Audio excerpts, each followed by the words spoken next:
Testing.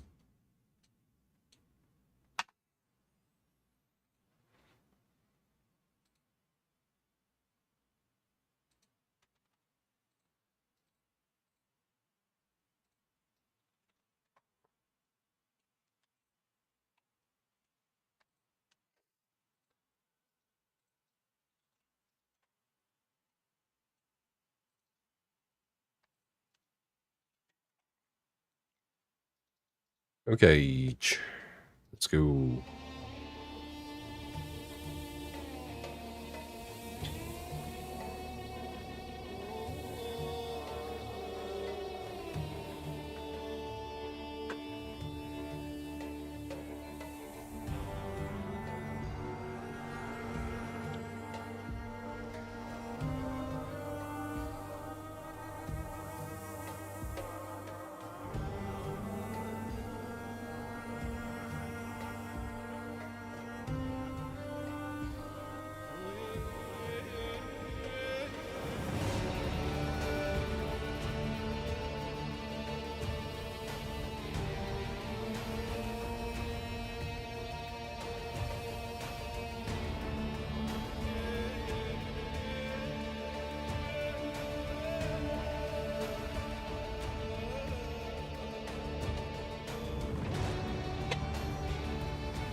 What?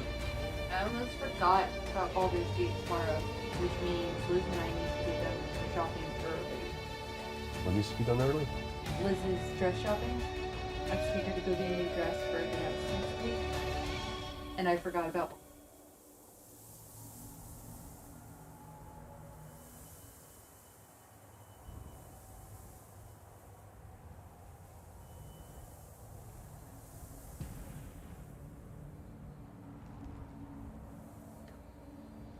Anyway, yes, you don't want to play Baldur's Gate 3 with me. Of course I do. What are you talking about?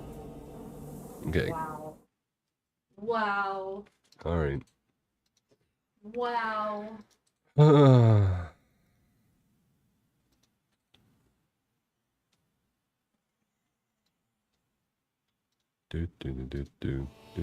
right, let's load this.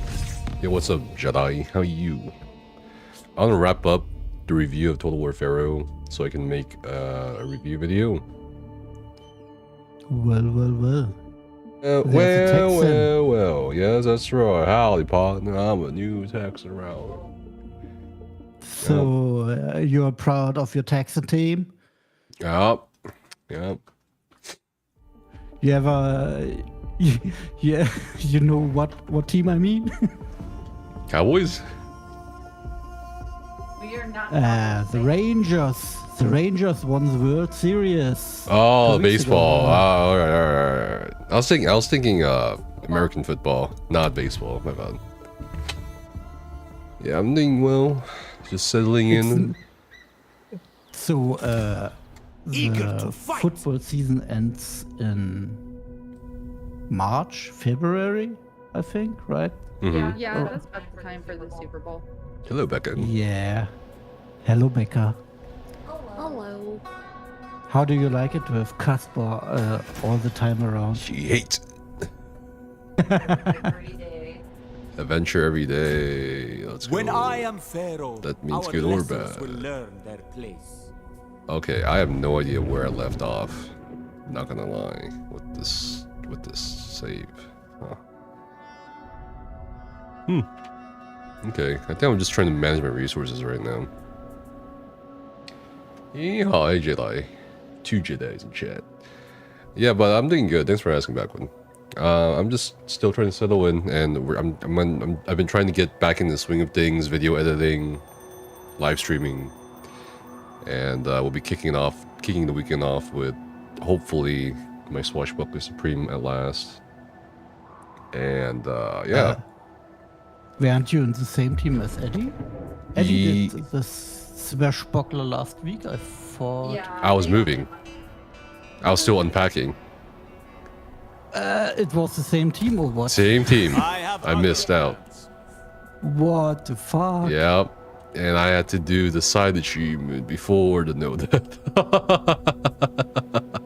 He still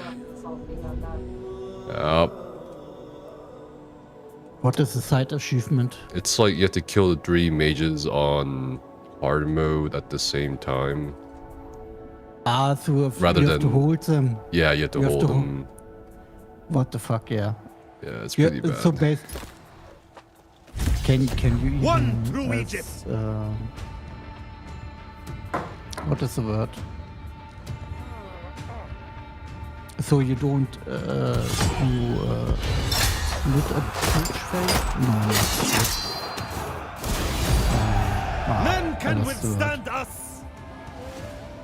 You just kill I have no use for them. roughly at the same time.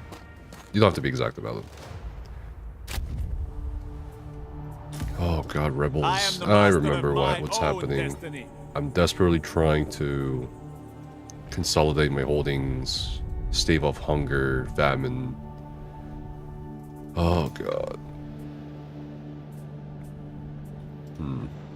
And 2 of my home territories were taken by 2 factions because I lost them to these freaking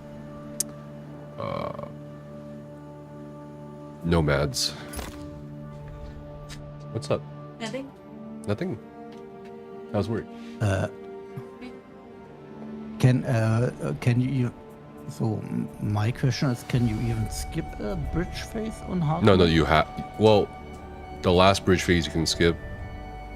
If you have really But good you DPS, you can skip the 2, I think. Just do 1. But for the side achievement, you have to do all of them, right? Yeah, you have to But- do all of them and hold them, and then once everyone's back, you nuke them, then you kill the boss. Yep. Yeah, I know that you can skip all 3 of them on non-hard mode if you have around 800k or so DPS. So I don't know what damage you must have to skip 2 on hard mode. Too much damage. Farm. Around 1.1, 1.2 maybe? I don't know. It's a million? But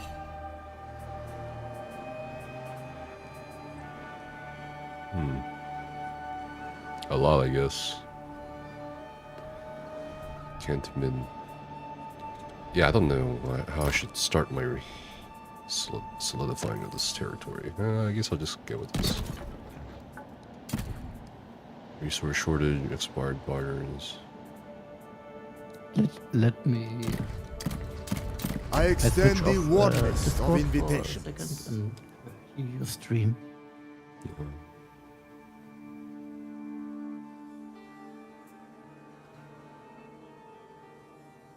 Do I need wood? Sure, why not? I know a good. Okay. Well, hopefully you guys are doing Stream is- well. Stream is what? Yeah, the stream is very good. I can wear a green shirt now. Because there's a green screen Yeah. behind me. No, I mean about the sound, because in Discord you have a lot of background noise. Oh, I do? In Discord. Yeah, yeah. My bad. I mean, No, it's fine. It's fine. It's probably the same as me because I have a lot of computers around me, right? So you hear always these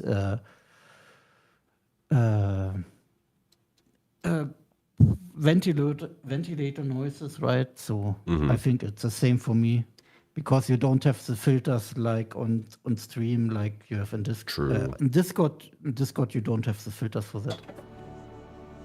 Elias says, I can still hear Becca. Please fix Capo. Nothing to fix around here. Wait, they want food for what? Non-aggression pact? Who are these people? Oh, I mean, they are next to me. Well, they're not really next to me. How is Percy doing, Becca? Yeah, how is Percy doing? Shinzu, look. Oh my god. Look at my arm. He attacked me. Oh, man. You asked for it. I told you he does not like being picked up and he doesn't like being held, and you did it anyways. You forced him to be held by you while you were standing. So not only did you hold him, but you picked him up. He doesn't like it. He has boundaries that you don't respect. Okay. Wow. But Percy is doing well. He really does like Casper. He And is Rosie? he's done being afraid of her, but they have played a little bit, but he's still a little cautious. He got in her mansion one night. That was pretty funny. He tried so hard to get up to the upper levels, but he's too fat to fit through the holes to get up to the upper level. So he just like wandered around on the bottom trying to figure out how to get to her. Oops. And Rosie is now the queen of the house, right? I think. She's a queen of trash. But she does. We force her to come out, and she Totally runs embrace. around. She plays with the cat. She inspects new things, and She has fun, right? she does That's- have fun. She Yeah, Is that's a- good. She's a little disappointed because I blocked off her way to get into the bottom part of my dishwasher. She was really having fun with that, but I got around to getting it blocked off, and she was not overly thrilled that I did that. One point, I hear Becca and Casper. My game froze. Oh, I'm sorry. My game froze. Yeah, Becca might have to talk through me. I am the voice of Becca.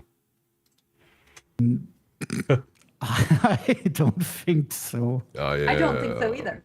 It's me, everybody. It's Becca. I don't sound anything like that. Okay. My last juice is not. No, my second last juice of the night. How many have you had since we've been home? 1, 2, No. 3. You only took the first one with you. Be right back. So you've had to have had like 4 since we've been home. We haven't been home that long. I'm really thirsty. Okay. Percy, I'm You really need to hungry. drink Percy. water. You need to hydrate. Percy, I'm hungry. I don't even know where he is. Hello there. Maybe he's in his bed. What? I said maybe he's in his bed. Maybe. Oh, this is taking so long. How's work? Just dimensioning light fixtures.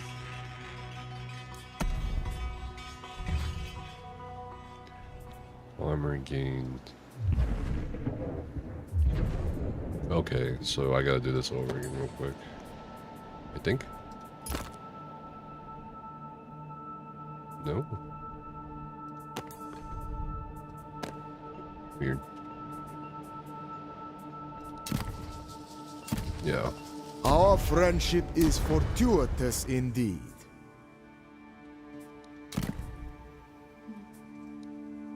A wise deal.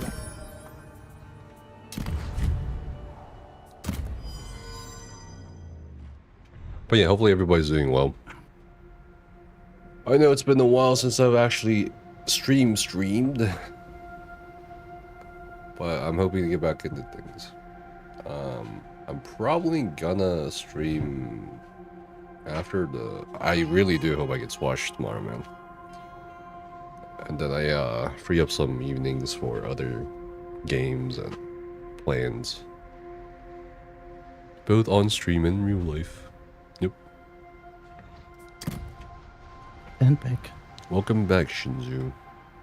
How you been while I was moving? I missed you too. Engage. Yeah, was fine. The last 2 weeks. Oh. Not that much to... My strength only grows. Yeah. Work is going to the high point of the year with Black Friday. Engage the A lot enemy. of preparations. We will never be defeated. I'm looking forward to... Sorry, go on.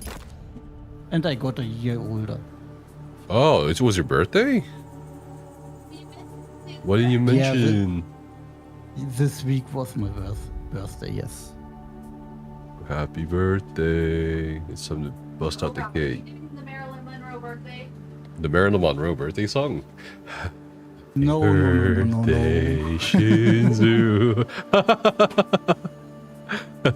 Happy birthday, Mr. President.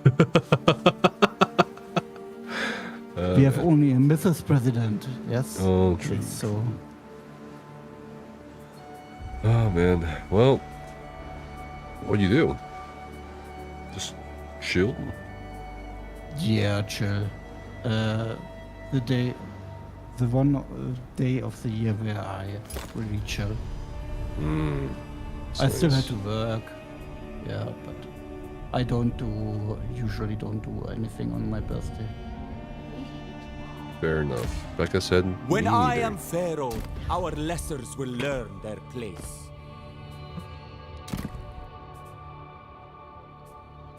What is this? Prayer duration. Bronze upkeep. Yeah, the big 5 comes always nearer. So,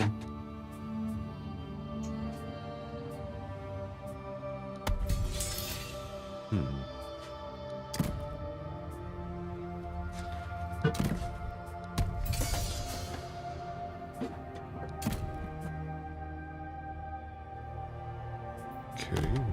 Interesting.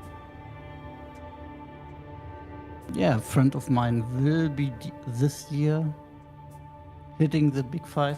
So, we have a big party then. Okay. You like joint celebration? Oh, Becca asked, you gonna do like a joint celebration, like twin party, double party? No, I don't think so. No. It's his birthday, right? So. Fair. And people congratulated me. That's enough, right? So I don't need a party. I did my last party. I did for my for the big 4. So that was enough for the next 10 years. Maybe when I got to the big 5, I will do a party. I don't know yet if I want to. Fair. Let's see. In the name of duty. Who are these people? Who are they my land? Yeah, but also my parents will Born have to their conquer. golden marriage. I don't know. Yeah, pretty 50 years. 50 I don't know. years. That's a huge Yeah. accomplishment.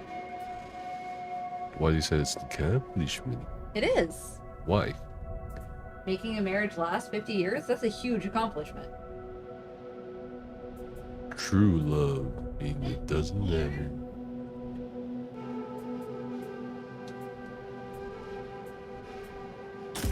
Furnish the royal chamber. I don't know. My about name true will love. be legend. Wow.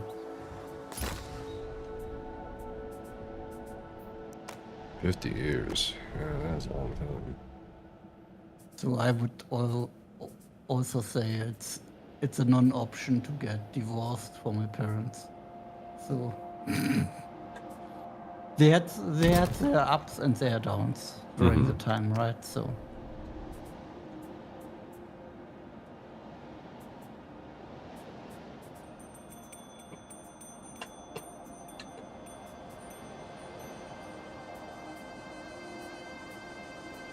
We have our ups and downs, Becca. of course that is life. If you every time on a high, then I don't know what this is. Shemsu But it's not Hall life. must commence. Pharaoh commands it. I don't know, I think we're good enough. Yep. No problems. Yep. Never. What'd you say? Talking about like 50 years of marriage and then ups and downs, and I asked you, I don't know if you heard me, if we were gonna have our ups and downs. Every relationship has their ups and downs. And that's what Shinzu said. I'm like, nah, it's a skill issue. we're just gonna keep going up. We just have ups. Okay.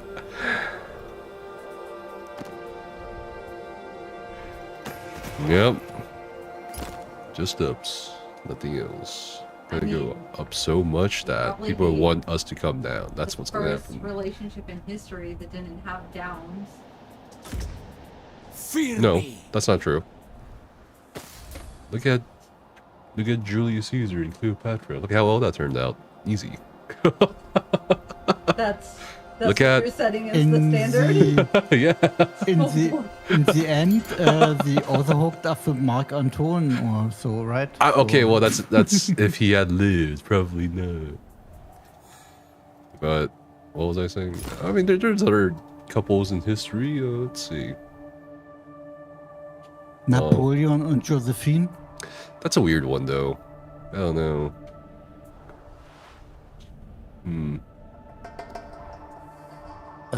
Karl the Große. Karl, what was it? What is the English name? Karl Malin is the French name. Charlemagne? Charlemagne, yes. I What think a- he was also married only What once, a- I think. I'm trying to think. I'm just like sorting through the most famous couples in history, and I thought of JFK. I'm like, well, he cheated on his, Yeah. his wife like 1 billion times. Yeah. But their marriage lasted. Oh my god. I Maybe. would say that was a pretty big down part of the relationship. Well, So from the Queen Victoria was Queen also Victoria. Oh, true. Yeah, they Yes. did have a good marriage. Yep. Alfred and Queen Yeah. King Alfred and Queen Victoria. They did. Yeah, she turned a little weird after he died. But what other famous couple was there in history? See? But also, There's a lot. also Elizabeth II, so they had also a very long marriage. True. Also, but true to the modern times, much more on the focus, right? So for the Crown other Prince. like Napoleon, Josephine, you Patrol only the walls. this is hearsay, right? Basically.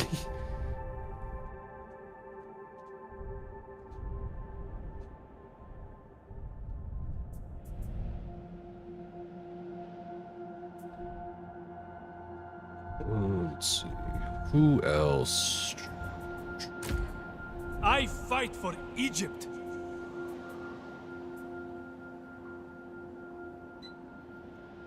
For Egypt's glory.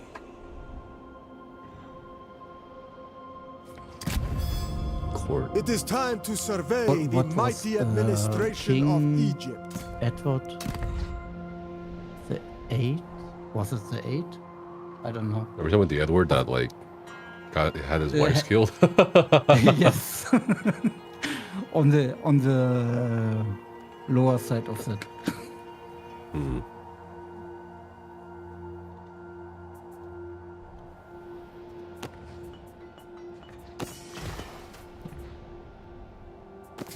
Ah, my kingdom, my Egyptian kingdom.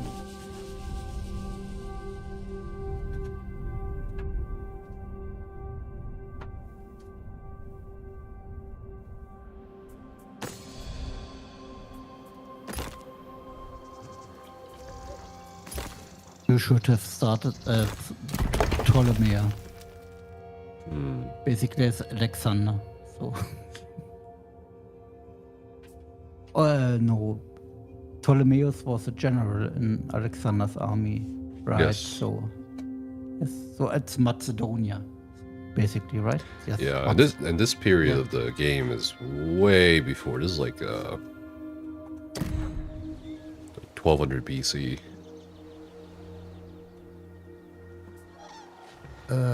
It's not the old kingdom, right? No, it's something in between, right? It's the old like- kingdom was before.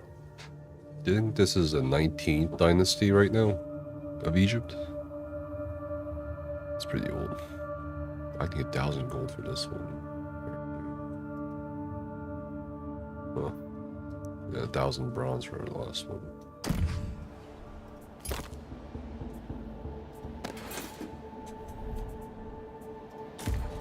For Egypt!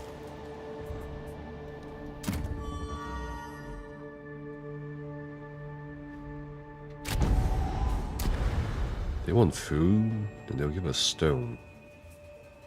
That's fair. Honestly. Got plenty of food right now. This guy wants a non-aggression pack for food. Or... okay. Counter offer? Okay. We will achieve.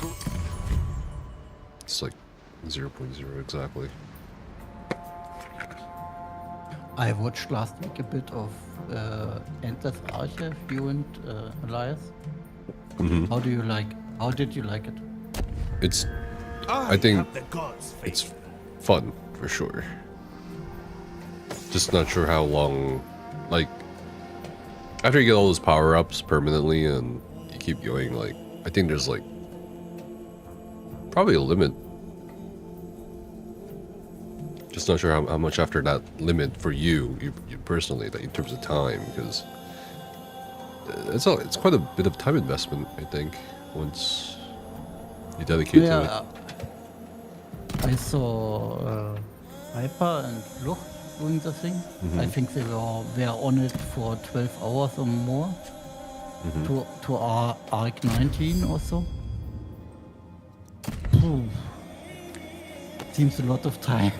Yeah, it is. I think it's easy to get into, hard to get out of once you like get rolling. I think, which is a good thing in some ways. Eager to fight. Have you tried it yet? Let in your ruler. No, I will On not my go lead. through into it. Maybe if I find the right partner, Fate guides me. then Burning I for will battle. do a dual run also.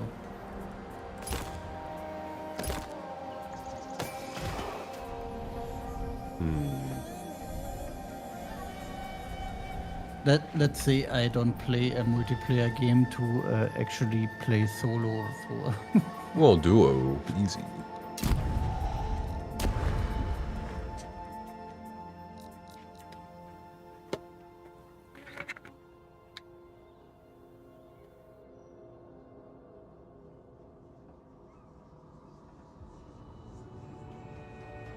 hello Twitchy. Oh man. Hello, how are you? Yo, what's up? Oh, not much. Me neither. I'm just chilling, finishing up my review of this one game. I have to make a video this coming Tuesday about it. That's pretty sweet. What's the And game? For Total War Pharaoh's Pharaoh. glory. Knowledge. I will carve out a all will Seems like a remember pretty me. Cool history game. Oh yeah.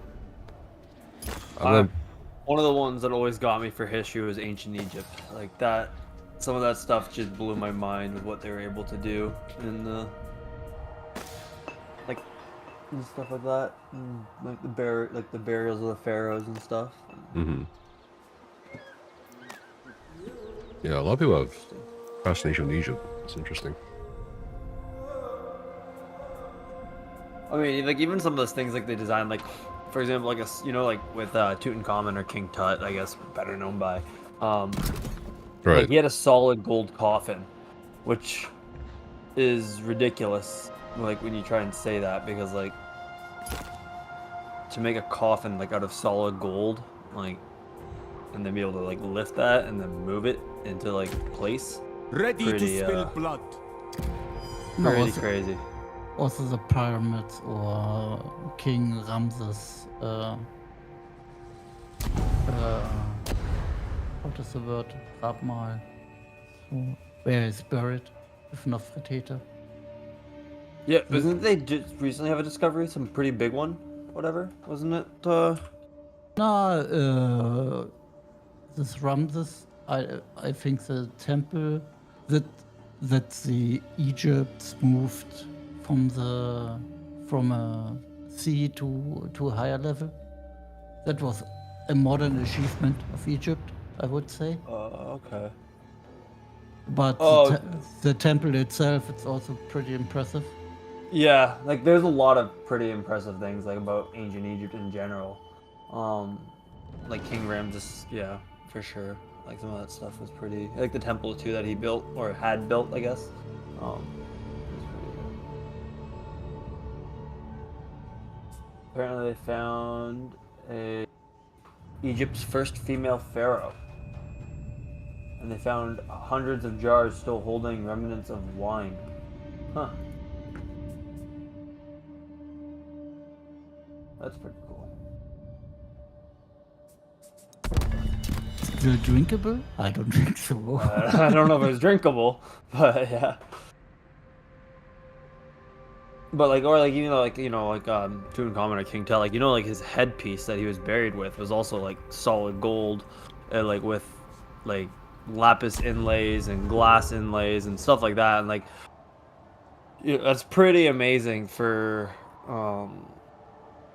like something where like technology wasn't really around, and like now we're struggling to build things, and back then they built things so well that it lasted thousands of years. Mm-hmm. So.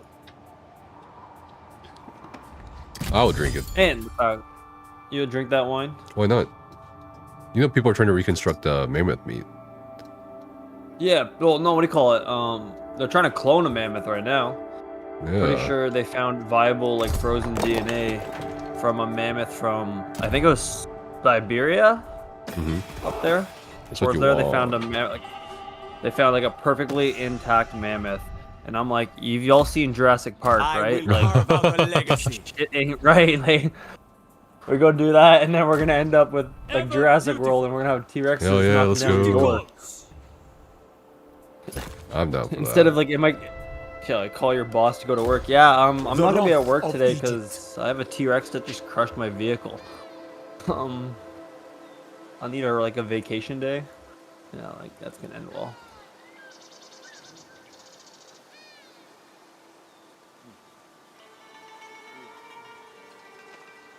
I don't think dinosaurs would really, I don't know, be capable of like dominating us.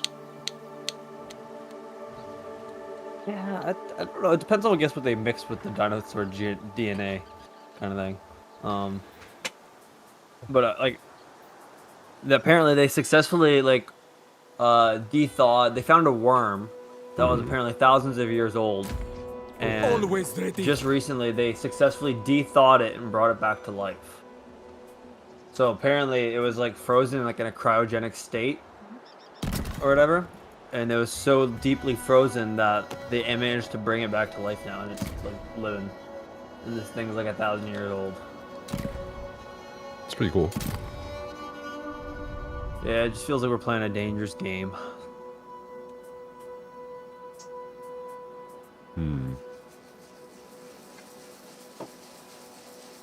Could be worse.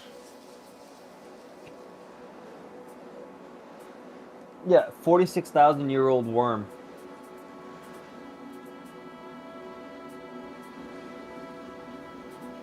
I just, I'm just in the progress to rewatch the X-Files, so there's a Bloodshed lot of awaits. stuff. Oh, X-Files. I haven't Yeah. heard that in a while. I haven't watched that in a while, to be honest. Yeah, I rewatched it. So the first time in English, the first time I watched it in For German. Pharaoh's So glory. Man, it's a bit a different experience. Is it having it in English? Is it harder to understand or easier for you to understand? And nowadays I speak English the whole time, so it's easy. Back in the day when I watched it first, I only would understand maybe a tenth of it, probably. But nowadays where I speak daily English, it's not a problem anymore. That makes sense, yeah. that show is old though. For sure. X-Files? How old is it? I feel like It's pretty been old. around for a while, Isn't that like but, 90s? 1993 is when it came Yeah, out. there it is. It's been around for 11 seasons. 30 years gone by. Yeah, I watched it first in 1994 when the first season came out in Germany with German simple. 1994. I wasn't even Yeah. born yet. I was still in my dad's nutsack. Wild. For glory. Wild. Yo, apparently, so they found remember when that like submersible imploded Yeah. not too long ago? Yeah.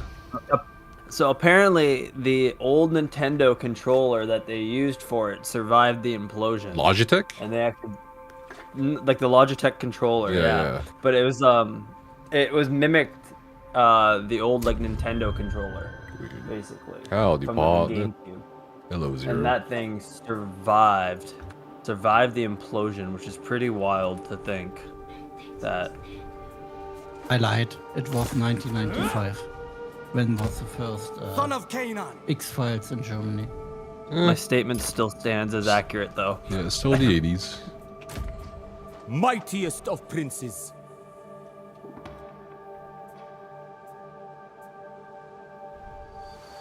Back in the days, it took a Pound lot the dirt. longer before shows swapped over to Europe. I'm doing well, Zero. I'm just trying to get back in the swing of things. Starting the streams back up. Video editing this Tuesday. And I've just been shopping, settling down, relaxing. Just seeing Rosie acclimate. I And in have the no meantime, time I've been for dealing the with weak. some stupid things in Discord. That's about it. Oh yeah, big debates happening. That's for sure. I don't think it's going anywhere. I think we've just come full circle back Every to where one we of were you is started expendable. originally. Basically. And look at this. Oh my god, this is sort of a jab at us, I think. Just posted the community achievements. Oh my lord. Hmm? That's definitely a jab at like some other teams.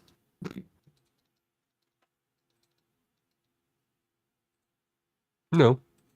Probably. No, the log link. Oh, no. He talked to me already about it. Oh, okay. I already That's told a him he didn't crazy have to, but Yeah. I mean, the whole roster is yeah. all arcs. Well, the thing is, what complicates this is that each team is not uniform, Yeah. right? Like half of team A is 4 VODs or logs or whatever. The other half is like, no, I don't want to share.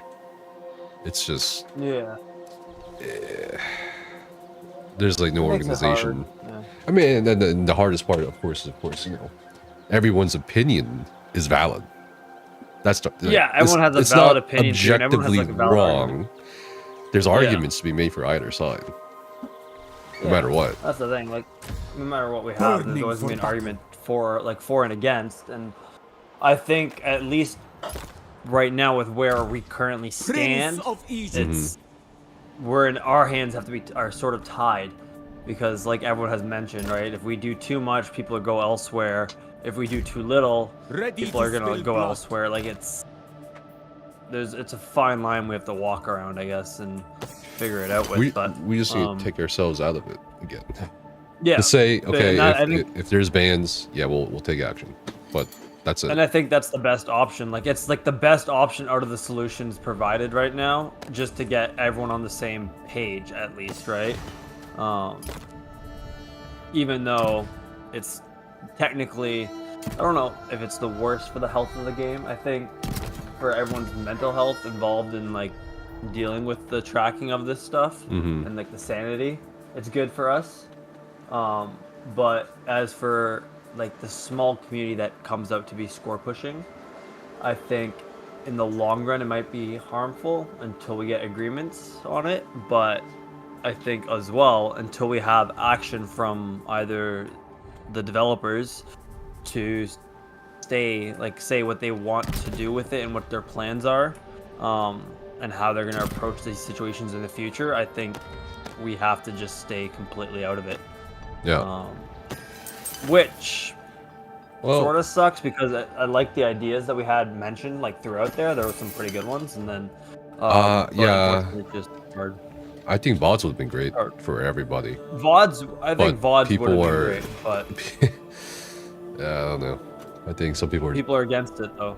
Yeah, because It's about ESO stuff. Yeah, right? yeah. So yeah, it was like a VOD. Like either you have the VOD of the run, or you have a VOD and log of the run, or a log of the run. Like it was some kind of options, but where people come with the logs, it's an interesting debate on it. That's for sure. Yeah, when I look sometimes at logs, you don't see the equipment. I Yeah, don't so know. when you watch a VOD, for example, right? You might, unless the person has like the add-on currently equipped or quickly scrolls over something to show their set, unless it's like a visual set like Pearlescent Ward that has like a visual cue to when a 5-piece is equipped. Settle in, men. It's very difficult to see what someone's running, right? Especially with like outfit styles now and everything. You can sort of like Organize patrols. you can change what it looks like you're running, right? Yeah. In my opinion, it should be always open because that also transparency, right? So transparency is a good thing. Crown Prince. Yeah, so transparency is generally good. I'd agree with that. but how much transparency is the issue here? Is the question here, because if you look at like other MMOs or other games where they have Sets like a chosen. high like presence end game, whether it's like WoW or Destiny, whatever you have, there's a lot of Divine. different ways developers have like dealt with the issues surrounding exploits, right? Bungie, for example, they welcome speedrunning. They welcome people trying to do things that are outside of the box in terms of what it is, whether that's by using swords to like jump across a gap instead of waiting for the puzzle, right? But what a lot of people are saying is that like unless the developers come out and publicly state that what was done in this world record or what was done in that run, then the score still stands, right? Or the time of the run still stands. And that's where we're having the issue with Elder Scrolls, is because while the developers have come out and said that TTE to avoid a boss mechanic wasn't an intended use, or whatever they say, of Egypt, right? The in-game eager to still fight. allows you to do such, right? And still allows you to post a score, right? While doing such. So that makes it also extremely difficult on how you're going to try and manage that, because yeah, it's like your score according to the game's eyes is still valid, even though you might have done something that a dev or another person would consider invalid, right? Right. So Yes, that's yes. that's a very difficult challenge now, because it's like, and then when you have people that go to the game and then check the leaderboards, and it's like I look at ESO logs, and ESO logs still shows a 270k like say VSS score, right? But everyone in like the Discord, the community Discord, has deemed it invalid due I to stand exploits. strong. But ESO log still has The it on their Pharaoh, leaderboard. Nubia. ZOS still has it on their leaderboard.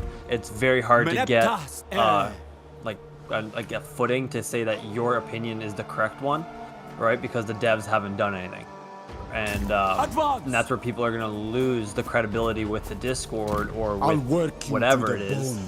if we go against Serve what your ZOS is rightful doing. Pharaoh. And then if we go against what ZOS is doing, we then I look like extend we're the the ones that are oneness of arbitrating of what is to be considered a proper world record score, or what is considered a improper world record score.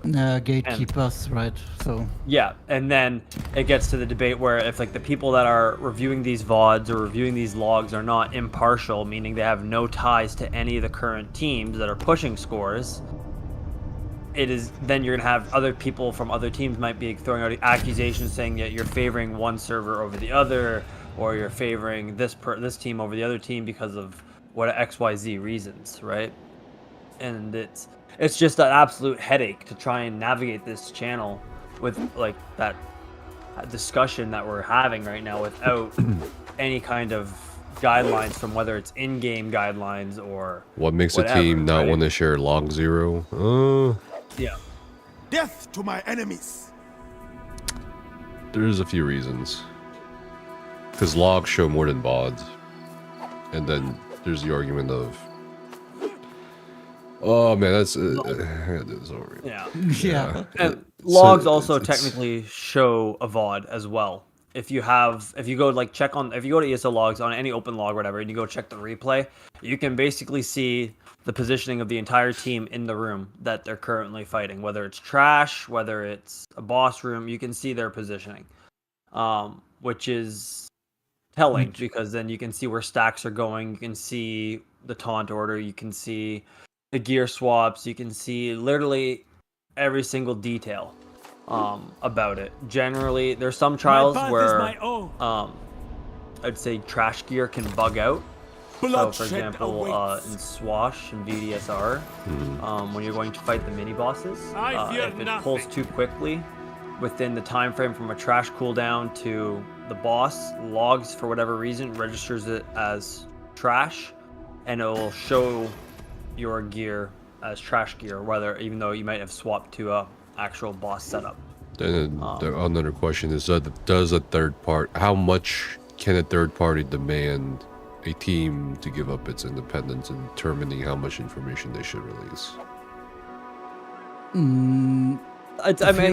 Yeah. Never back down. That is also a I'll prove question myself if you worthy. want to legitimate your world record. Always Well, the ready. precedent, it's hard because like there's years and There's years no of, well, Yeah. there's years and years of precedent of not requiring Yes, VODs or I logs, know. Yeah. which is hard. I know, but Just blow up the honor system.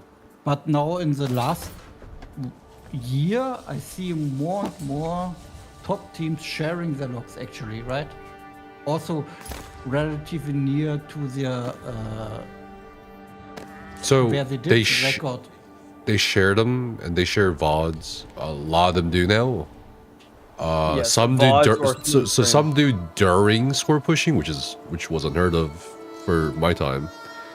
Yeah, for a while it was unheard of. But most of the things you're seeing is after a patch or after, right? Like things are kind of set in stone for them, like after they're satisfied. So right, Or the problem is for this situation is during a sword push or like right after a sword push, immediately after a sword push. So it's different.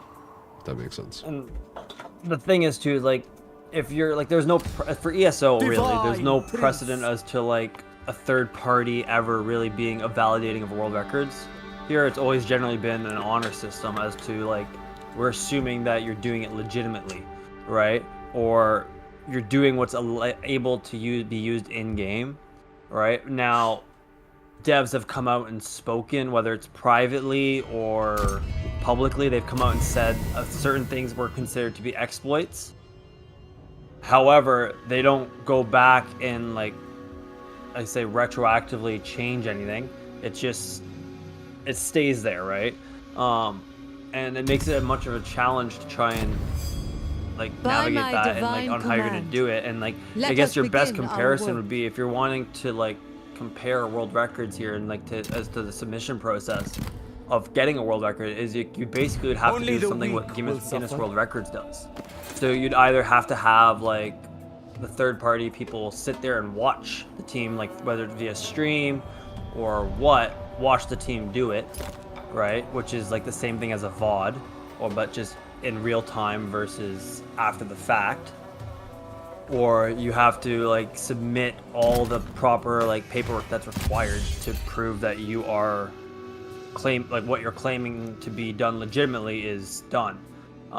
And that's very difficult to do, especially when for so long we've relied on the honor system and just trusting what the leaderboards show us versus the issue of like exploits and what's considered to be an exploit. And people also have a very different view on what is to be considered an exploit and what isn't, right? For some people, using in-game items or like things that are available to you to like circumvent or to avoid certain things is not exploiting, because if it's in the game, it means the devs intended for it to be used. Now, we have that issue now where people are like, developers are saying, well, we put this in the game, but it's not, it wasn't intended for what it's being used as. Prime example of this was PTE, and how players, whether they're just going for the trifecta or score push, whatever it may be, like, it doesn't really matter now, but they were using PTE to either save vitality, to like avoid mechanics, intentionally avoid mechanics, I guess you could say, not just accidentally avoid mechanics.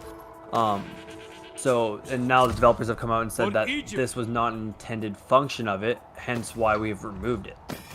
But burning through a mechanic, is it intended or it's not intended? Well, you gotta look at it from this perspective, problem. right? Like, for burning through a mechanic or skipping mechanic, that can happen accidentally. Whereas with PTE, it's like you're purposely mid-combat, bringing up the menu and getting the heck out of there. or you have a keybind. Right, like or you have a keybind for it. It's just, I don't know. And then the other thing is now, like, for example, the big issue, because PTE is now out of the game, like, you cannot port to entrance while in combat.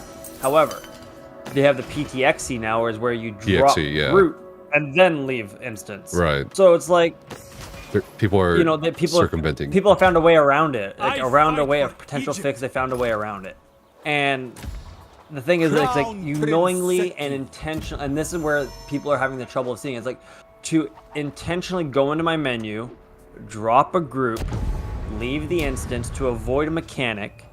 That is like intentionally doing something to alter the gameplay of a boss fight, if for example.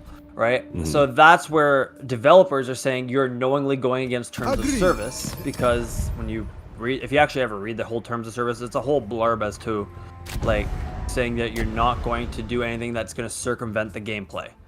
But that be, this basically means you're not going to cheat. You're not going to do anything that wasn't intended, and intentionally do it, even if it's accidental. Like, some people got banned for accidentally doing shit, and they never intended to do it, but they just waltzed upon it, and well, lo and behold, they got banned, right? And obviously they can appeal that ban, because they can fight to say that no, it was unintentional.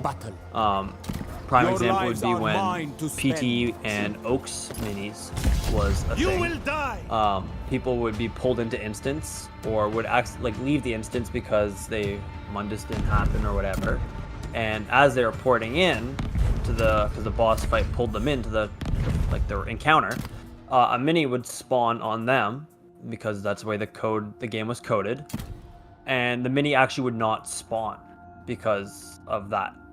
And now, obviously, it's changed how things are done, but some players got banned for that because they were intentionally abusing that ability to skip minis. So Oaks would only spawn 3 minis in the course of the fight, right? So you'd only have to kill 1 or 2 to mini skip now, versus having to kill 3.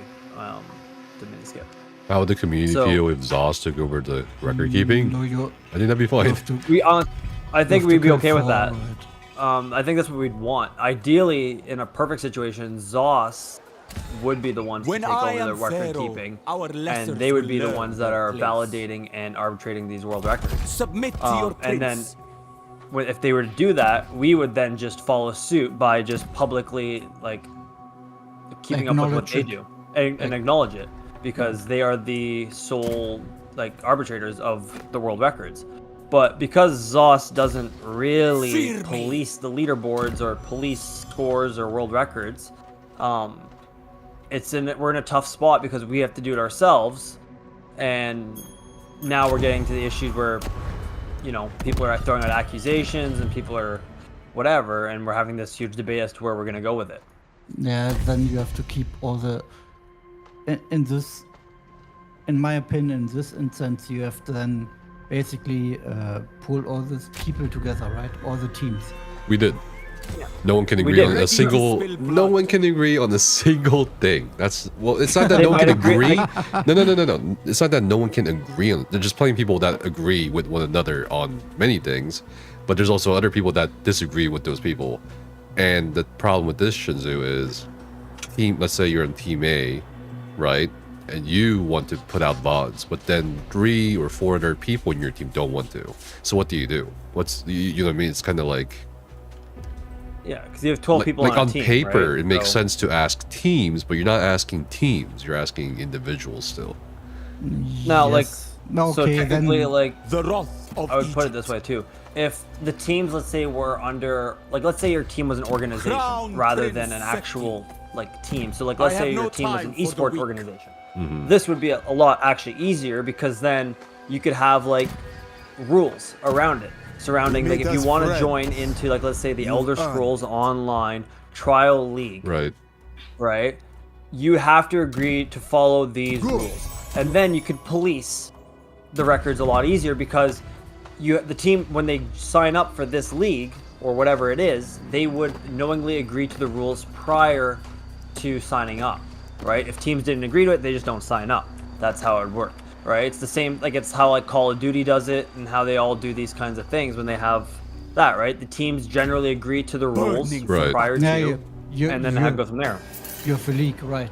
You have Yeah, you have a league, esport leagues where you have Yeah. to prior to agree to the rules of the league, right? Yeah, like, it's- My like in name real will be sports, right? legend. Yeah, You have- yeah, like in real sports.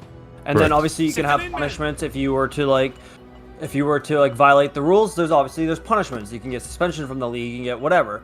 But the thing with ESO is there's nothing in game to, like, have leagues. Like, there's nothing that really can, like, work with that, because while yes, you could have a Elder Scrolls Online trial league, right? The thing is, though, if another team were to go put up a 270k VSS score that's not in the league, then where do you go with the world record? Because now the team, according to the game, the team that's not in the league has the world record, but according to us that has the league, we're stating that the team that's currently in the league has the world record, right?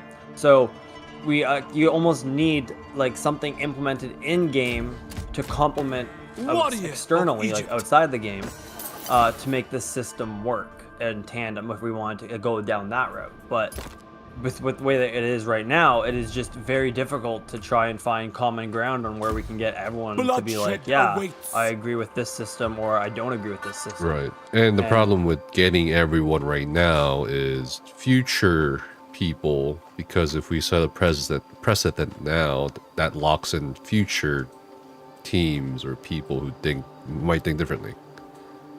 Yeah. So it's like, and that brings that's- up the whole inclusivity or exclusivity, like, issues. Plus, it's not that the teams don't want to give logs or VODs. It's just that they don't want to they don't make it public for everybody to see. And that, Yeah. if you want a review Why? system, that won't Why? work either, because why? Why? There were a lot of it's- reasons. It's So- it's not that everyone can replicate this. It's Well, that's the problem, But right? it's not about Because technically- everyone But else. there's- Well, it's not about everyone else. It's about- about the other score pushers the other teams that can are at replicate that it. level. And okay, right? okay, but you can. Let's say if you put Son of a time Canaan. frame on it, right? If you post a record, you have to Mightiest of princes. Publish the logs in a time frame XY, in a reasonable XY time frame, right? So other teams see, okay, this team has now pushed it to this score, and we will maybe see in 2 weeks. Just now, right, but number pulled off my ass. okay. You would see what they are doing.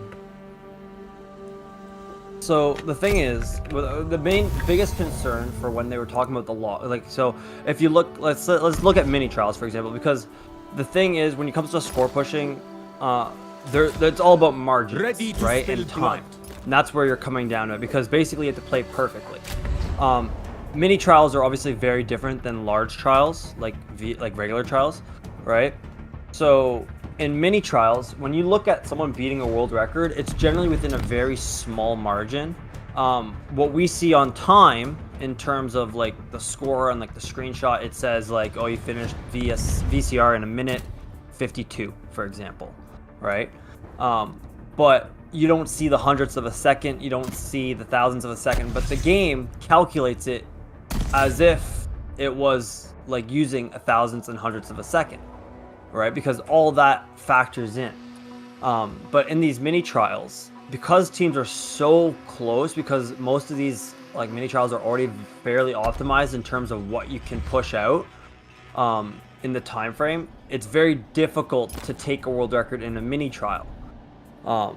So when you share a log for that, for example, you might show a little bit more than what is intended for that, right? And so teams that are already fighting within seconds of each other, the teams that are having the world record don't feel necessarily like they want to share what they're doing to shave off that either that second or hundredth of a second to get that score, right? Because it might be a marginal difference between the roster and a gear set between a couple players, right?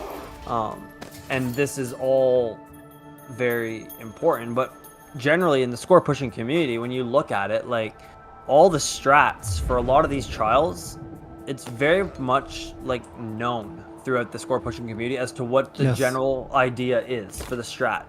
So when it's not like they're worried about the strats, because the strats are fairly known. So if you take VMAW for example now, everyone knows that if you want to save time, you double chain pull with the big cats up, and you're doing it all at once. Right now with the score pushing group, you're gonna be able to do that very cleanly. You're gonna know what to do, how to stack it, how to taunt it. You're gonna know how to do that all, right? But with the group, for example, like out of Craglorn, you tell them how to do that, and they're just probably gonna wipe repeatedly and have that keep on resetting, right? But the strats are still well known throughout the community. But when you get to the newer trials like VSE, VRG, even like VDSR, like the fairly new ones, groups are still beating the world records by minutes. It's not like by, 2 to 15 seconds. It's like you're beating it by like 30 seconds to a minute more, right? So teams are still improving or refining their strats and their optimization for it, right? And so what some people feel is like we are punishing them because why should they make a log private when 2 or 3 people have sat down for hours theory crafting, calculating, practicing, optimizing, and refining everything for one group to share with the competition, right?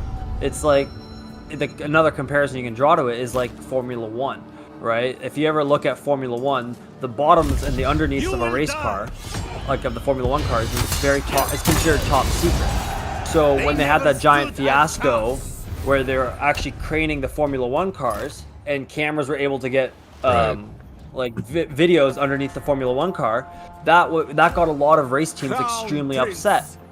Now, you can argue saying like just because they saw the bottom underneath of the race car doesn't mean they're gonna be able to replicate it, but it gives them the other teams an idea that are at that level.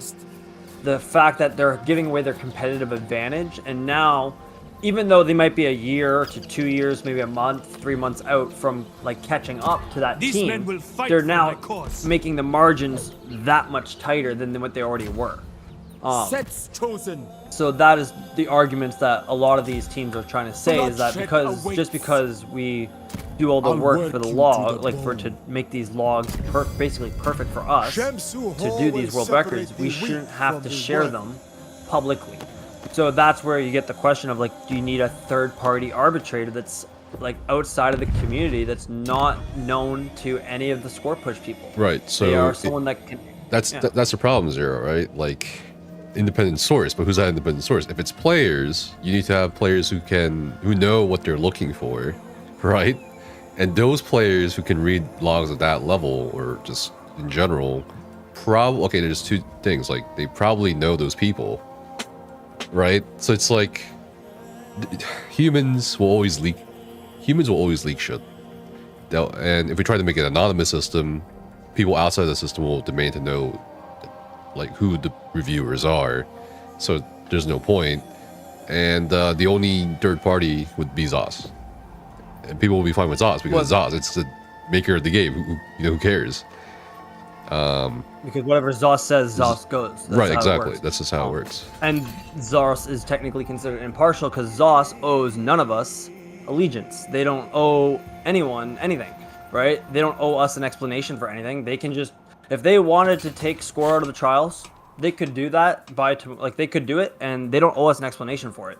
But they give us the explanations because they are they want us to be aware of what's going on and how it's going to affect the gameplay, right? They want the feedback from the community, so they are going to care. But in many instances, Zos owes us nothing, right? This is all just based on community relations. So it's a very tricky situation to navigate, and how you're going to try and balance this with all these teams, because like you said, right, there's I think approximately, maybe you could say a handful of players. You could probably count probably 40, maybe 100 at most players that score push in the game on both sides of PC, I would say. The problem with maybe factoring the console, problem with the fix for that, So- Zero, the easy fix where you just disregard people who don't want to submit to the rules. The problem with that is what's the point of the leaderboards in some ways?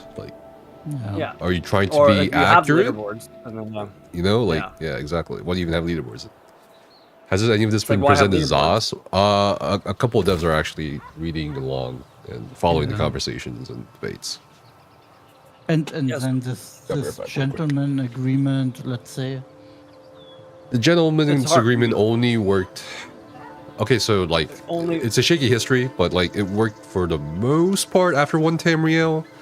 Obviously, there was drama and some quiet approval of cheating before around there, especially with Twiceborn Star. This- But but, my question is, if it's a such tight community, right? Very limited community. What is personal drama, vendettas, right? Disputes, people have problems with each other, human things. It's also just the thing of competition, right? Because generally, a team, let's say you got your world record, let's say you spent 6 months to get a world record, right? And you did it so hard, and then all of a sudden a team comes out of nowhere and beats it by not only 2 seconds, but beats it by 30 seconds and makes your world record look like chump change, right? Yeah. That it's gonna raise eyebrows. It's gonna make people ask questions, right? People are gonna be like, well, what is it that you did differently than what we did to achieve this? Right? Oh, well, they didn't, we did it legitimately, but for them to get this, we calculated that wasn't possible, so they must be cheating, right? You have the common human nature that when they see something that's better than them, the first thing they're gonna do is question the validity of it, right? Yeah, And they're gonna then you would get- have yeah. you would have then a rule if you want to have acknowledged your world record, you have to share something Yeah. in a matter of a time frame X. And that's the thing, though. It's And nobody wants that. no I one wants that. Yeah, Because- I can understand it. They invest the time. They invest the time to optimize the shit out of it. Yeah, and that's the thing. It's to a fraction, to the grand majority of the community, when the people look at a log, right? They're just looking at it to see a general group comp. They want to see potentially what some groups are running, in terms of the tanks who are running, right? In certain roles, right? That's either the casuals that just want to get the achievements. They want to just push higher damage. They're looking at the logs to either just push more and do more. But the teams that are at that point where you're fighting for seconds and trying to take world records, you look at logs very differently than the average ESO player, right? You're not looking at them now in terms of what the group comp is, because you already know what the optimized group comp is. You're looking for now what's giving that other team the competitive advantage. What are they doing differently in terms of ad stacks? How are they taunting things?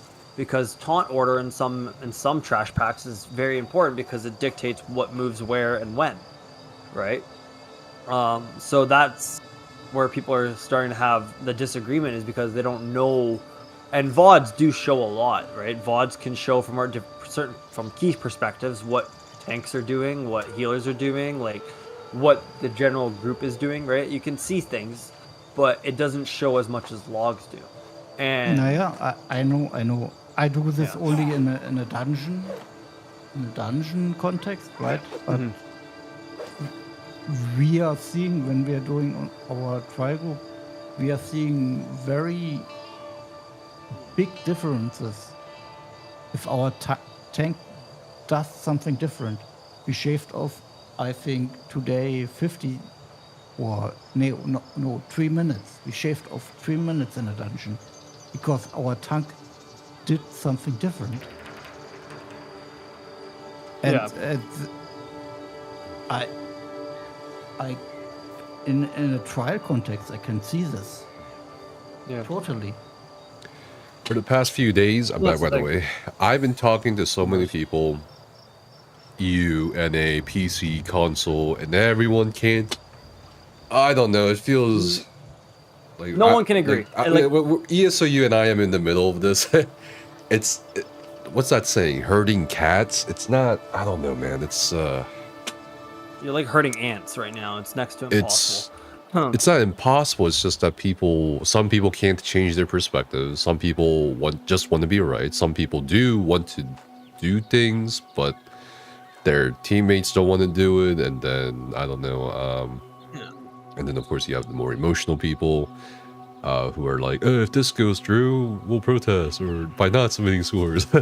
And then there's people say, well, we were okay with this, but if this goes through, but if that other thing goes through, we won't submit scores. And then there's people saying, like, it's just not our responsibility to share info or whatever, or like, I don't know. There's so many different ideas going on too, and I think the only thing we can do at this point is say, okay, here's the only guideline we're going to put out is whatever ZOS does, action, we'll abide by.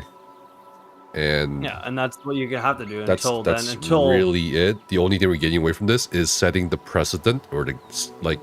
It was kind of a guideline throughout the years. Like if there were really egregious bugs or clearly like some things that were ridiculous, that the community would kind of, well, not the community, but the endgame pro community would collectively kind of quietly agree, yeah, that's nonsense. That's a nonsense run. And move on. So there is already an examples of us community-wise erasing scores. It's just that it's never been a actual public guideline of how we do that, and how we're going to do it in the ESOU is that just abide by ZOS. So if a score run ends in bans, or the team getting disciplined or whatever, we're not going to count that run, and that's all we can do. That's the only thing we're getting out of this. I really genuinely wanted VODs out of it, because over the years it's been like getting harder and harder to justify letting teams get away with not, that is cute, posting VODs, because other games do it, at least. Like even the more competitive ones, even with money at stake, do it. Yeah, and also there's that whole communal aspect of helping, or like people, but there's also this weird tension. Like let's say you post a score in World Records channel, you want people to know this. I mean, what, right? That's kind of like half of it.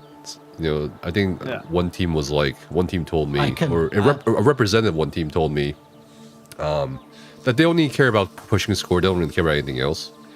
And I thought to myself, that's kind of, I mean, that's true, I guess. But that's all, like, you're not talking about the other half of why you do it. Recognition, you know, like, you know what I mean? Like, no one's score pushing just to score push, right? Yeah. No, there's some little part of you that says, I want people to see what a great job we did as a team, and how far we, you know, not just me, but everybody else could push their boundaries if they tried. There's sort of pride in it. And it's kind of weird to post scores where people see the score, they see the result, but they don't. There's like this disconnect between seeing that, but not understanding it for people who want to admire it, right? It's kind of like being told about an art piece, but you never see the art piece. It's just weird. So I don't know. I think VODs would have been great, but it doesn't seem like that's even gonna be a thing, because that actually was the compromise.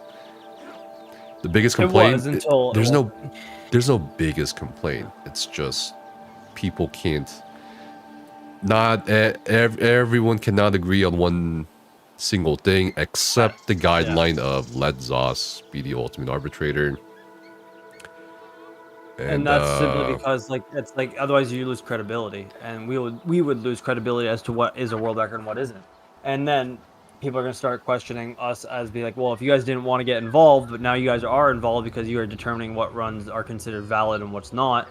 But Zos hasn't punished anyone and they haven't punished us, so you guys are wrong. We're just going to go somewhere else that allows us to like have our score. And then you lose credibility, and then Strength is power. There's it's a challenge. It's definitely a challenge to navigate. The one thing though, I think maybe if Zos did come in and say that like, you know, we would like either like they could, for example, like another example though, this is world's first. I think with ESO and how it works, it's very difficult for world's first because generally EU have had a history of having world's first for many of the trials simply because I have time zone.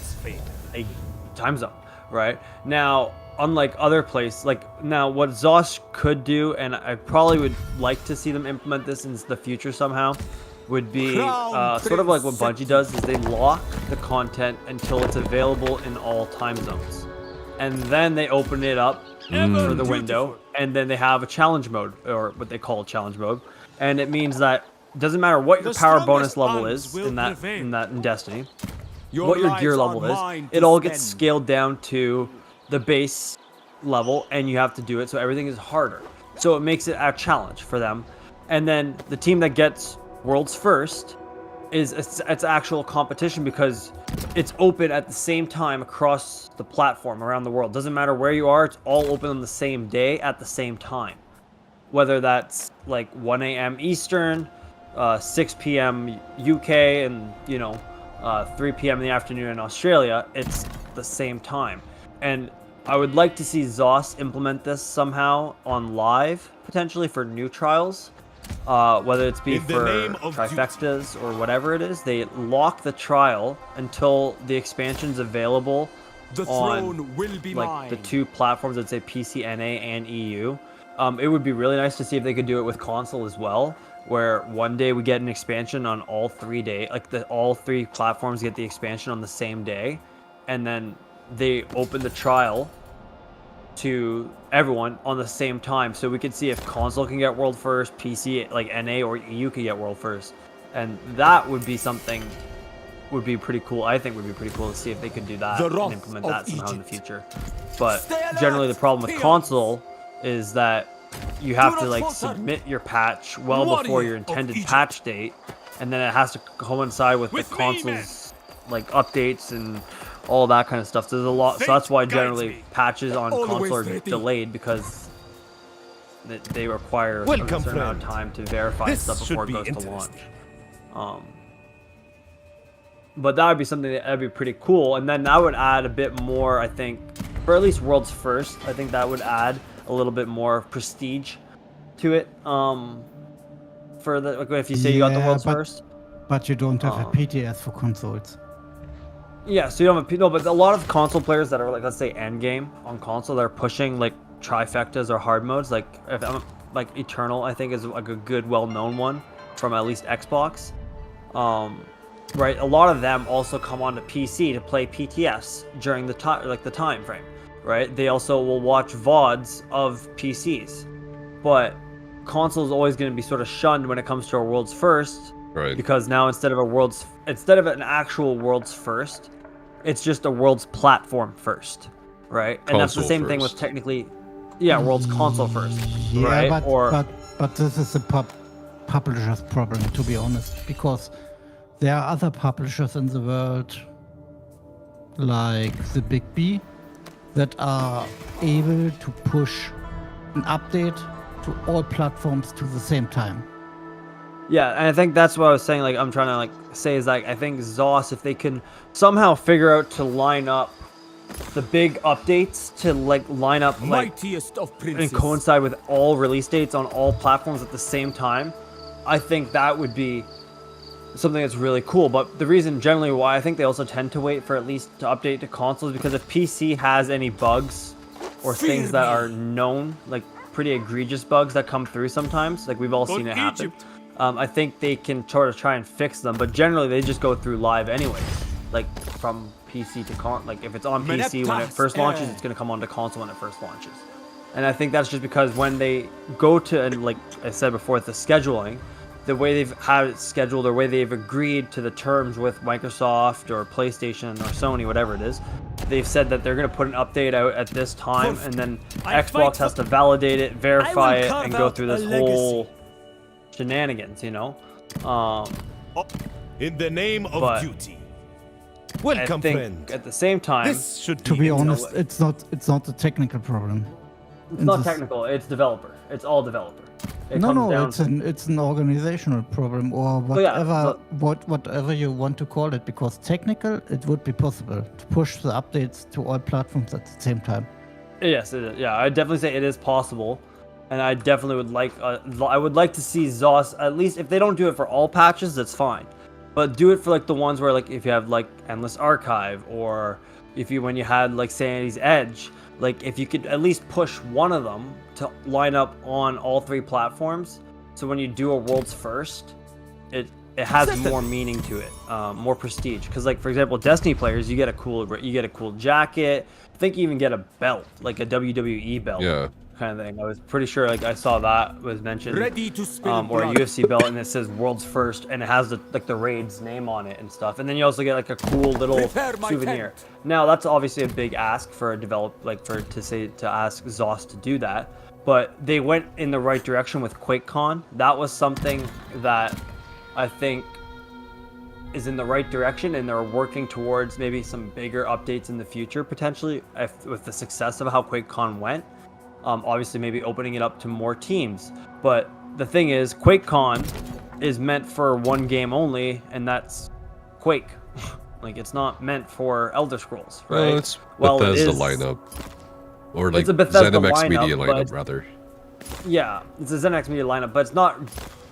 But like even like when I was gonna say, like when you had the QuakeCon thing on, while they had the Elder Scrolls going on, they had like the QuakeCon competition going on in the background, where they were literally on a different stream. You could watch them competing for money, prize pool, right? So it would be they have the ability to get people there, and I'm sure like raid teams, if this was discussed and they had something set up so that like you had like let's say a Elder Scrolls con or something where it's just only Elder Scrolls based games, whether it's like you have the old Skyrim games, you have everything there, but you have like a raid event during this. You could have it open, you could have it closed, whatever it is. You can invite select teams to come and compete live in this like arena, so to say, and they could go toe to toe right like in there against each other.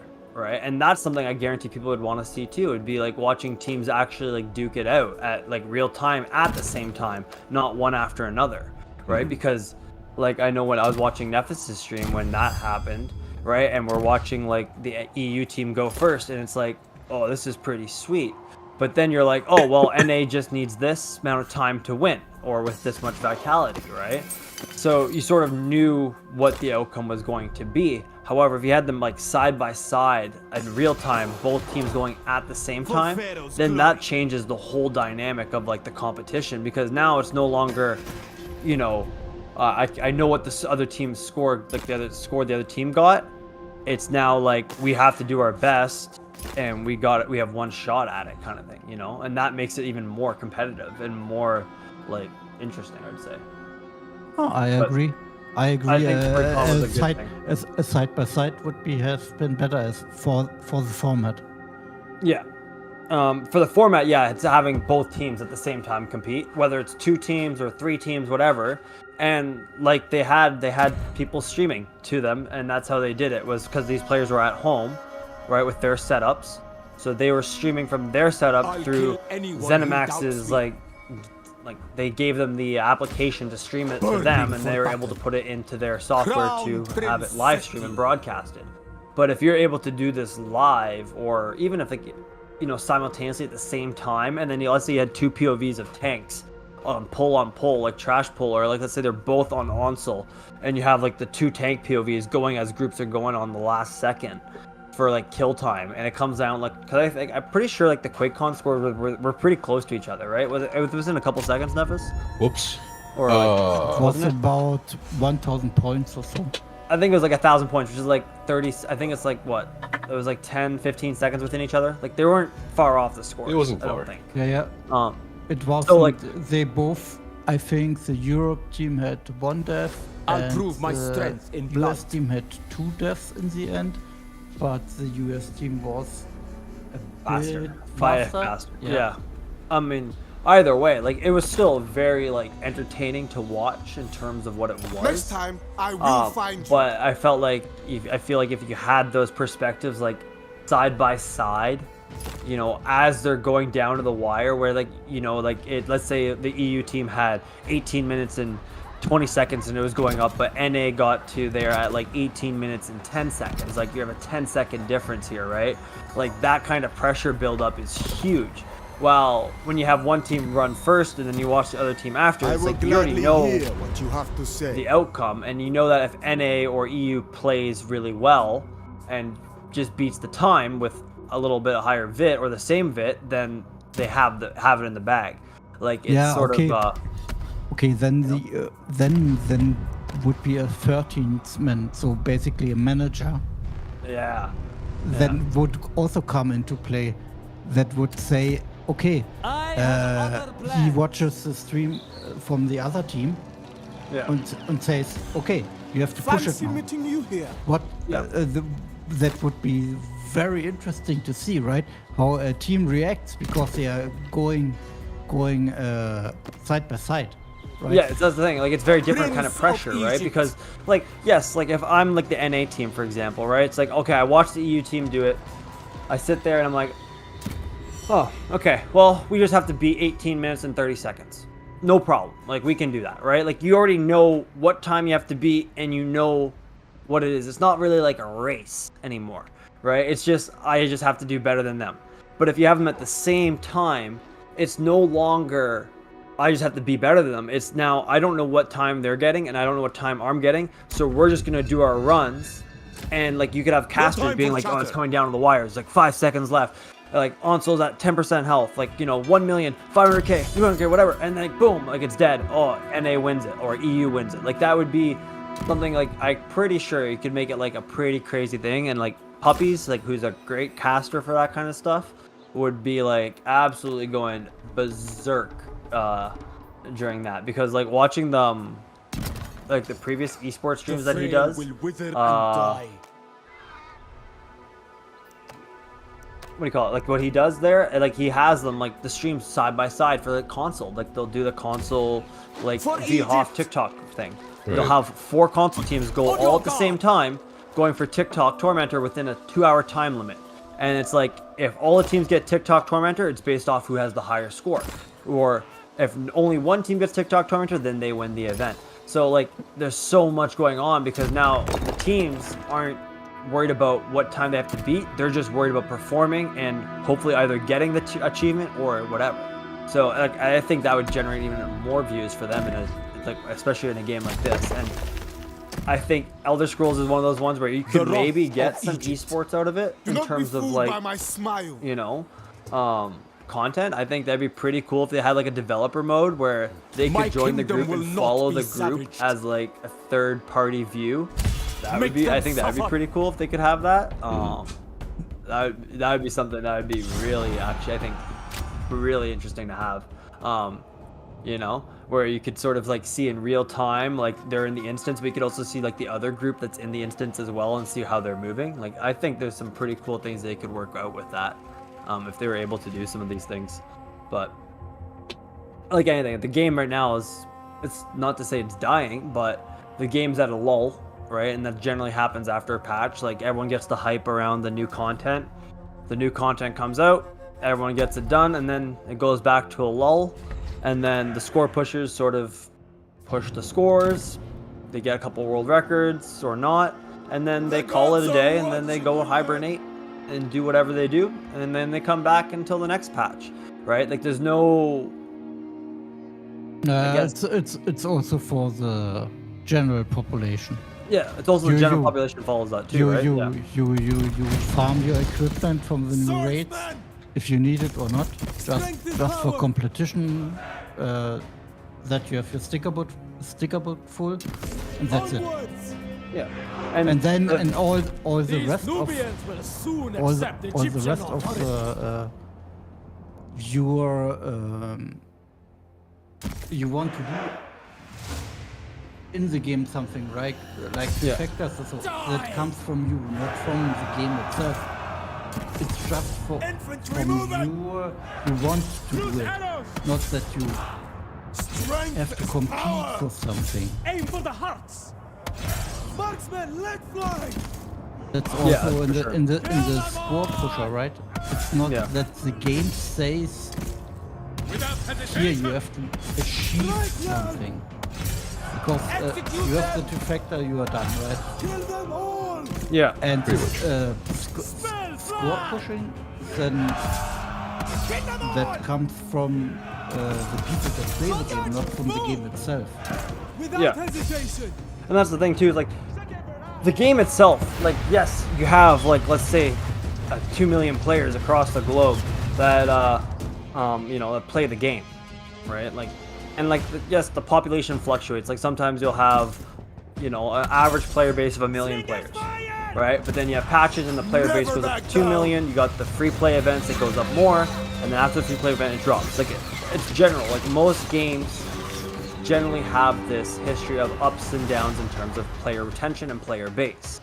But the thing is, where we lose this is that the things that were unique that made it people have the ability to enjoy more was the fact that like you had like say achievements, like universal achievements. Now I'm not one to say like I don't like it.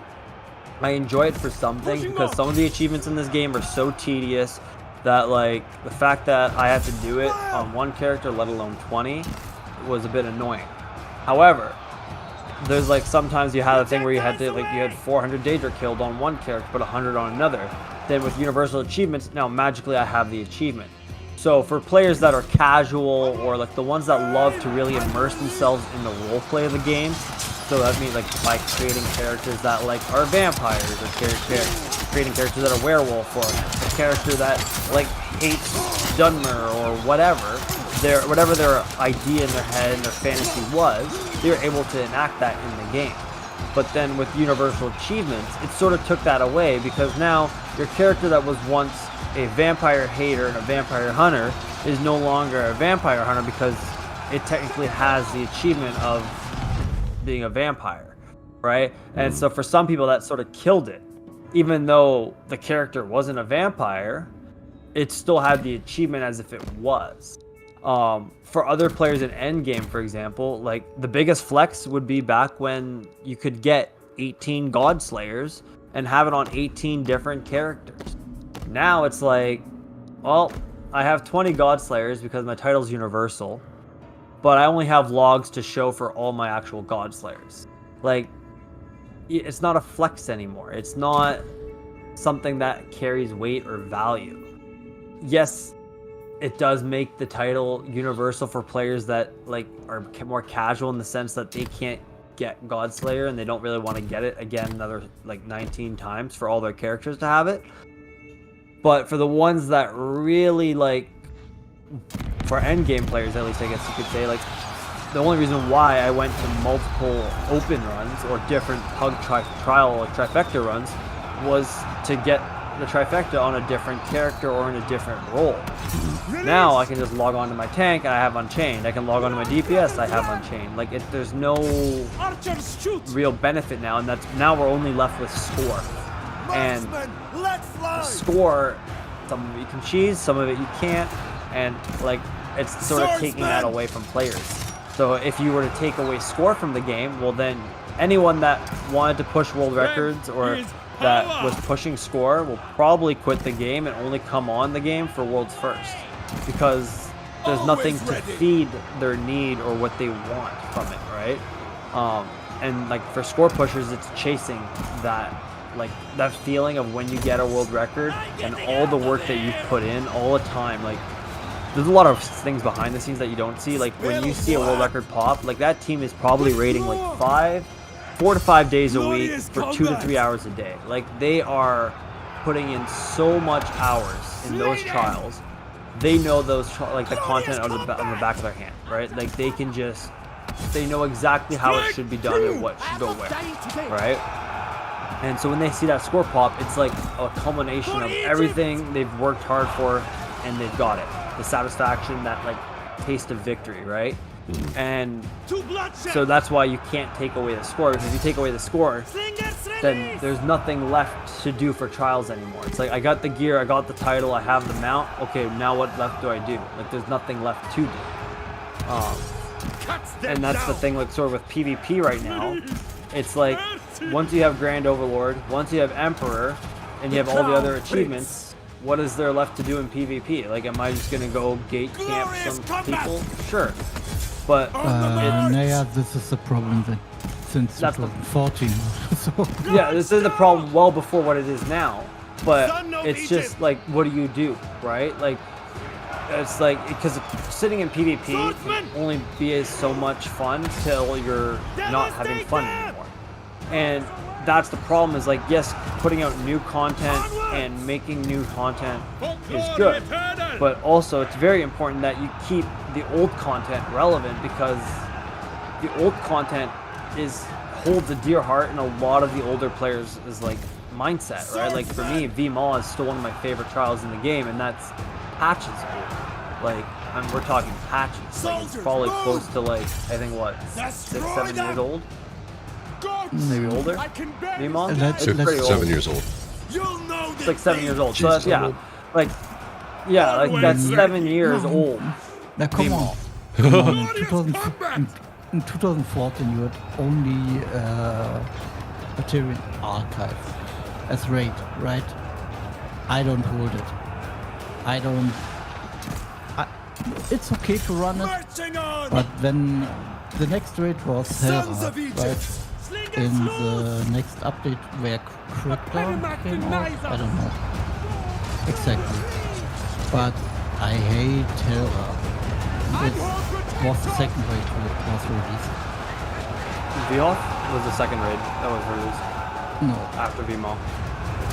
no, Hellra. Oh, Hellra. Oh, you're talking about the Kragorn trials here. Yes. Oh, yeah. I began this game in 2014, so. Yeah, you probably actually know when, like, if you were talking about old trials here, you probably know that when, like, you know, for example, let's say VSO, if you lost all your vitality in Sanctum Ophidia, you got kicked out of the instance. I didn't play when VSO came out. Oh, I quit before. You did, didn't you? That was a fun thing.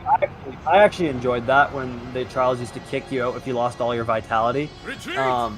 Yes, progression was a lot slower back then, but it forced you to learn the mechanics, and it forced you to do the fights properly, right? Would that'd be something, I honestly, maybe for like newer trials, maybe if ZOS implemented that, where if you lose all your vitality, you have to restart the trial on the hard modes, maybe? That'd be, I think that'd be something that'd be pretty cool. I would also be cool if it's on a normal veteran. Or even on a normal vet run, yeah. Like on both.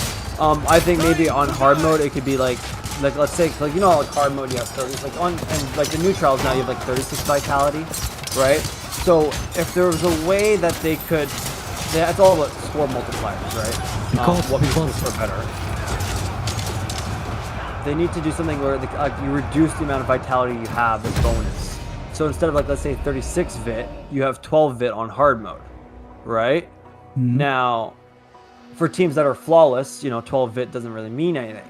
But for teams that are progressing or whatever, 12 vit is a lot different than 36, because now you only have 12 chances to make mistakes versus 36 fuck-ups or whatever. You don't have that anymore. Power is mine. But if you still get the same score with less vit, that'd be cool.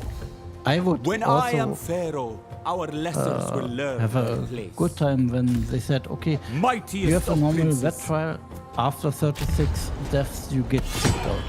I would be fine with that, because then you don't have to drag this whole thing out. Crown Prince Sekti. Yeah. You don't have to Serve drag it your out rightful because then Pharaoh. you have been shown your I'll work functions, you to the bone. right? In this Yeah. moment, and you have to get better to actually finish the trial. That would be a really good thing. Also for, okay, if it's a good thing for me. I did all the trials in veteran with no problem.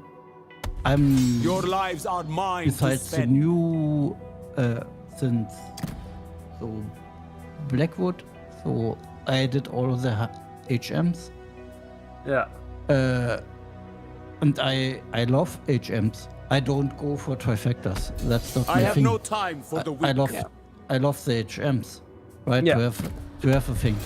But when you go then in a not so experienced or not so performant group, and you have to drag it out over 2 hours Ready to actually spill get blood. to the end boss, Burning and then for you battle. are basically you have to Do quit not be the- distracted by my quit the imperial raid grandeur. because you run out Attend of to your time. duties. And you Yeah. basically, if you are It is my duty wiped as an 3 Egyptian times, 4 to times aid my before peers that, when I can. you should kicked out, and the people Crown have Prince. actually think about it that they have to do better, because as raid lead you have to. Yeah. The wrath That's of another. Egypt. That's the thing. I really actually enjoyed the fact that they kicked you out for VIT. Like if you lost all your VIT. Now that being said, that's not everyone's cup of tea, right? Like you would lose a lot of the casual player base because now trials are people are going to consider gate kept by Mightiest the fact of that princes. you need to have vitality or people that know what they're doing to get through the content and be able to clear the content. So they want to make the content accessible, right?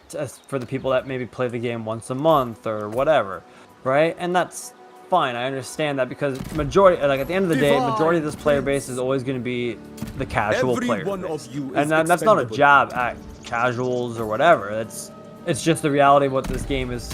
It's always going to be. Serve your rightful Pharaoh. Because at the end of the day, like I'll with the work crowns you that to keep the on coming bone. out, that's what fuels a lot of the people we're going through. But at the same time, it showed that like if you take out crown gifting in this game, it decreases so much Crown of the Prince economy in Sekti. this game. It is ridiculous. Meneptah's heir. Crown gifting was the biggest source of funds for carriers or for people that wanted carries, whether that was just a hard mode clear or wanted gear Your runs. lives Like are I know mine a to lot of people spend. that just buy carries for gear runs.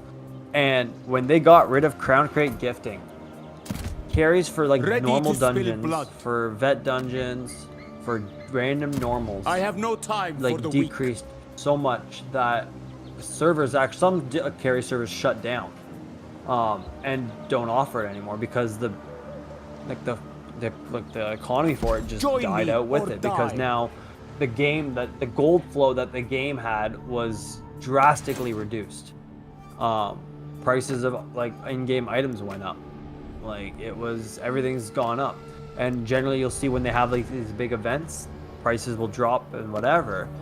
But it shows that this game is so reliant on It's tomorrow, Mecca.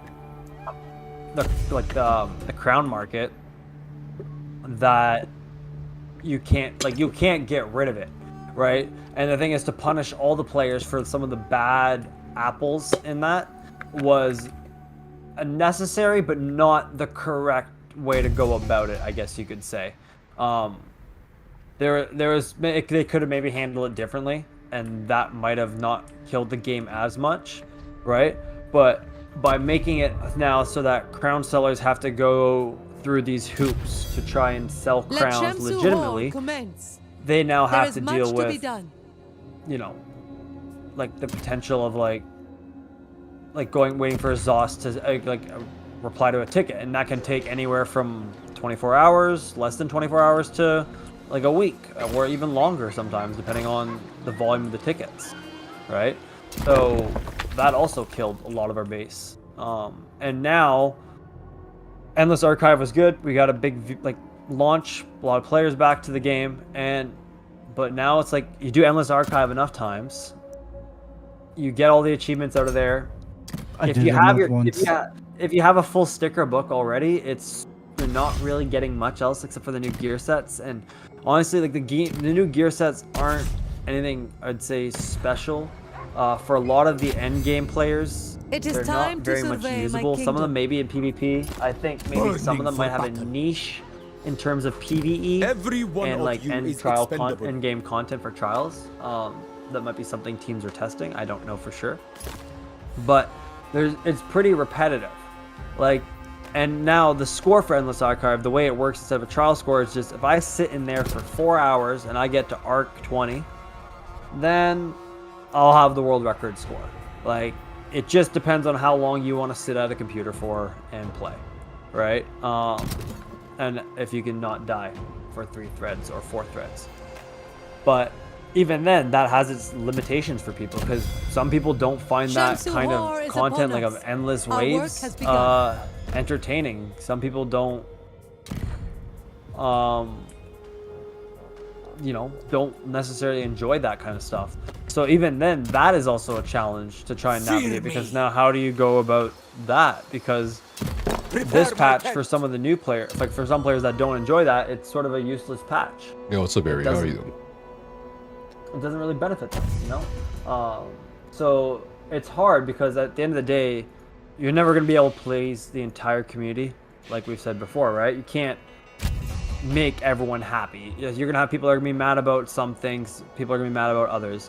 Like the reason for the corrosive armor change, right? That's generally due to PvP, I'm pretty sure. That's not because corrosive armor is generally not really used in PvE. It's just magma, right? So in PvP though, corrosive armor was absolutely ridiculous. So they nerfed it. A liar, but it has repercussions in the PvE community too if it was ever used, right? But that's one of those ones where it didn't really, so it didn't really matter too much. But that also dictates things, right? Because sometimes if the PvE community cries enough about, like I'm not gonna say cry because that sounds wrong. If the PvE community voices discontent with a certain set or something, it might get nerfed in both aspects, PvP and PvE. Or if the PvP community explains like is a discontent liar, with something, for example, a bully, except for monster sets and crit, right? Like before, monster sets used to be able to crit. Now only select ones can, I believe. Nephis, I think you know more on that than I do. But that was because like in PvP, I could have my Celine set crit for 30k, and like the bear would just one-shot someone in PvP, right? But we nerfed that because of PvP, and it's punishing PvE players, right? So that also becomes like a challenge beyond how you navigate that, right? And I think you have to sort of like split them in two almost. Like you almost have to make PvP separate from PvE, right? Like the PvP sets might work in PvP but don't work in PvE, right? Or whatever. But that's something they might have to consider too, right? Is like splitting the two entirely. So like in PvP, Magma doesn't generate ultimate, but in PvE, Magma does. Right? Or in PvE, monster sets can crit, but in PvP, monster sets don't. The wrath like, of Egypt. Now, there's like all these fixes require a lot of testing and nothing's simple and easy.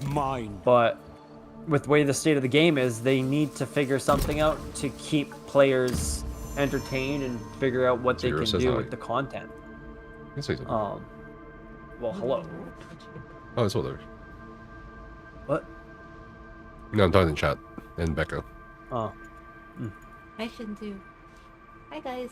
Or hello. Hello. She's part of the green screen. It's all green screen. It's all a green It's all screen. fake. Yeah. She's wearing a green sweater. No, she is part of the green screen. It's It's all fake. I made her up. You made me up. Yeah, like that girlfriend at the other school. What do people say? I have a girlfriend who goes to a different school, something like that. Yeah, Lives in another town. Lives in another town. You don't know her. Oh yeah, she's we don't gifted. have friends in common. Mightiest of princes. Well, anyway, back to the original conversation. Yeah, players By can't. my What? divine command, Okay, have fun at let us work. begin our work. Bye. Players can't decide for themselves either, collectively. So Yeah, and it is what it Crown is. Prince it Seki. is, it is, and now we're in this The enemy world of of, fools. you know, of like trying to please everyone, but we can't really please everyone. We so we're tried. doing a Only decision that fools gives us less question my headache. claim. Yeah, we tried. Yeah. I've been invited to a challenge Ooh. What in challenge? ISO Oh, What that's challenge? that's cool. where you basically do, in this case, just VDSA, right?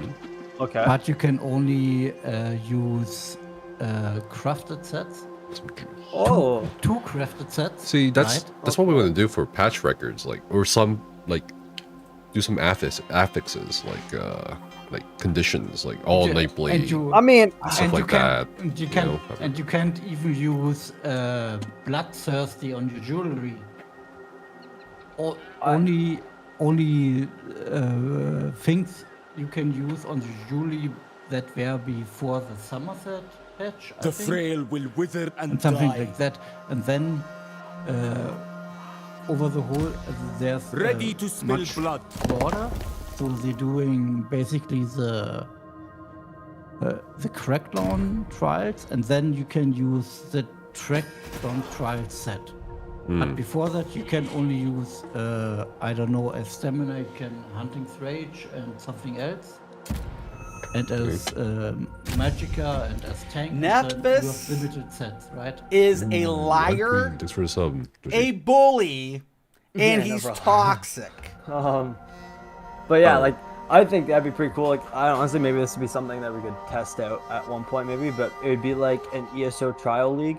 So you get some of the teams that push world records to come in, and basically, if you get a world record, they get like let's say amount of points, X amount of points, and the teams or team that has the most like ladder points by the end of it would get something special maybe or Nephis something, or a cool little prize. is a but liar, that'd be something interesting to a see, and you could have them bully, maybe like go toe and to he's toe, like let's say, toxic. like now in this case you sort of dictate, I guess, what style they're going to, but you'd say like maybe once a week or They never twice a stood week a or whatever, chance. whatever the teams I guess can agree upon, and whatever the league would agree upon. You could have them go in, for example, like they go into VHoff one night, so the two teams will go at the same time against VHoff, like head to head, sort of like a hockey game kind of thing, like 1v1 kind of thing, and the team that emerges with the higher score, the higher vitality, or whatever it is by the end of the period, would be the winner, right? And you have X amount of head-to-heads in the league, and then you'd have playoffs kind of thing or something like that.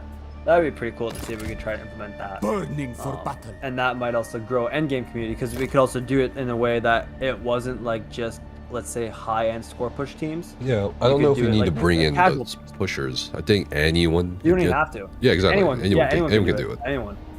I think if we do it with anyone, that would be pretty cool. Like any kind of casual team, like as long Also, as the team but- have like but- or some kind of experience. But also limiting the equipment type. That You could, yes. That would be really a cool thing, where you say, okay, you can maybe only use crafted sets, or you can only use sets that are available unto patch. I don't know. Only Or, the or maybe like strong only new thrive in patch this sets world. kind of thing. So that would be Or you have a trial that came out to this patch, and Yeah. all the sets before that patch are allowed. yeah. Not you could, not the sets that with the patch and after the patch came, something like that, right? I think that'd definitely be something interesting and worth maybe like exploring, because I think that would be a way to also grow endgame community more, because now you could like I'm wanting also too, like let's say you could have like different leagues, right? So you could have like the Premier League, if you want to call it like that, whatever, or the Diamond League, whatever you want to call it, could be like the score push teams, right? With the teams that are at the high end of the end game, right? And then you could have below it like the casual teams, so like my core team, or core teams that are like getting trifectas, but they're not necessarily getting scores, like high scores with it. But they could go toe to toe. And then you could have like at the lower end, you could have like just your teams that like are from the more casual teams, where you're just going to get a hard mode clear, or you're just going to get a clear, and if you clear with Vit, you're happy with it, kind of thing, right? And you could have it so like, let's say if you do like you finish top well in your division or your league, you can choose to earn a promotion to the next league. Or if you were to like not like do well, let's say you finish bottom, like you don't, let's say, have relegation, but let's say you go in a playoff against the team that won their other division or whatever, right? And you compete to see if you can keep a spot. So that would be something too, so that allows for movement up and down the ladder, so you're not like deadlocked into a certain bracket. You're able to move up, or you're able to move down, or you can just drop out entirely. But that would be something that'd be pretty cool to potentially explore. Sets chosen. I think you could maybe have quite a big footing in terms of the community with that. Just Born to conquer. I think No, a lot but- of players want it. Stay in some alert, way or another. peons. But this things about my this gets me thinking about my raid teams, where maybe we have to fresh up things a bit. Maybe we say, My okay, kingdom will not be savaged. If we Prince got of on the Egypt. 30 of the 37 dead, I need we conscripts. reset. Something like You that, could- right? Yeah. To get people Serve your rightful push Pharaoh. themselves, not to die I'll too work often, you right? to the bone. To make Right. the right things, even if you say all the time, okay, you have to stack all the time. I'm in such teams, right, where you have to say it, stack, stack, stack. Maybe you have to fresh up things with that, where you say, okay, we are on the 37th dead, we reset the trial, and go from the beginning, because now we did all the things we cannot do anymore. So just to get out of the trot, I would say, right? So out of the usual things of doing, right? Where You could definitely have like I don't even call it, like, I would say maybe wild card rounds or something. Like something where you throw a challenge into it. So like your league designers, like when you plan this out, whatever it would be, Despite right? our You would differences, have like diplomacy modifiers, has served us well. for example, right? So I would say, That honestly, is instead of like fair and assigning these modifiers, you could maybe make these specific, like a selection. So each week, teams have to pick from select The modifiers. future of Right? In the So name of one duty. could be a higher risk, so you get higher reward out of it. So like, let's say you can get a higher score potentially in terms of ladder Good points. things Like you get always some extra happen when we bonuses, put our minds right? together. If you chose like the riskier ones, or you could do the ones like, for example, let's say you do it only with like the original 160 CP. Back in the game, like you go back to 160 CP and you try to do a hard mode of a trial. If you pick the hard mode, like a super hard trial, it's more challenging. You could get, let's say, like an extra couple more ladder bonus points or something. But I think there's definitely a way we can make this game. 160 CP was also a thing after 2015, right? So. Yeah, it was 160s, or like, and like that's the thing. Like you could spin this off in many different ways and how you make it work, right? But the whole I think we'd have to try and do anything to make either cater to like some casuals. You could do like only overland sets out of these zones, right? But the thing is too, though, when we plan this, though, you have to also keep in mind that we can't just put them in sets where your damage goes to nothing.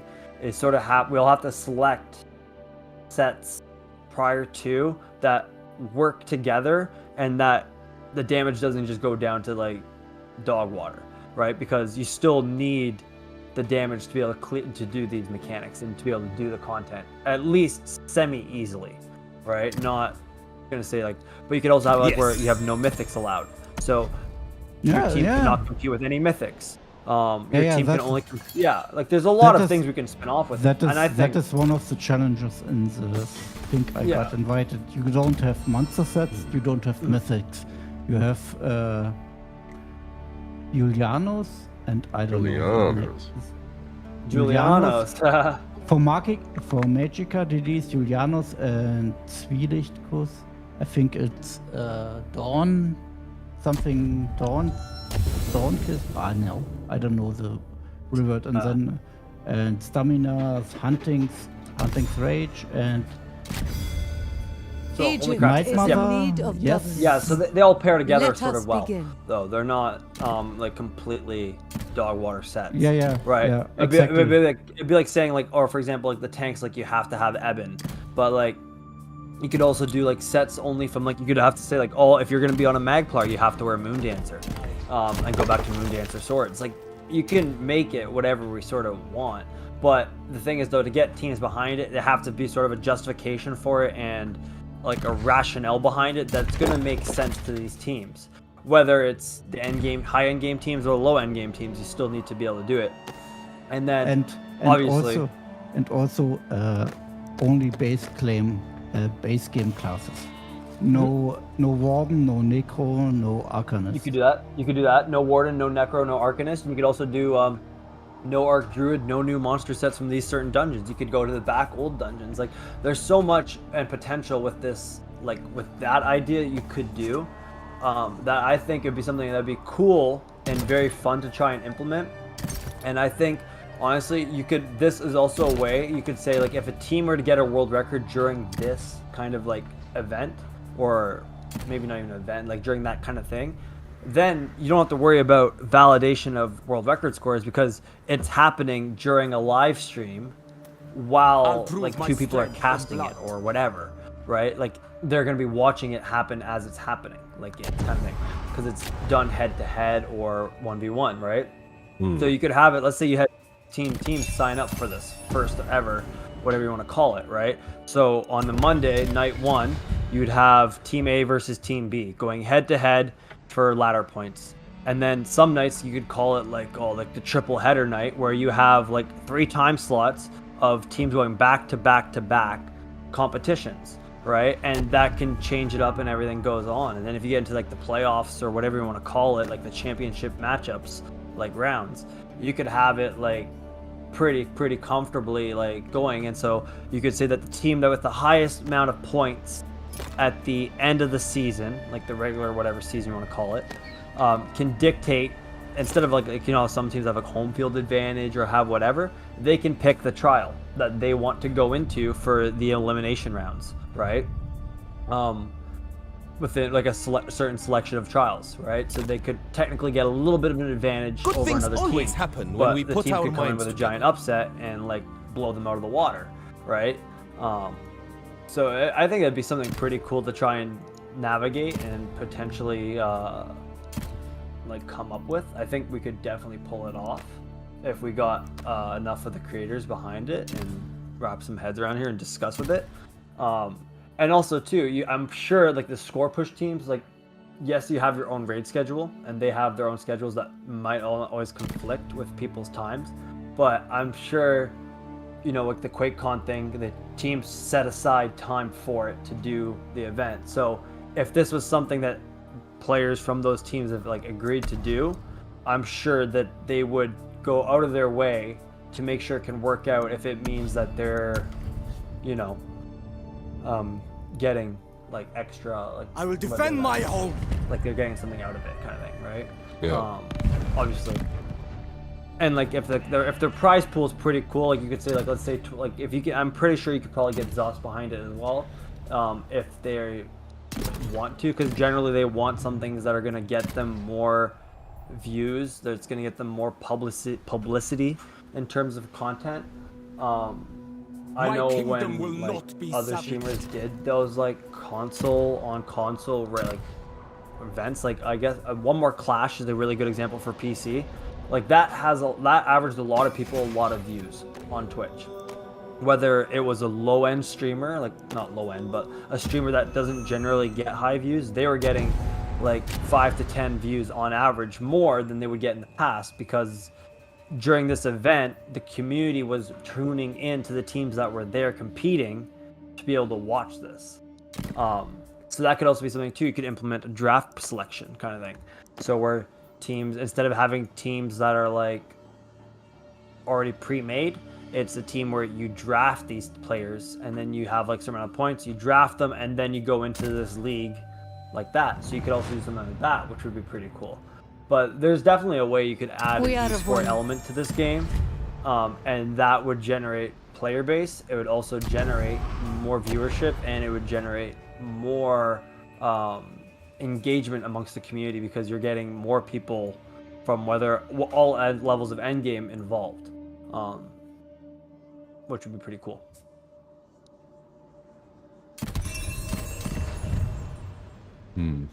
Yeah, we'll have to talk more about the patch records, but I should probably make an announcement later about, hey, this is the final decision on what we're gonna do about the records, at least, and then if there's any final thoughts, go for it. But that's probably what we're gonna do here.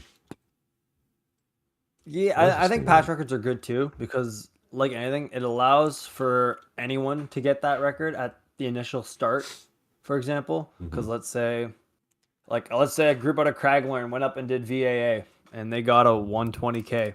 Technically, they have a patch record until a team beats it, right? So it gives a little moment of glory to those people that don't necessarily push score for score, but it gives them an opportunity to maybe get their name out there in the endgame community that they didn't think was attainable. Because I feel like for a lot of players, endgame community feels very prestigious, especially for the ones that are at the high end levels. And if you know the right people and you know, and you have the ability to get connected and you're able to perform, then you have a better chance at getting onto those high end teams. While a lot of the players are in the middle of the pack, right? Like they're there, they're able to score push, but they don't have the jump or the connections to get into that kind of thing, but they want to do it, right? So I think patch records is a nice way to implement that, because you're sort of able to get a little bit more like spotlight on the up and comings, I guess you could say. I think the thing for team tags would have to be for world records only, though. Oh yeah, world or console records, in my opinion. Yeah, I don't think you could have a team tag for patch records, though, unfortunately, because otherwise you'd have 100 different tags going out. Lordok versus Nefas. Oh yeah. Oh yeah, that'd be a good one. All right, I'll be right back though. Yeah, that ain't happening in real life. Maybe they can. We're in Texas now. Revolvers. Calm down. Wow. Maybe with slingshots. You never know. Don't encourage him. He was. True.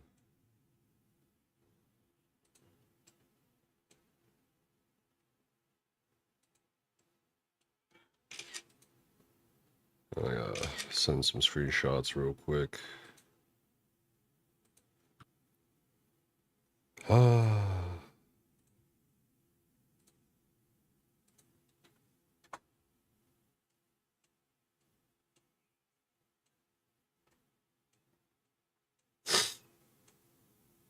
Is Nefas gonna duel? No, you're not, Becca.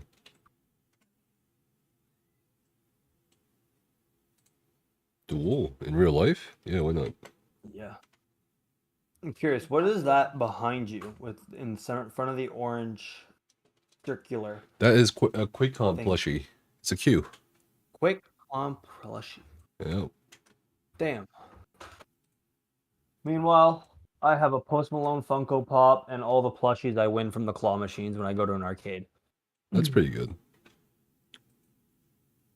I have yet to lose money on that.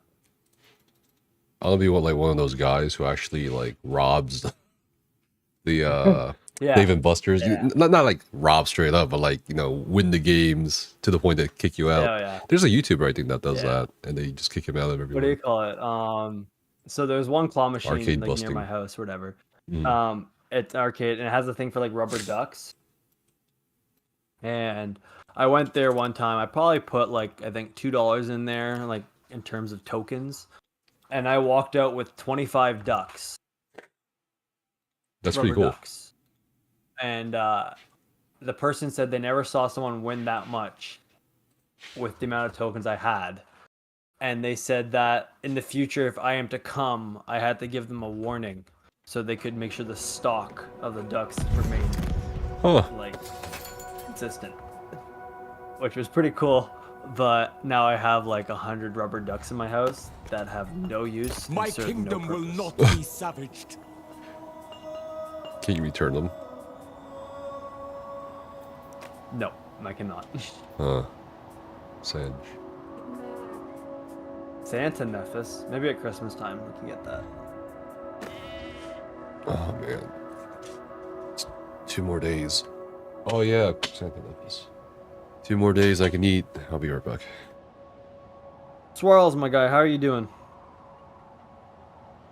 Doing good, man. How are you guys? Not too bad. I've been listening and setting Oh, up yeah? my sets for DSR. Nice. Yeah. We're just spitballing ideas out here because we're sort of trying to figure out some things of what to do in terms of like how we can maybe rejuvenate some content. But Barbarians will like, never it's pretty take what is mine. And then we're just discussing about like patch records and world records and like what we have to do to try and not police them, but because we don't want to police them, but like how we can go about them kind of thing. Honest question, do the in-game leaderboards get wiped every patch? Yes, they do. Put the rubber ducks on Jeeps, you're saying, Zero?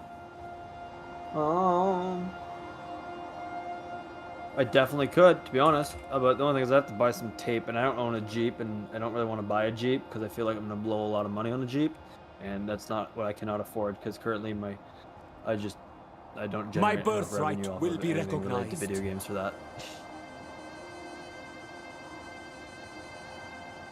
And Jeeps are expensive in Canada. I mean, vehicles in general. You're paying 40% more for literally any vehicle in Canada than you would in the States. Alright, I'm back. That is true too. It's like actual facts. It's so shitty. 40% more Oh, on gas or electric cars? The wrath of Egypt. No, vehicles in general. Oh, vehicles. Okay. Although I will say... Oh, you want me to go put them on random Jeeps out like public? I could Let definitely do Shamsu that. Hall commence. There is much Feel to be like- done. But then you'd see the TikTok saying like, oh, if you see a rubber duck on your car, it's a sign of human trafficking, and they're gonna come Oh for my you. god. Like, I guarantee you're gonna see a TikTok about that, and I'm gonna be like, well, no, I was just trying to be friendly and nice, and I was just trying to give you a rubber duck because I have too many, but now I look like I'm an idiot and a creep. Yeah, I don't know. Welcome, friend. This should Google be it. interesting. Oh, Twitchy, I don't have work on Monday because Rightful holidays and stuff. heir So of if you Egypt. want to ask the group if they want to start at 8 For instead of Pharaoh's 8:15. glory. I don't know if I was the only The person very who spirit couldn't of make the 8 Egypt times. runs You're through the only Seti. person that could not make the 8-time slot. So then this Monday, we could even get 15 more minutes of raid, which is No, technically half because a I run. think our fill's a bit late anyways, so it's fine. Who's our fill for that day? Fresho is filling on Monday. Wonder's gonna be filling tomorrow, but I still have to find a perm DPS spot. And then Sunday I have no fill yet for MK Sork. Civilization. Unfortunately, Oh, God. Nephis is retired from ESO. So Yeah, I'm just here for the swash. Hopefully that's gonna happen tomorrow. And then What about the the Mindmender? Mindmender prog. Hopefully we'll also finally get it, honestly. I don't know if we're close or not. It's because it's roster prog for that group. yeah. So we'll see. What time did the group run at? 12 p.m. Eastern For to that. 2 for the Mindmender on Saturdays and Sundays. And 10 Fray p.m. will to wither and midnight die. or 12:30 midnight on Saturdays for the swash, or 8 to 10 p.m. Eastern on Sundays for the swash. Where's the Mindmender run out of? TA. Did I miss X that? more Where? Mindmender. Yeah, I was gonna say X. I was gonna say X is DPS. Mightiest of princes. Bloodshed awaits.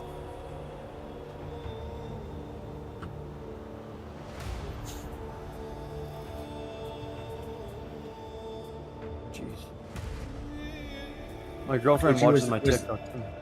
Okay. Submit to your I was prince. gonna say, was that in our group where we watched Nephis Swan the other week?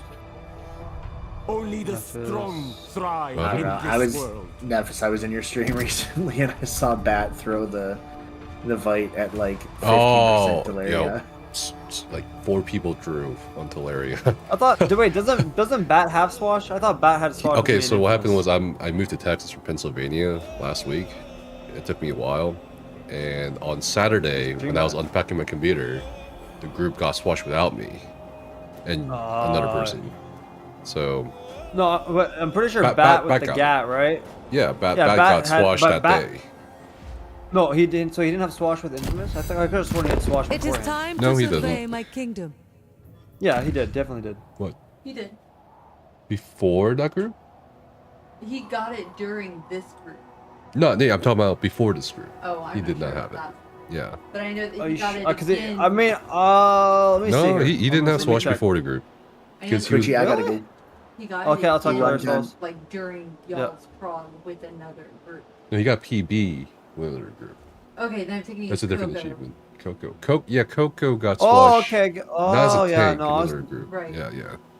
My kingdom Okay, I'm will mixing up the not be roster. savaged. Yeah, so no, Bat did not get. Crown Prince Seti. So many of the groups crossed over.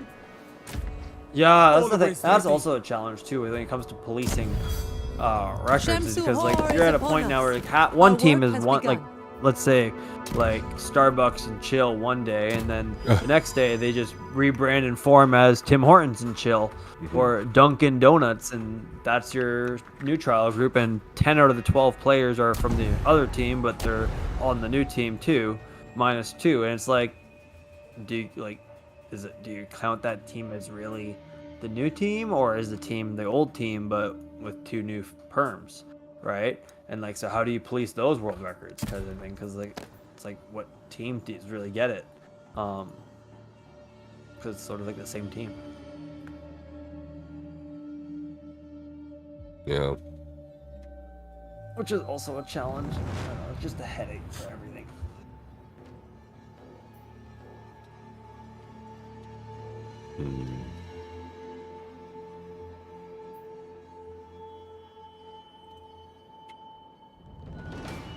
It's definitely a headache.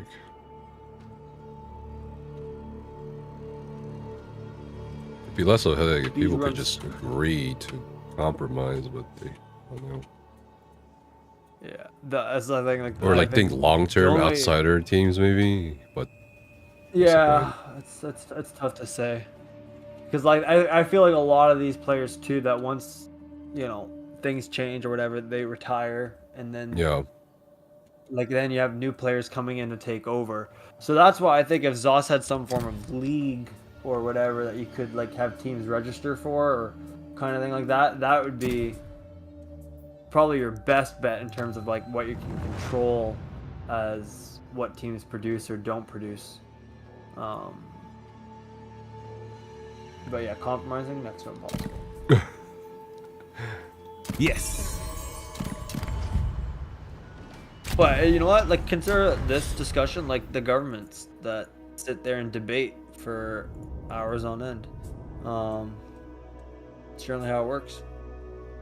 And do you get to an agreement? Nope. Do you just discuss in circles all the time? The difference between government and this is typically those in government want the same thing. Only fools question my... Yes, I guess it depends on the government. Like in Canada right now, Or personal gain wise. you have one. Yeah, I guess. And in Canada right now, you have one person, for example, that's like, I want, for example, carbon tax. So all our gas gets taxed more because they're trying to phase out fossil fuel burning vehicles. However, the thing is, a lot of Canadians right now, you're paying like 6 to 7 cents more per liter at the pump because of the tax. And it's now coming to the point where it's like, either I have gas to go to work, or I have enough money for groceries for the week. Like, you gotta pick and choose, which is a big challenge for a lot of people. And then you have someone that's so far disconnected from the Canadians general Canadian population because they spend someone's yearly salary in terms of groceries for themselves, like a year. That's what they're spending on groceries. So it averages out to being like, I think it was something around like 2,500 to 3,000 a month in groceries, which is ridiculous considering most Canadians are struggling to buy $150 worth of groceries per month. Yeah. Or per week kind of thing. So to say like you understand the situation fully is it's crazy. And most Canadian, like 4,000 or more a year is what their grocery bill is. And you're putting someone's salary on your groceries. So it's crazy. But you'll have parts of the government that are like, oh, we need to like nullify the carbon tax. So you'll have half of them agree, but then because one government is a majority, they're like, oh, yeah, joke's on you guys. It's not going to happen. We just deny the vote. So they just argue about it endlessly over and over and over again, and nothing gets done. And then we just pay more. I think Vancouver is really bad for gases or for grocery price right now, isn't it? There, Zero? Vancouver? Isn't Vancouver like a drug-riddled city now? At least downtown or some shit? Well, Vancouver's a very strong opioid crisis right now. Yeah. Going on. I've seen a lot of videos recently about that. I'm like, wow. Yeah, mainly with. This is not what I imagine when I think of Canada. I was like. Well, no, most people think of Canada. They think of Toronto. Right. And you have the people that are be like, Shoddy was like this, and then Marved Up fam, and it's just terrible. Like you can't even understand them half the time. It's a whole different language. People from Toronto. But yeah, like Vancouver has a very big drug problem, especially with opioids.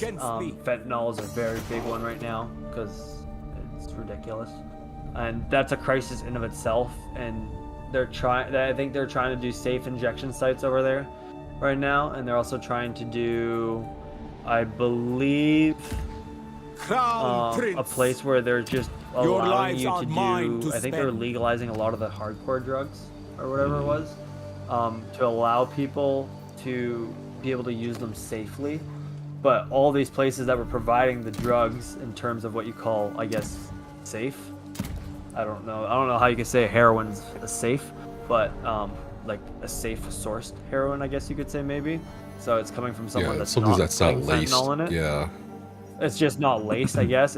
But like when you think of like heroin's like, or like cocaine, for example, like they use gasoline to like pull and extract things to make cocaine. So like realistically, how safe could it be in terms of what you're putting in your body?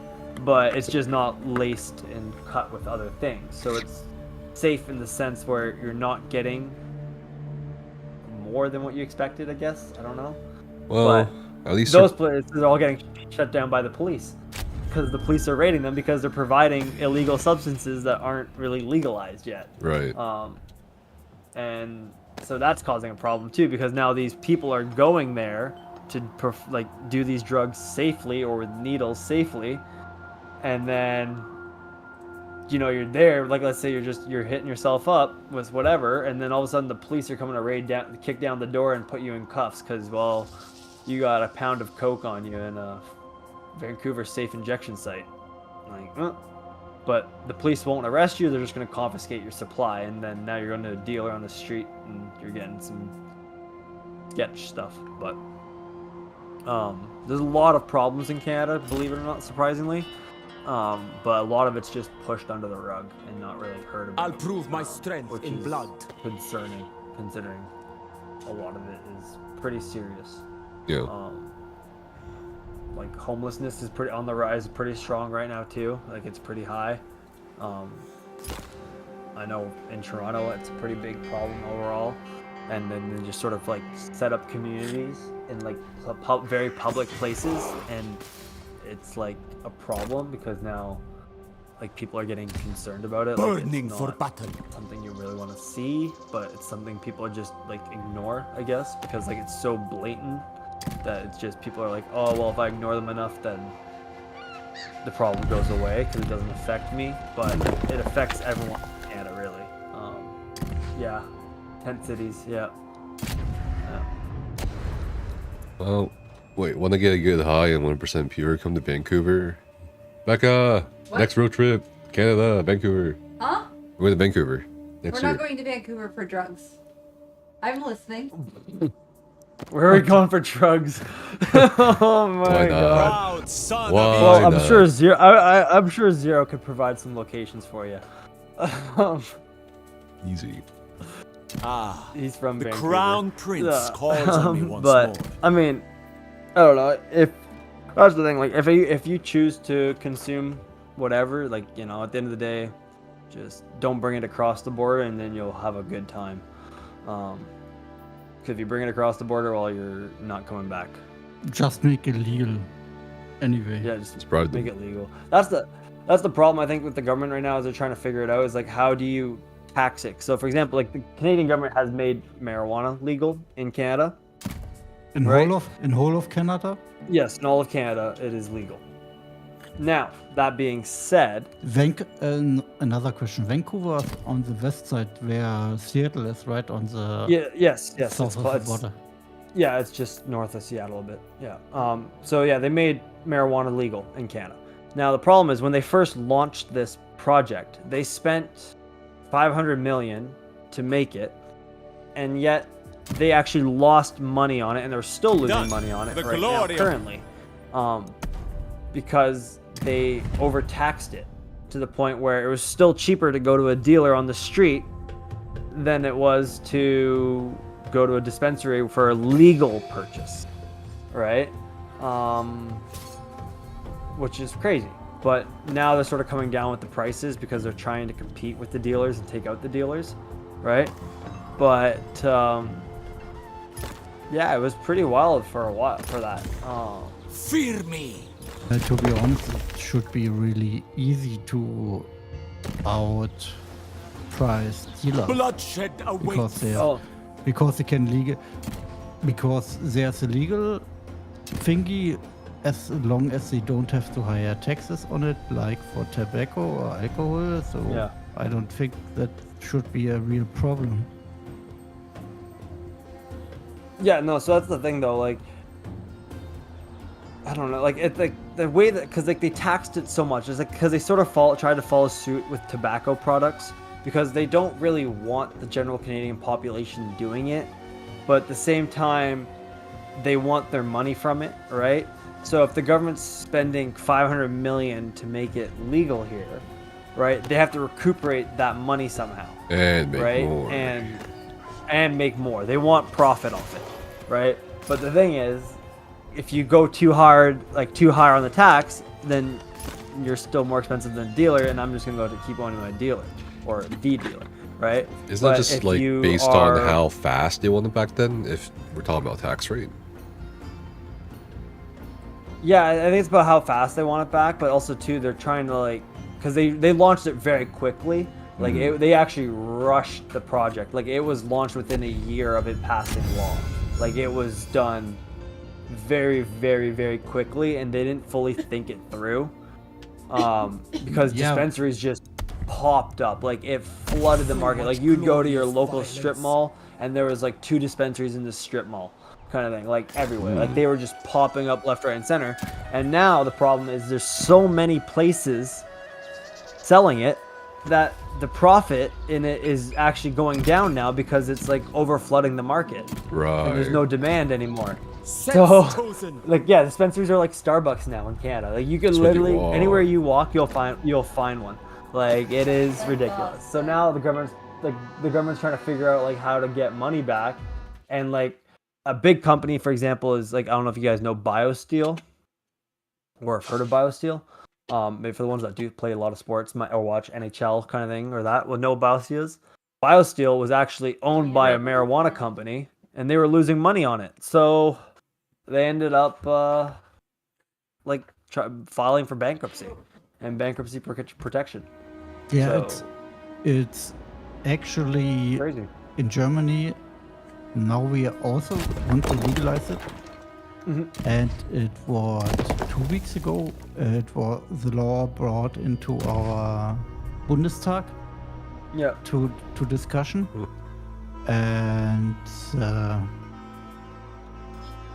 decision should be until the mid of December, and then beginning of next year it should be then Good things become always legal happen when we put our minds. somehow.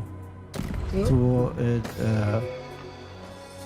25 grams should be legal to possess for private, and you should also be able to grow up to 3 plants for yourself.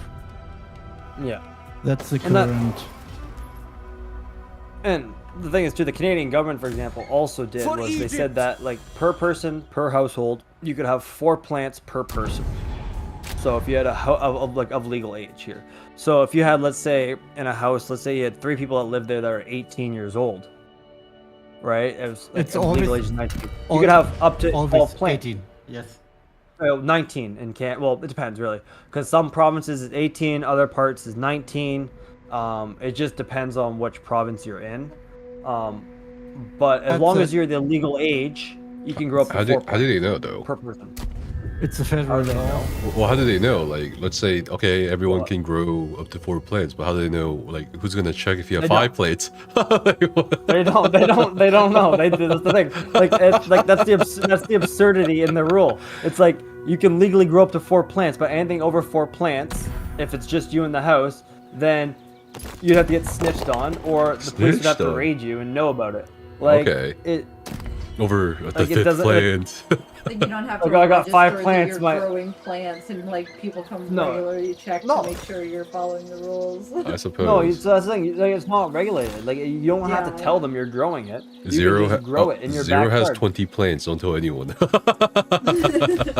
The Telling rock everybody. of Egypt. Oh my god. Now, like, that being said, it's pretty wild overall, but it's honestly a pretty cool system, I guess. But at the same time, too, that also kills the market because, well, hey, Traitors work against me. I can grow, like, I'll go buy the 4 seeds from the government for whatever, you know, and then now I'm just gonna grow my own, and well, now I have 20 plants at home, kind of thing. Like, it just. Becca says, You what if could you have separate the 4, plants but then from your the plants one. make babies? Do you put the baby plants up for adoption and separate the plant family? I mean, that makes sense. Yeah, What and if the then seeds scattered in the Right. wind and go, you know what I mean? It's just Yeah. like, Yeah, for how do sure. you regulate that? Well, that's how you end up getting on the front page of the news. Really? Always Someone ready. actually got sued Well, or sued over it?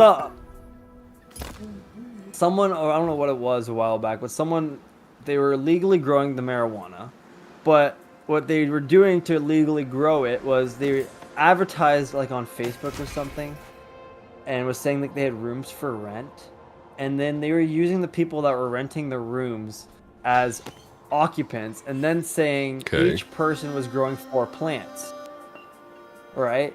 So then they had a farmer's field's worth of marijuana growing. Huh. Like, and we're talking like hundreds of plants here, right?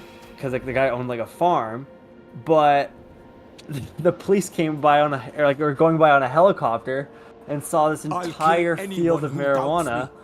and Why did ended the up helicopter? raiding them. Like, raided them because they thought it was a grow op, and well, it turned out that the people that he was housing in his house were actually the people that were cultivating the marijuana. Okay. So, like, Oh.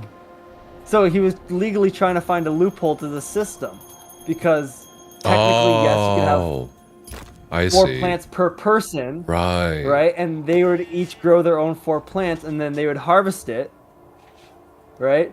But because he had like 100 That's plus smart. people Yeah. staying there, it was like over what the government was considered a legal amount, and they ended up just taking everything from him, and well, he got like arrested, and now he's But pretty he, sure in prison. he folled the rule though. 4 plants per person, right? Yeah, he followed the rule, but it was like a gray Mightiest area, of and then the princes. government wasn't happy with him. Bruh. If Because, it's a gray well, area, then they shouldn't do anything. They Oh, shouldn't, sorry. but that's how it generally works, though, isn't it?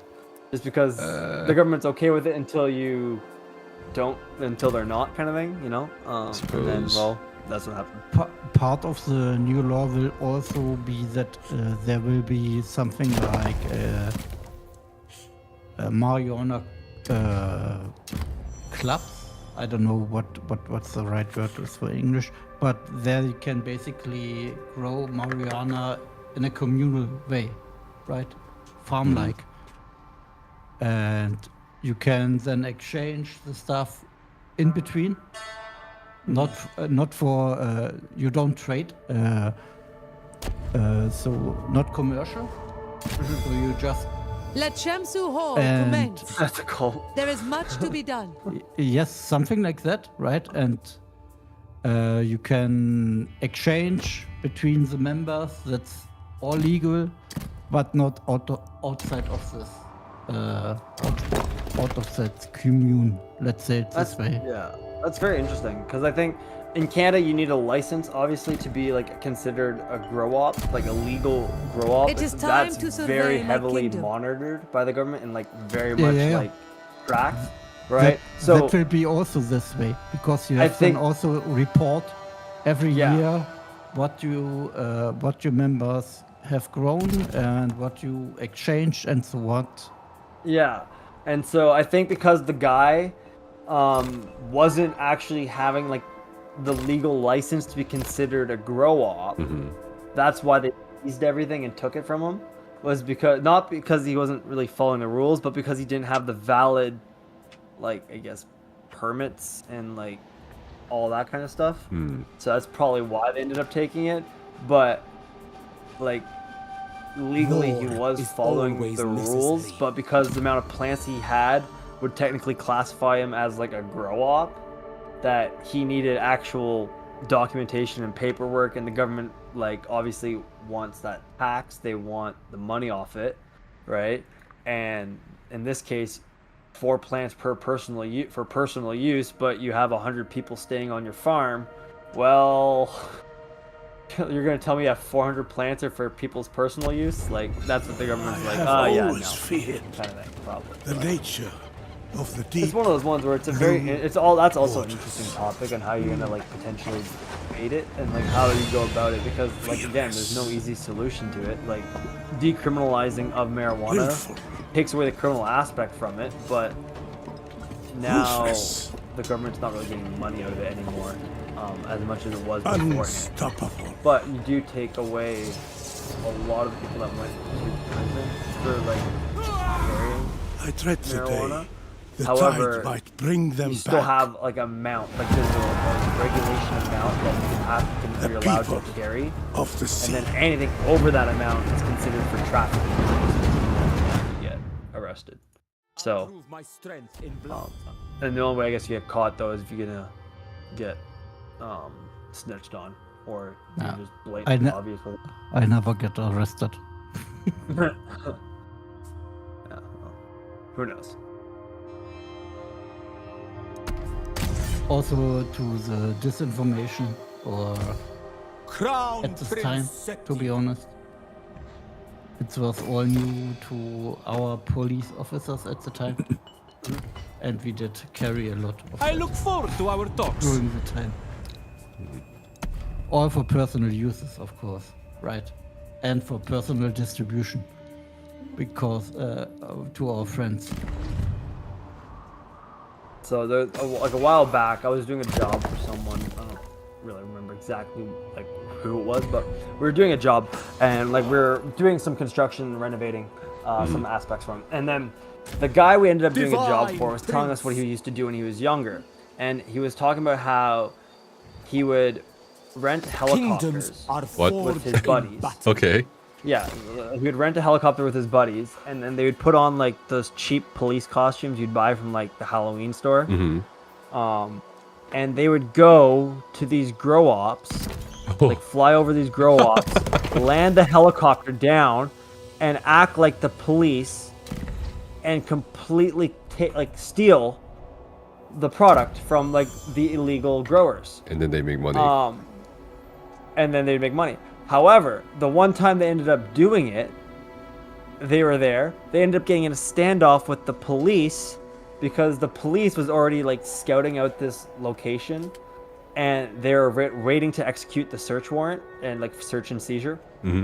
So while they were waiting to do it, they land their helicopter down, and they start to try and steal the marijuana. And then they get in a standoff with the police for over 16 hours. What? Over the farm, because they're posing as the police to the police. Oh my god. And it's sort of like the Spider-Man meme that you see when they're all pointing at each other. Because they were trying to tell the police that they were the legitimate police, and the ones that were actually executing the warrants were the fake police. And they ended up getting this huge standoff, and eventually they ended up getting arrested and all that, and they went to prison. But the guy buried his money, so the police never could find it. Okay. So when he got out of prison, he got his money back, and now he lives in this multi-million-dollar house, has a giant pool, drives fancy cars, and is a tax-paying citizen with a legitimate business. Weird. It was pretty wild. Can't they sue him And, after? when I first heard, You know what I mean? Pardon? Can't they try they to get just- his stuff after the fact? they couldn't prove that the money was from crime. Ready to spill blood. Which is like Well, I mean, pretty crazy. Like, I don't know how they would. I mean, I guess like it was buried, but yeah, he just did his time, which was like I think 5-6 years. Got out, had like $1 million cash, just chilling in the dirt somewhere, and only fools question my invested claim. it, and now he's living life and does nothing. Canadian life here, right? man, let's live in Canada back then. I don't want to go around in a helicopter and steal people's crops and then go to jail for only 5 years. Standoff with the cops. I do. I don't. Oh, the cops will apologize for arresting you too. Don't worry. Yeah, Becca, they'll apologize. That were Mounties. Or probably Aren't they the were Mounties like right? more serious than regular police? Pretty sure, like they're supposed to be elite. No. No. So the way the policing Or system hard-ass. works, it's sort of like if you're like say like, the RCMP is like the equivalent to the FBI, I would say. Like that's the jurisdictional equivalent, I guess you could say. Federal. Yeah, they're federal level. However, because like that's the Mounties. However, the RCMP polices a lot of local communities because a lot of communities don't actually have the funding for their own police force. Right. So like in the States, you have like like you have a county police or whatever, a county sheriff. Then you have like your state troopers, you have your state police, and then you have your like FBI, and then you have your CIA, right? So in Canada, you have like for example, I'll take the province of Ontario. Ontario will have RCMP in there. They'll have OPP, which is the provincial police, which is like your state police. And then you'll have your city police or your regional police, depending on where you are, right? Now, that being said, there's some communities that are policed by OPP because they don't have their own regional or city police force because they don't have the funding or the population for it. While when you go further out west, a lot of communities are policed by the RCMP, which in and of itself is a bit of an issue because the RCMP's mandate is really to be policing communities. It's meant to be more for federal-based crimes, or like international kind of thing, I guess you could say. But now that's where we're in the problem with Canada, is where they're trying to phase out the RCMP out of all these communities and install like jurisdictional police, like regional police or city police or whatever. So the RCMP can focus more on actual important things, I guess you could say, than what they are doing now. However, the RCMP have a terrible history of relations with the public. Like, for example, in Alberta, there's a time where like some people got murdered and missing, and the RCMP came out publicly and stated in their apology that it was not their best work, and that was it. So that was a pretty interesting time because a lot of people are upset about that. Here in Germany, it's always a state thing. Police you have the federal police, right, and then you have state police. Yeah. So for each state, you have your own police organization, Yeah. which is then another. What is the Innenministerium? The State of Inner Affairs. strength. Oh, in like blood. IA, Internal Affairs Department. Department of Inner Affairs, right? Each Yeah. state has its own, and then there's the police under that. Okay. And then you have, of course, the federal police, Bundespolizei. Yeah. So, which is then under the General Internal Affairs Department in Germany. Yeah. And But then, you, like, but you don't have communal police. It's always under the state. There's no communal police. yeah. So like if you go to, for example, let's say you go to Toronto, you have the Toronto Police Department, which is like the city police, right? Now the Toronto Police can share jurisdiction with the OPP, and they can also share jurisdiction with the RCMP. It just depends on where it falls. But fun fact for those history major buffs, there's only 3 provincial police forces in all of Canada. Huh. Yeah. There's the OPP, the Sûreté de Québec, which is the QPP, which is Quebec Provincial Police, and there's one out in the East Coast, which is My birthright some will random be ass one recognized. that no one really knows about or talks about. And then everything else is patrolled by the RCMP or some little city police. Like most event, like British I'm Columbia always pleased to is see you, actually my love. patrolled and under the jurisdiction of the RCMP. Like a good chunk of it. Vancouver has the Vancouver Police, I believe, because that was a large enough city to have their own police force. And then you get to the issue where all these remote regions, which are very like far north, because like unlike United States, Canada has population sort of spread out over like grand distances. And like, you know how in like 6 hours you could drive from one state to another? You can go through multiple states in the United States. In Canada, you could spend 14 hours and you'll still be in one province. One could argue that America is the same in comparison to Germany. Yeah. But like, so that's like how crazy that is for like Canada. Like you could spend 8 hours driving and you're still in Ontario. And you're like, so what am I the, doing with my life? south of the states and the west coast is like that. Yeah. You can drive for 13 hours and never work leave the well state of as a- Texas. The east coast wider and ones, the northern states along the east coast are not quite as big, so you don't spend as long driving in them. You can cover a couple of states in the amount of time it takes to travel across some of the states on the west coast.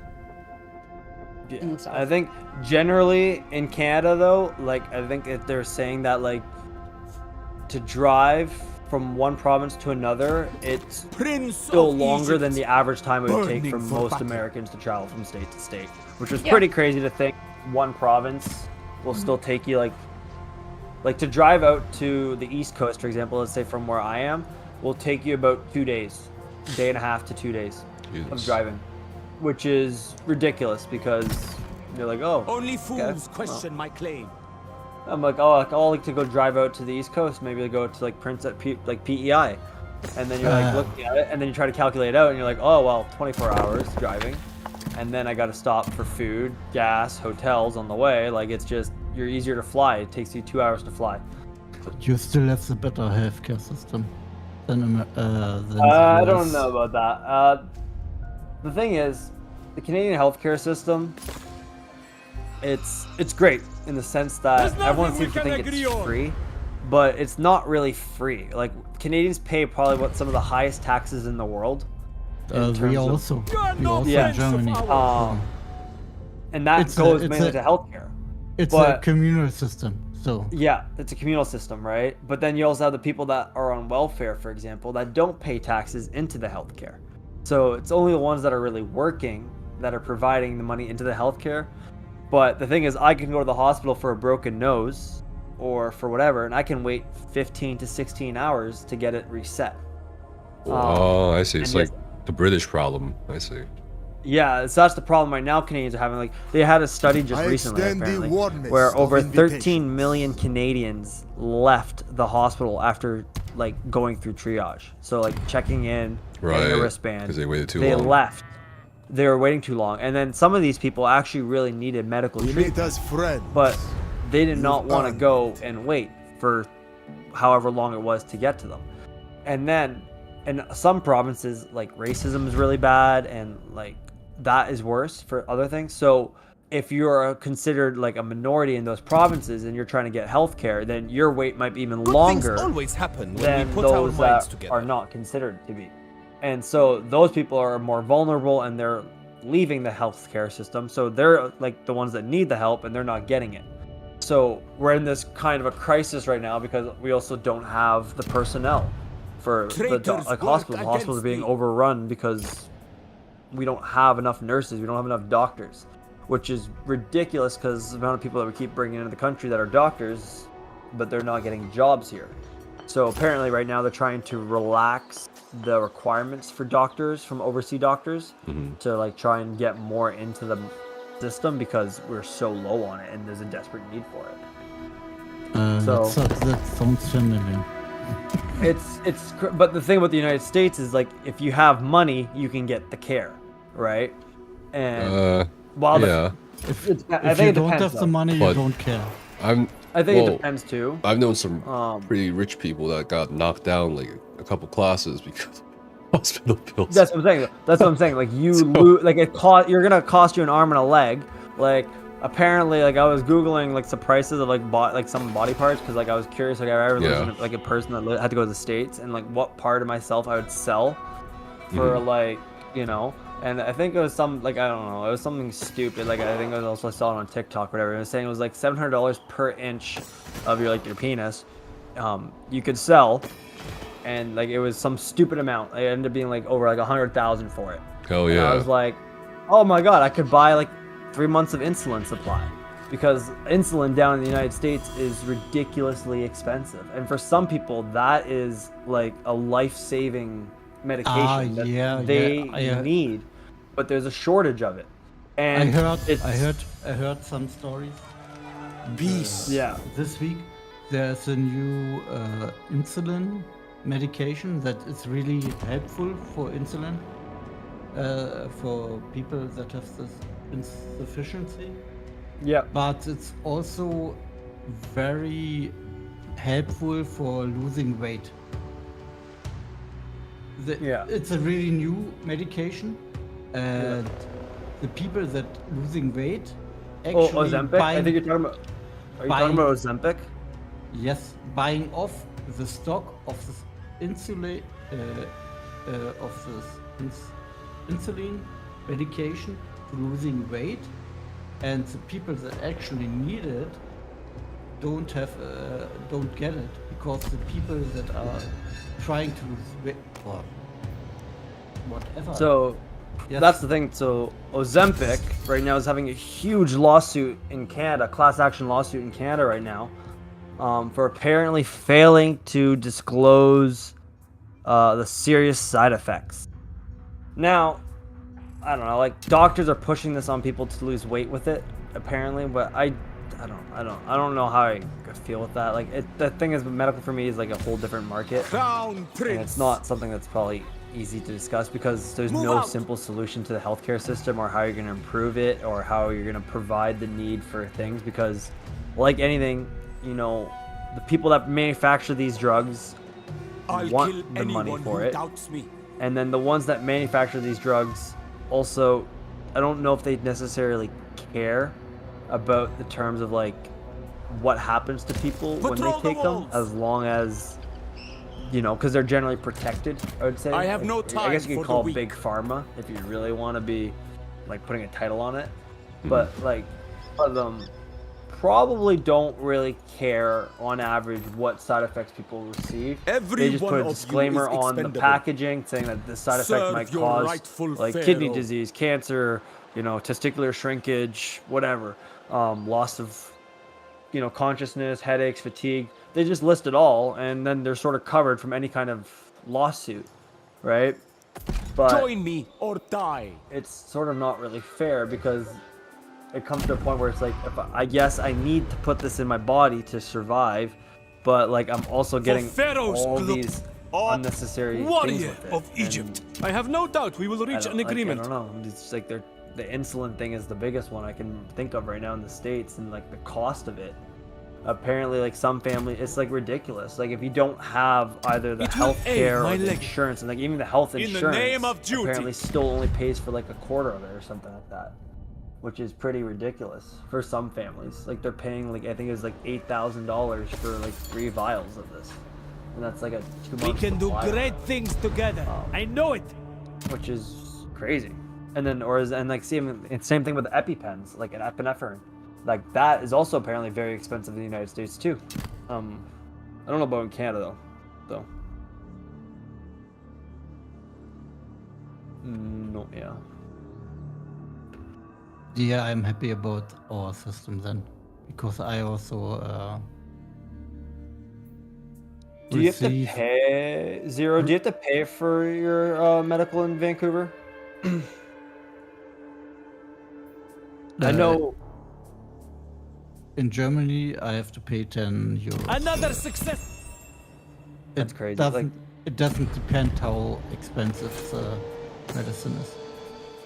So you know what's crazy? Okay, so a while back when I was younger and I was like clubbing and stuff, and back like when I was partying pretty hard and stuff, I ended up getting like my drink spiked.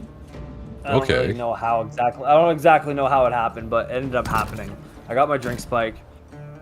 I ended up waking. I passed out somehow, like wherever, and I woke up in emergency. Like I woke up in the emergency room.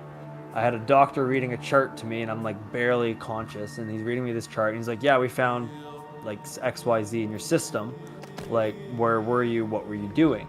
And I was like, "I was at like the nightclub for New Year's Eve."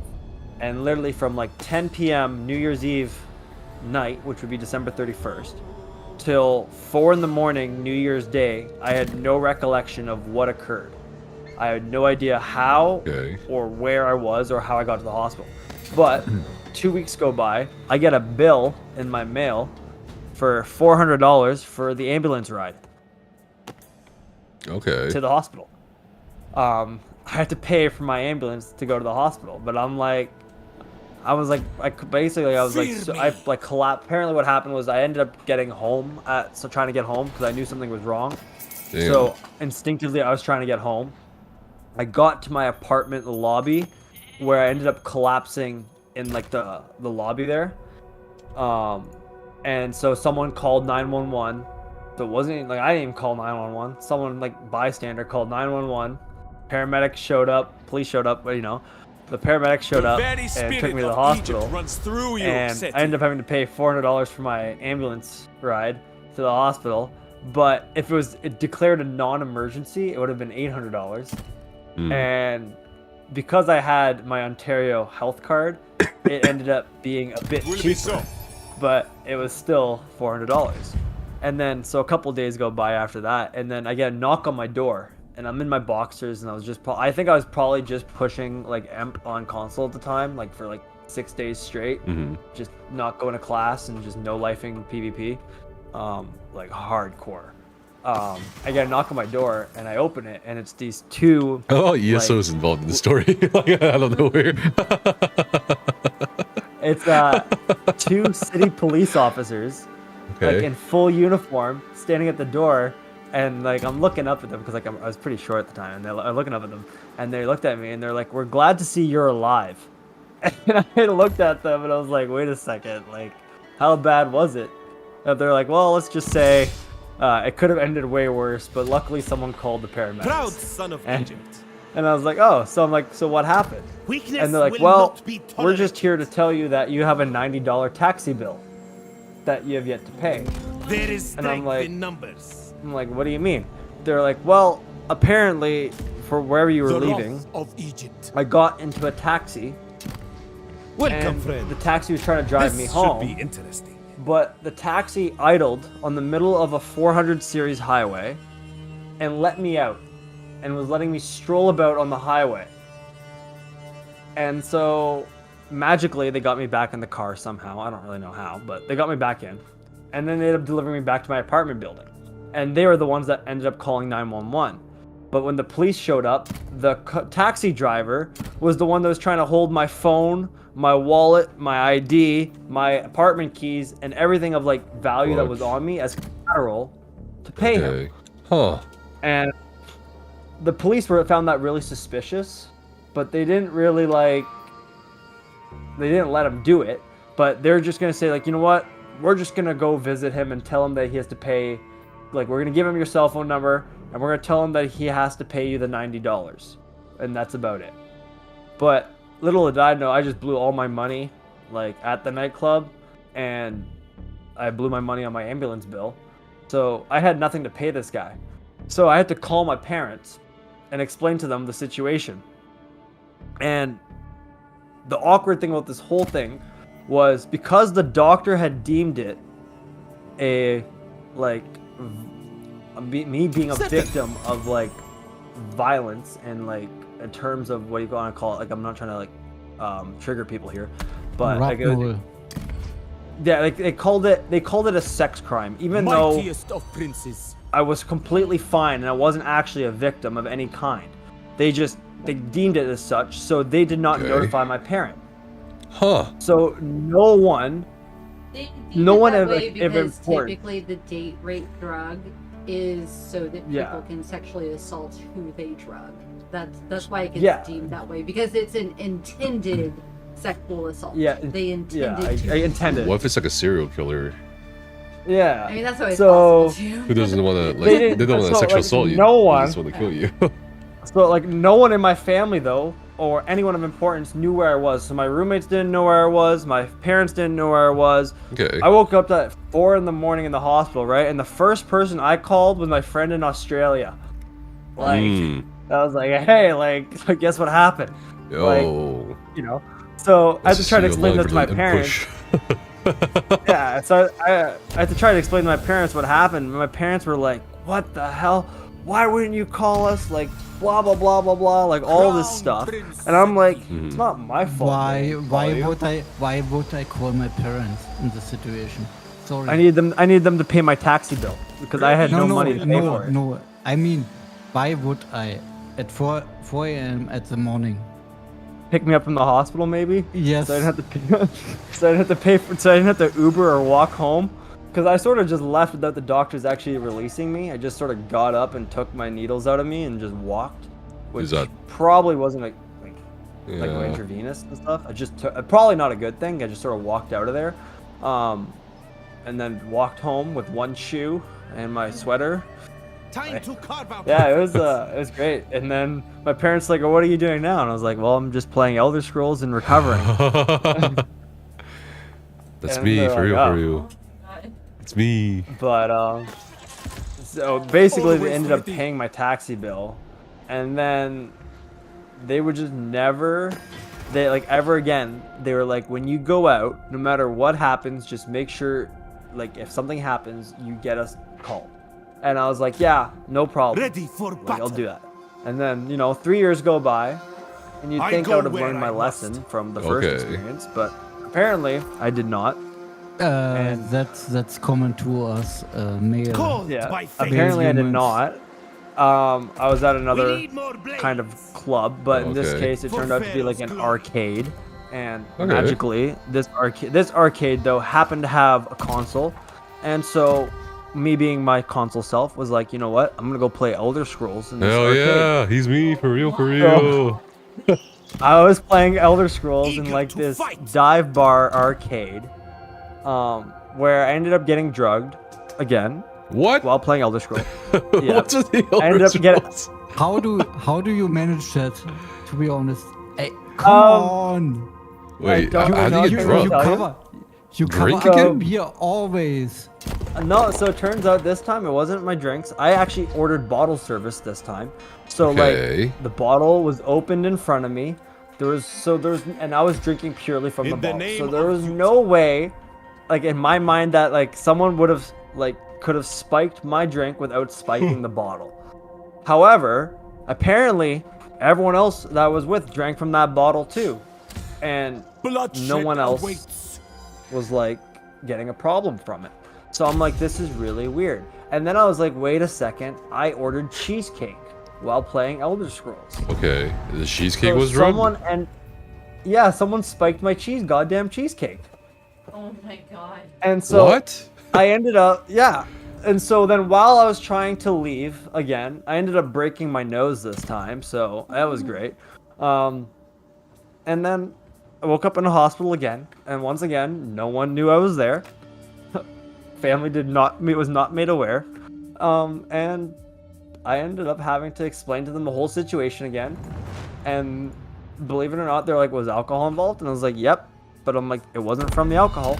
And they're like, what the hell could it have been from? I was like, it was from my cheesecake. Why are people spiking your food and drinks all the time? Is my question. So the thing is, I don't think it was intentionally meant for me. I think someone else spiking, thinking it was for someone else that was in my party, like a group of people. Because generally when I went out, we'd go out with like, you know, like 3, 4 guys, and then we'd meet like a group of girls, and then we'd hang out with the group of girls for the evening, kind of thing. And that was how it generally worked out. So I think someone was intentionally trying to spike the drinks of either the female or females or whatever the parties involved with us, and it just ended up being like me just eating it out of instinct. Really thinking of This it. guy's taking for the moving. Wait, I so just ended up being like the guinea pig of it. Why would they spike food though? Because, or especially cake where it's being shared. You know what I mean? It's just kind of weird. It's weird, but that's what I'm saying. Like, so like even a bottle, right? To spike like bottle service is like a big risk, because now you risk spiking everyone around that party, not just one person. So that's why I think they went to the food, because like the cheesecake piece is like a portion for one, right? It's not like a portion you really share. And like me with cheesecake, I don't really share food. I don't share food in general. Okay. Like I'll share my alcohol, but I won't share my food. Like if I have a cheesecake slice, like you're not getting a bite of that. Makes sense. Back off.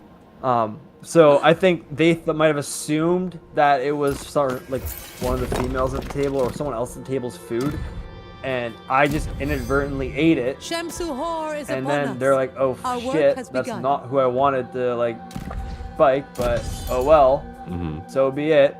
And then I ended up, broken nose in the hospital again, and trying to explain to my parents why I have another $400 ambulance bill and why my nose is broken and no one knows I'm at the hospital.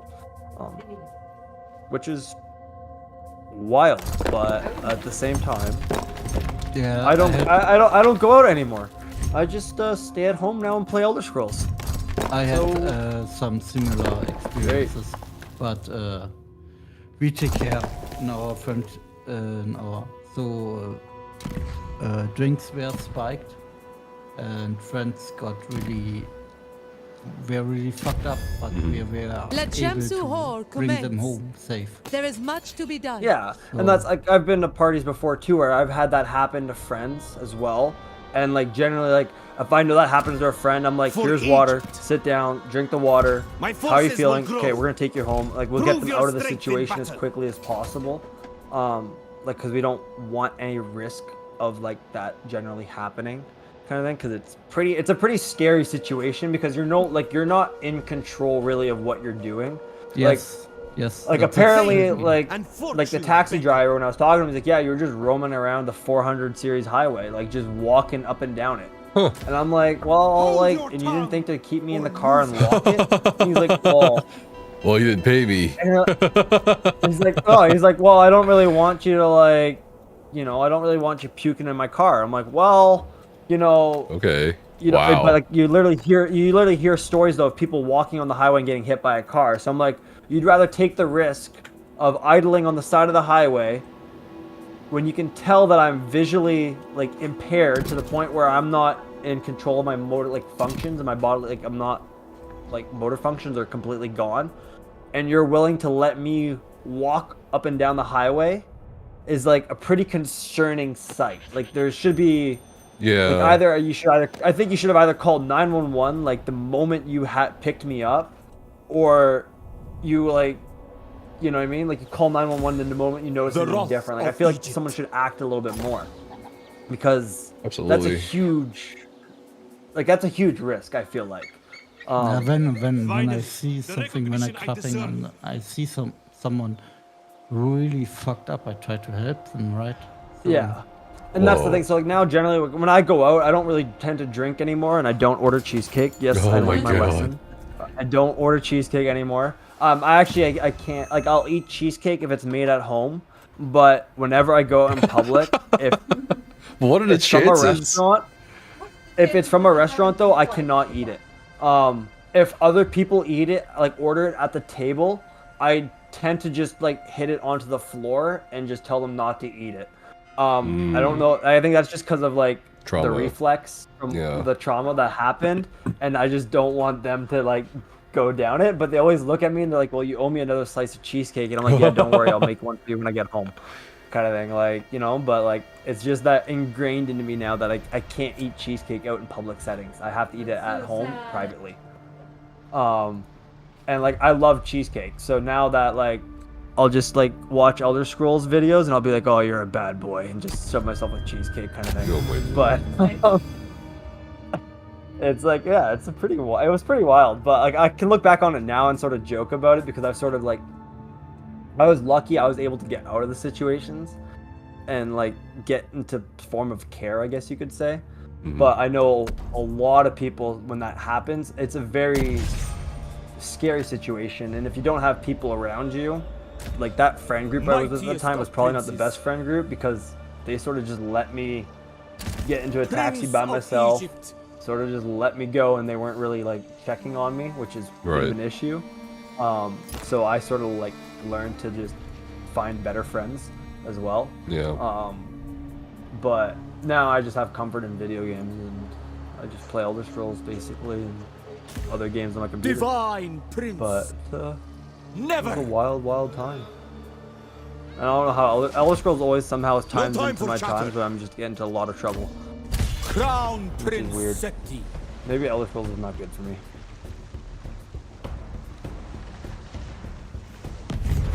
Oh boy. The sea people are here.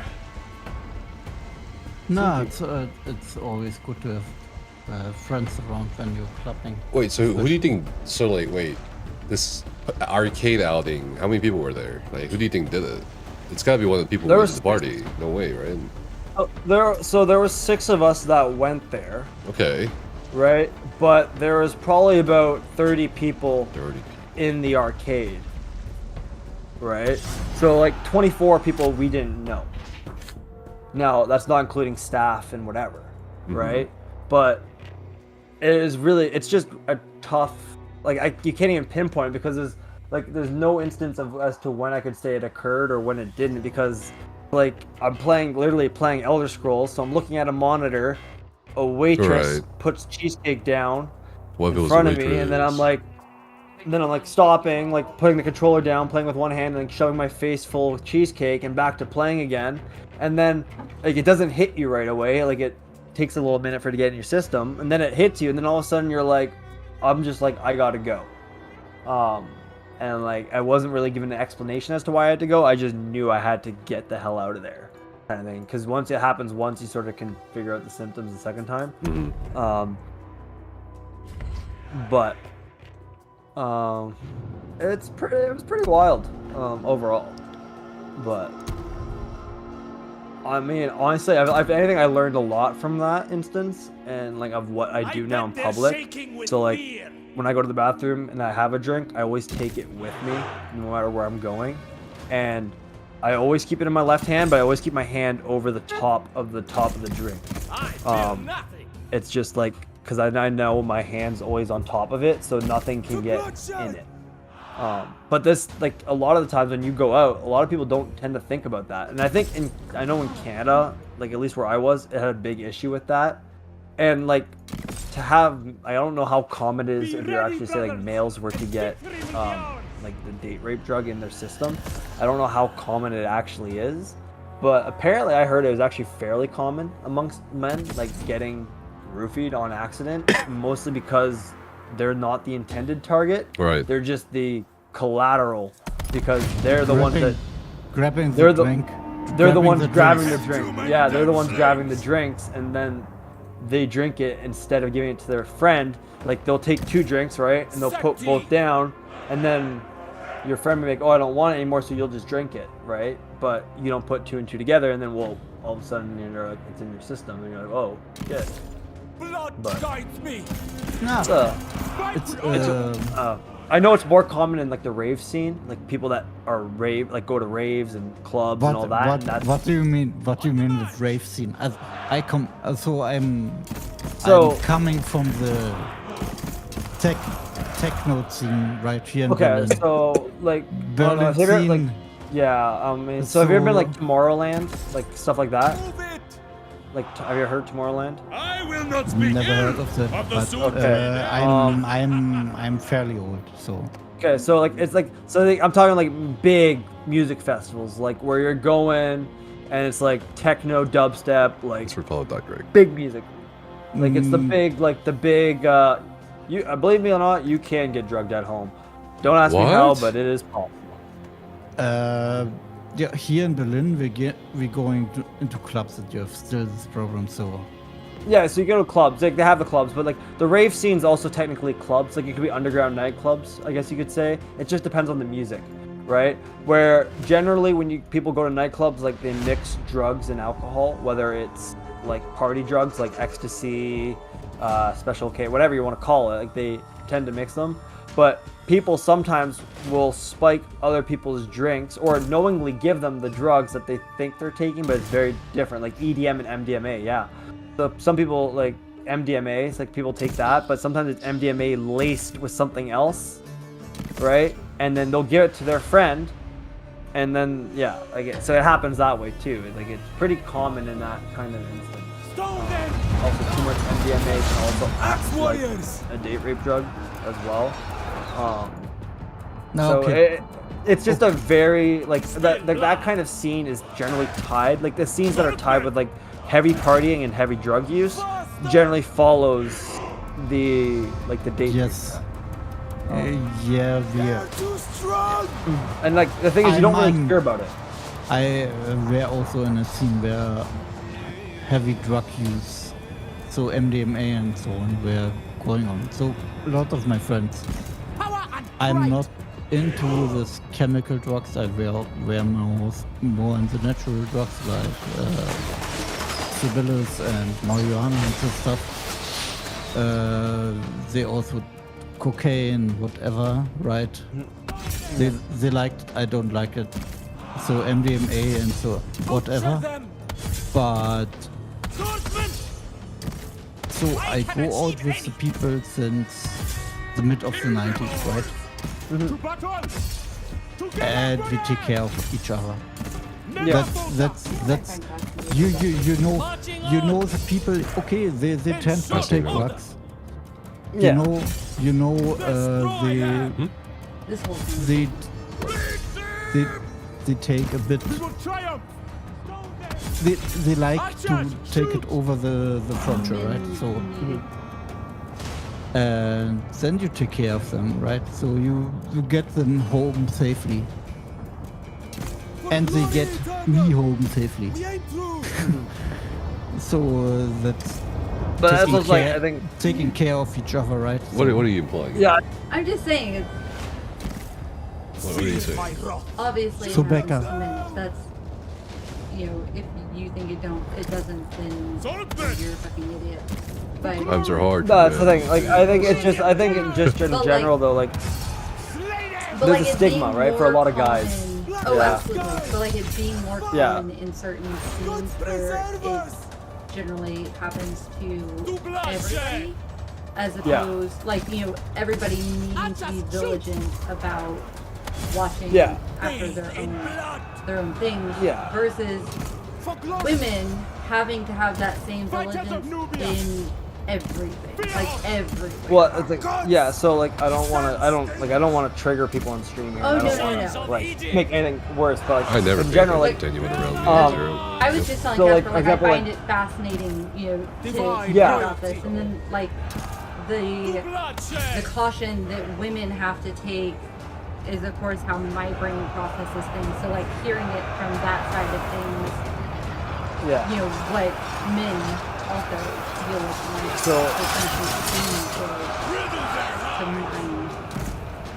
so after a lot of like like let's say schooling and stuff, I finally came to the conclusion of my career path I wanted to go down, which was ended up being policing. So a lot of these experiences that occur, I'm in the process of getting hired, which is like all that Mountie? whole challenge. Watch it. Whole, not Mountie. No, not a Mountie. Ooh. No, you won't Not see me out there. Not real Canadian cop. No, I won't be on a horse with a hat. But it was one of those ones where I was like, it was always like open mind on how to learn about these experiences and stuff, and they always like sort of like understand. And the one thing that was nice, like I'm not gonna say nice about the whole experience, but it allowed me to relate to people in situations that might experience this. And the one thing I've always learned from it all is always like if you just think it's happening to one group, then you're wrong, right? But like generally, you don't hear about it happening to men because there's a stigma around it because men tend to not want to admit that they got the best of them taken, right? Like, yeah, and that has a lot to do with the way society said men should portray themselves. Yes. And not only that too, I feel like, but the thing is, like, as men, like, and if for a guy to say there's no such thing as male privilege, then that's also like a farce. Because I could walk down the street at 2 in the morning, right, and I don't have to really check my back. Like, it's very unlikely. Like, being the height I am and the weight I am, it's very unlikely that, like, someone's gonna want to come and confront. It's generally not gonna happen. And then especially with like my background where I went into martial arts and sports, it's also very much like I know that I can take care of myself should I need to. However, for women in general, I look scary. I look scary, so nobody wants to confront me. I want to get drunk. Free drugs. However, for women in general though, like when you're born and you're always taught to look out for everything. Like you can't go into public without having eyes in the back of your head and always second guessing something that occurs. Now, that's not a bad thing because it's for survival. Like you literally have to do it. And I don't think we should. Like I don't think society should be at the point where you need to be like second guessing every single thing. Like if you leave a drink at a bar and you're a female and you left a drink at a bar, there is no way that you should touch that drink again. You should leave it and just get a new one. And then if a guy offers to buy you a...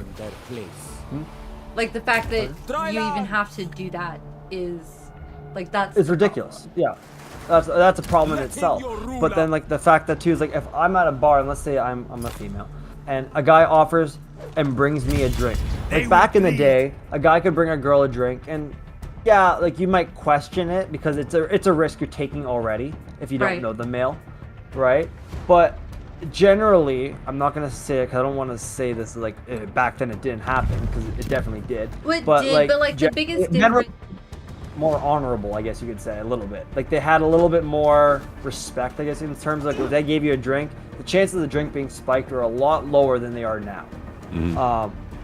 But if a guy offers to buy you a drink now, it's like it's also concerning if the bartender isn't pouring it, right? Like you have to question if you don't see the bartender pour it and the bartender doesn't hand it to you directly, 9 times out of 10 the woman is not going to accept that drink. The issue, the bigger, like what was more common in the past when a man would offer a woman a drink is the pressure to accept it. Not necessarily because you were afraid it might have been spiked, but because if you don't accept it, then the man takes offense to it. But if you do accept it, then the man has an expectation because he bought you something, so you owe him. That was the biggest difference. Yeah. So one time, sorry, it's to touch on what you just talked about. So one time I went to a bar. I ordered way too many drinks. So I told the bartender, like the waitress at the bar, like the bartender, I was like, give the drink to anyone at the bar. Like, I don't care. Just give them the drink and just be like, someone bought too much and they're just offering you a free drink. Like, it's whatever you want. It's free. Like, I paid for it too much. So in the name of I ended up buying too many drinks, right? So the bartender gave it to some guy. of all people around the bar, gave it to a guy, which I'm like, oh, great, right? So the guy made eye contact with me, and I was like, I told him, like, I'll have the drink, like, it's yours, like, have it, right? And then he's like, no, I don't want it. So the bartender came back and gave me back the drink. So I started drinking the drink, right? Because he didn't want it. So I'm like, I'm not gonna waste my $10 on the drink. I'm just gonna drink it myself. 5 minutes go by. I got a tap on my shoulder. I turn around and the guy's slapping me across the face. What? Why? The guy thought I stole his beverage. What? Yeah. So the guy thought that the waitress made him a drink. He refused it, and then I took it and drank it, and I thought I was like, and he thought I was mocking him by drinking it. So he went and slapped me. Okay. And then, if this is not what you call peacocking, well, which is, I call it, it's a male display of, you know, of testosterone and that you're the stronger male. This guy had two other guys come and grab me by my shirt and tell me to chill out while he proceeded to walk away. He dared me, for real.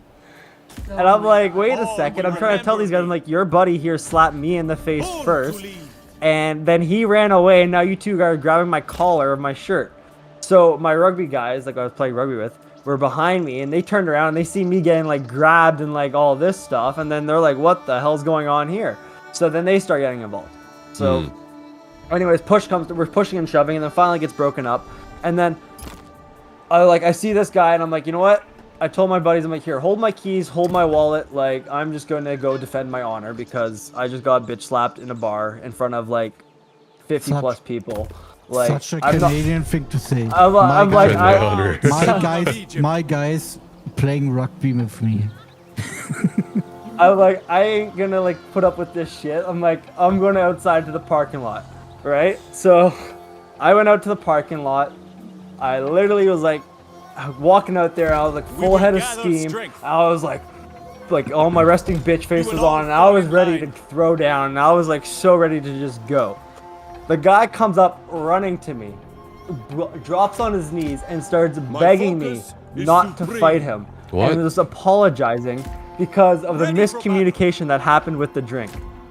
In the name of and I was like, bro, like, all you had to do was ask a question the first time around. Like, it didn't even have to slap me, and you didn't even get to this point. Like, use your words. And this guy has the strongest Russian accent in the world. And I'm like, I could barely understand him, but I could understand him enough. And I was like, man, like, you just gotta relax. Like, I was trying to do a nice thing. You just had to make it worse. So... And then I was like, and then he pointed out to me, he's like, you know why I did that? He's like, because he points to this girl. He's like, because she was with me, and I thought you were mocking me, and my ego got hurt, basically, is what it came down to. And I was like, oh, okay, well, you know what? You slapped me in the face. I'm just going to go up to the girl that you're talking to, and I'm going to ask her a question. So I ended up asking her a question, and then 5 minutes later, he's left in the parking lot, and I'm walking down the street with his girl to go to a different bar. So, fair play, fair play. Moral of the story, fair play. You slapped me, and I took your girl. But, yeah, no, that was, it's wild, but, like, that's why I called it peacocking, because basically, you know, I also apologized to him, too. I said, like, I'm sorry, but I'm going to have to do this. And, you know, yeah. And then I said, I'm sorry for you slapping me. But no, like, so generally though, like, yeah, like, girls have to be like a lot more vigilant than males. But now I think with how everything is going in society in general, like, everyone has to be equally as vigilant. Absolutely. Because, like, what can happen, yes, women are still primarily the bigger targets compared to males. However, to say it doesn't happen to males and that males, like, don't count is, like, really stupid, because it happens to males probably almost as much as to females, if not a little more maybe, on accident. Not gonna say, like, on purpose, but it's just not discussed. It's always pushed under the rug and whatever.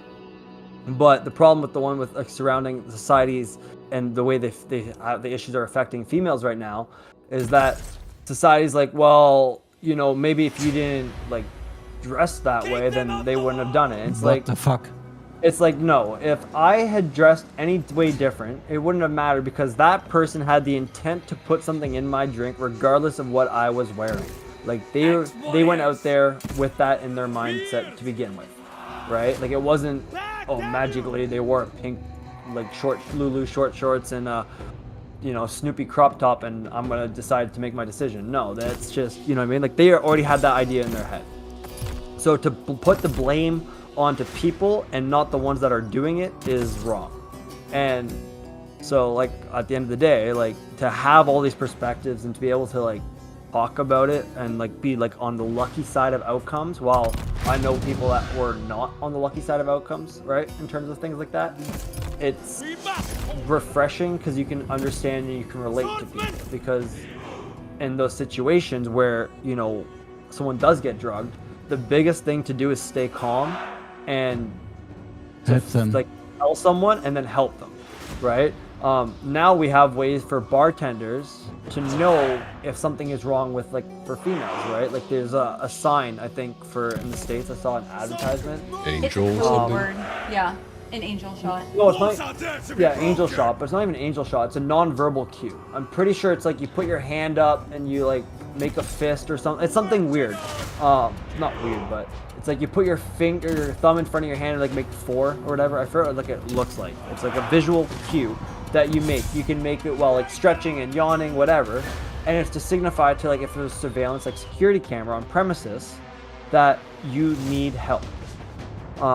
And there was, like, a video I just watched recently where this girl had done that, and then 2 other women had come and talked to a man, like, walked into this guy, distracted him, and a 3rd woman and a guy came from behind and pulled this girl away, and then the other 2 girls walked away, and this guy was, like, looking around the whole place for this person that was not there anymore. So they, like, took her to safety.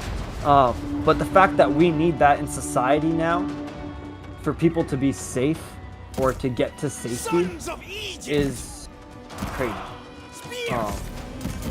Like, we are getting in such, like, even now, like, for me, like, I don't even feel safe going to, like, the grocery store by myself, kind of thing sometimes, because, like, people are getting shot left, right, and center, people are getting stabbed, like, walking my granddaughter down the street, and the guy's getting stabbed in broad daylight, and it's, like, over nothing. It's just a completely random incident, but it's, like, our society's devolving to the point now where violence is a common thing, and we're just not oblivious to it, but we're very much desensitized, I think is the correct word. We're desensitized to it, and we're always going around, well, it's not going to happen to me, it's not going to happen to me. It's always been like this, though, hasn't it? I don't think it's always been like this. I think it's worse now than it's been in the past, right? And also, too, it's like to say, like, I think the number of incidents that occurred have always been, like, on a steady increase, but because of social media, because of the thing of where now we're able to just throw the blame, and blame carries a big weight very quickly, right? Like, generally we respond with, like, action first and then investigation. That's generally how it goes now. Right, because businesses don't want ties to people that have had, like, you know, a thing. Like, a really good example of this would be the Johnny Depp Amber Heard trial. Okay. This is something, like, where the blame game, like, he said, she said argument was taken to, like, the most extreme, where Disney cut ties with Johnny Depp, obviously, and other organizations cut ties with Amber Heard, right? Now, do I think both parties were innocent? No. I think both people there were in a mutually abusive relationship. Whether or not, like Johnny Depp might have not been physical, okay? But he might have been emotionally abusive due to the alcohol and the drug use, right? Like, he might have been emotionally and mentally abusive to Amber Heard, while Amber Heard might have been more on the physical side of the abuse in that relationship, right? So, like, in that complex situation that is domestic violence, right?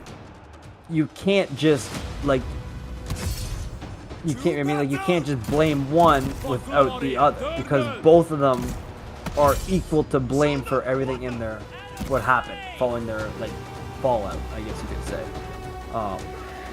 But obviously the jury sided with Johnny Depp and not really with Amber Heard, because I think some she of the won stuff in the that UK, but he won in the yeah, US. she won in the UK, but he won in the US. So technically they're 1-for-1 if you want to count what, like, you know, they need an overtime duel. But that one there, people were saying it was a step back for like women advocates or male advocates, but the other people are saying it was a step forward for male victims to come forward, right? But that example went to go to show that both male and females can be abusers in relationships, just as much as, you know, anyone can be, right? And if not, in this case, Amber Heard was the physical one, while Johnny Depp was more of the mental one. So it's pretty crazy overall. But like Marcus was saying, like if you have a good group of friends and you look after each other when you go out, then generally your experience when you go out is a very safe, fun experience, right? And I think that's the biggest thing they could say for anyone is like when you go out, not to necessarily have a plan that should like shit hit the fan, but it's always good to have plans for when things, if something were to occur and what you're gonna do, because obviously everyone, you know, everyone can be a victim. Always ready.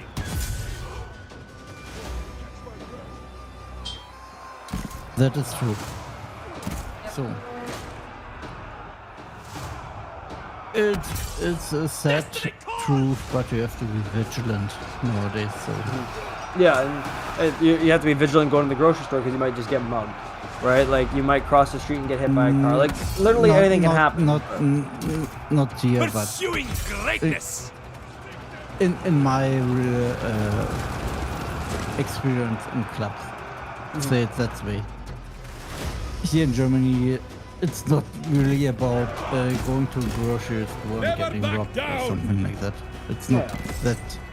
It's not in my experience. Maybe Hero something of like Egypt. that, but I didn't experience it. Yeah. Spears.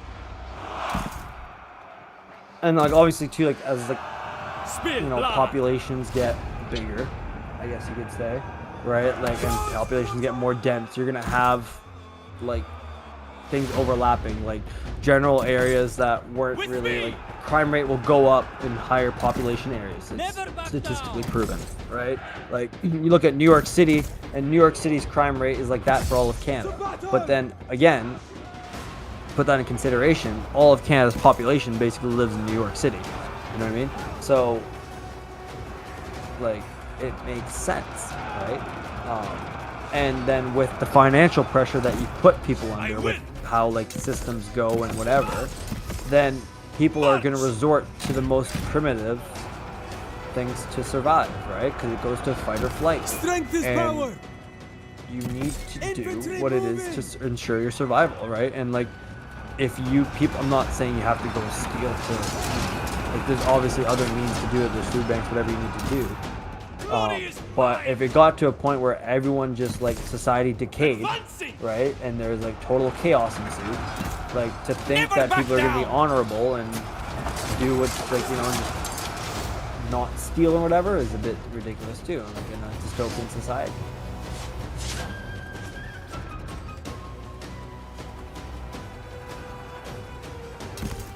Always ready. That's why we should bring back the Roman Colosseum. What? The Roman Bring back the Roman Colosseum. The Roman okay. So we Or they fight for our gladiators. lives. Yeah, we fight for our lives. You know what? Like, you disgrace my honor. I'm gonna drop the gauntlet, and we have a duel. Apparently, actually, fun fact too about Canadian laws. They actually have a dueling law in Canada. Yeah, it's the same here. Yep. Yeah. Which I don't know how that would go about because I think it's. Do we fight with swords or with revolvers? No, it's like actual like dueling law. So with it's revolvers or with one shots? I'll tell you what it is here. because the dueling with pistols or dueling with your fists. Yeah. Revolvers. Okay, so apparently they've actually amended this to say, but basically everyone who A, challenges or attempts by any means provoke another person to fight a duel, B, attempts to provoke a person to challenge another person to fight a duel, or C, accepts a challenge to fight a duel is guilty of an indictable offense and liable to imprisonment for a term not exceeding 2 years. So basically, if I were to challenge someone to duel in Canada, I can go to prison for 2 years. Wow. Okay. Wow. What about facilitating a duel? As commanded. Let's see what that is. On the march.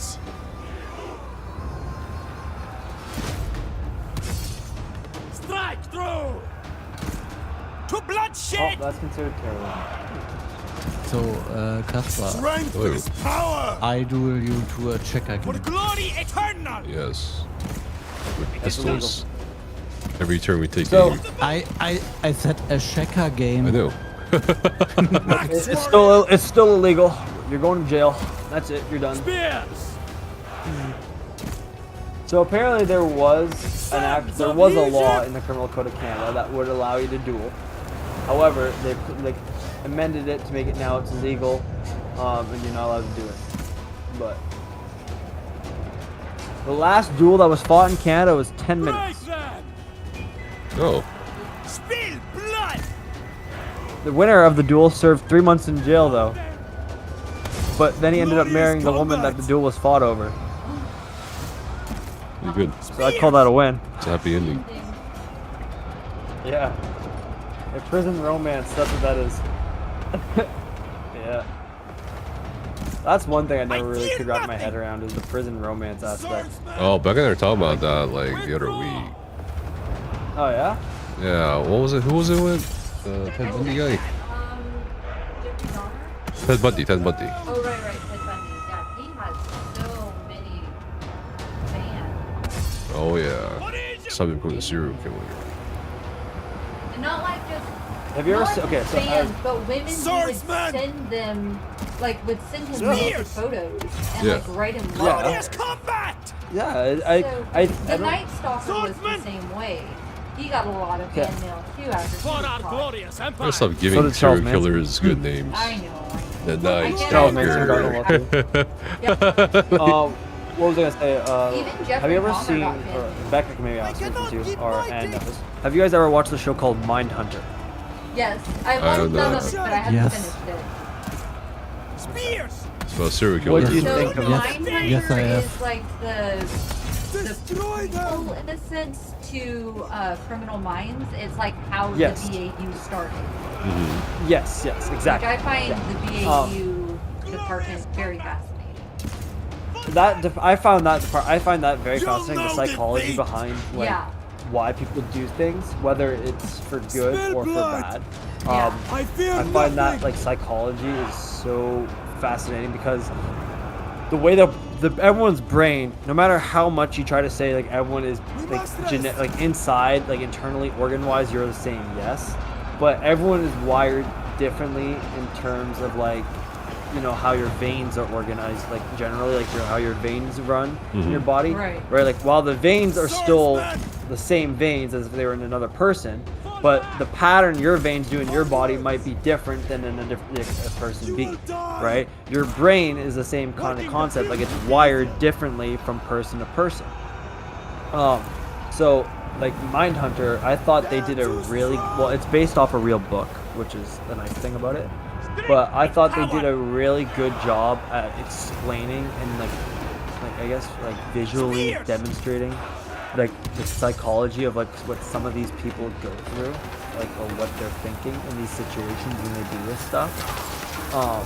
Like Dahmer, for example, like when he got arrested, he said like, I hope maybe you guys could study me and tell me what's wrong with me. Right. Yeah, because Like- Dahmer didn't understand what was wrong with him. Like No, but that's the he thing, like- honestly wanted to find out why he did the things that he did. He tried really hard. He went to church and really tried to suppress all of his desires, even just the simple fact that he was gay. He really tried to suppress it, and it just it got to a point where it boiled over. And this was in a time when even just being okay was really not okay in society. And the gay community was really struggling, especially in this small town in Minnesota. And Dahmer really wanted to know what was wrong with him.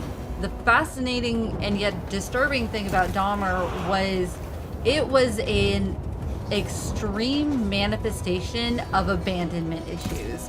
Like, that's what it came down to. He didn't want the guys that he ended up killing to leave. That's why he killed them, because they would say they needed to go, and he wasn't ready for them to leave yet. He wanted to keep them with him. And then where it developed into the cannibalism was he thought it was a way to keep them with him longer. Forever. If he consumed their flesh, then they would always be with him. And this all stemmed too from when his mother actually. This stemmed from his mother leaving him, which is and weird. taking it's the weird younger because brother that mother on top was of that. worse. Like it wasn't just the that mother- she up and left her family. She up and left Dahmer because she took the younger brother. Worst mother So, of the year. Well, the dad also abandoned him because the dad went off to go live in a motel with a new girlfriend for 2 years. Yeah, so that's what makes it but crazy. that was Like, later. It was already after it started. He was already down that path when the dad came back and was like, "Oh, you need a parental figure in your life." Try to help and like him. that's the thing. Where's the mom? So like, but what started as like because also too like to say like the severe abandonment was part of it, but also too like his brain had when they I don't know if he's dead. I don't think he's dead. Is he dead now? He is dead. Yeah, he died. He's dead 5 years into his sentencing because he asked to be released into Gentop because he couldn't do the isolation anymore. And shortly after he was released, he was killed on cleaning duty. But there's apparently that they studied his brain after he was like deceased or whatever. Yeah, that was a big debate too. The mom wanted his brain studied, and the dad said no, just let him rest, leave him alone. And they were saying that apparently, like his brain had to have been Wait, wired. I thought they didn't study the brain. In the show, I think that's. Yeah, but like you could also say though, like even if you don't study the brain now, but like his brain had to have been wired differently than the average person's brain. Because the severe abandonment coupled with like the repressing of like him being gay, like trying to hide that and not like come to terms with it, like all that stuff. Because like when they say to become like a psychopath or whatever, or a murderer, you need like 3 elements. Normally it's like based off of like nature, nurture, and then your mental disposition, right? So like some people that have these 3 traits are like if they it's called like the I think they're called like the trifecta of the sociopath or whatever. And like if you have like the environment for it, so like his parental environment, like family environment growing up was very hostile. Like his mom and dad argued, his dad drank, they weren't really there for him, they left him, like they were all like, you know what I mean, like it was a very volatile environment.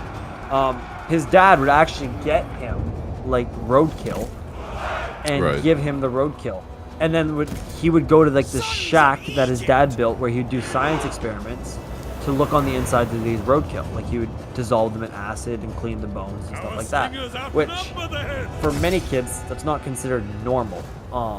And then he would start killing animals because he couldn't find roadkill, so he would then kill and torture animals.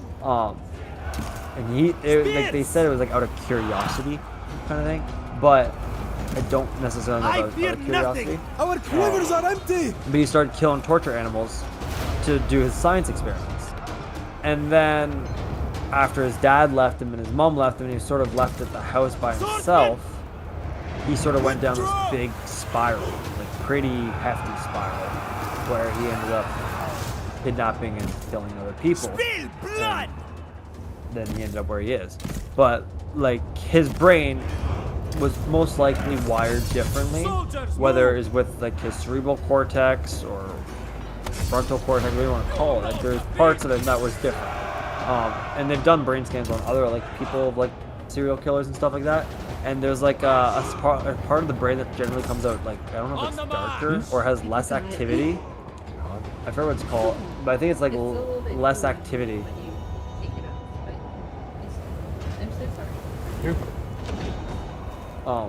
It's less, like, it has less activity than other people do, but then other people's brains have more activity in this kind of part of it, which is pretty fascinating to think, right? And then like the BAU, what they do is they look for patterns and I guess repetition and like looking for things and what people do to preemptively predict what they're gonna do next, right? Because these people tend to follow patterns in a weird way, if that makes sense. So like Jeffrey Dahmer, he sort of just stuck to a certain area and then didn't really go past that area. Ted Bundy, he was very much a narcissist, but he was also very charismatic. And like women that had talked to Ted Bundy said that they felt very safe and very like he was very charming kind of thing. And they thought he was very gorgeous looking. Like, you know what I mean?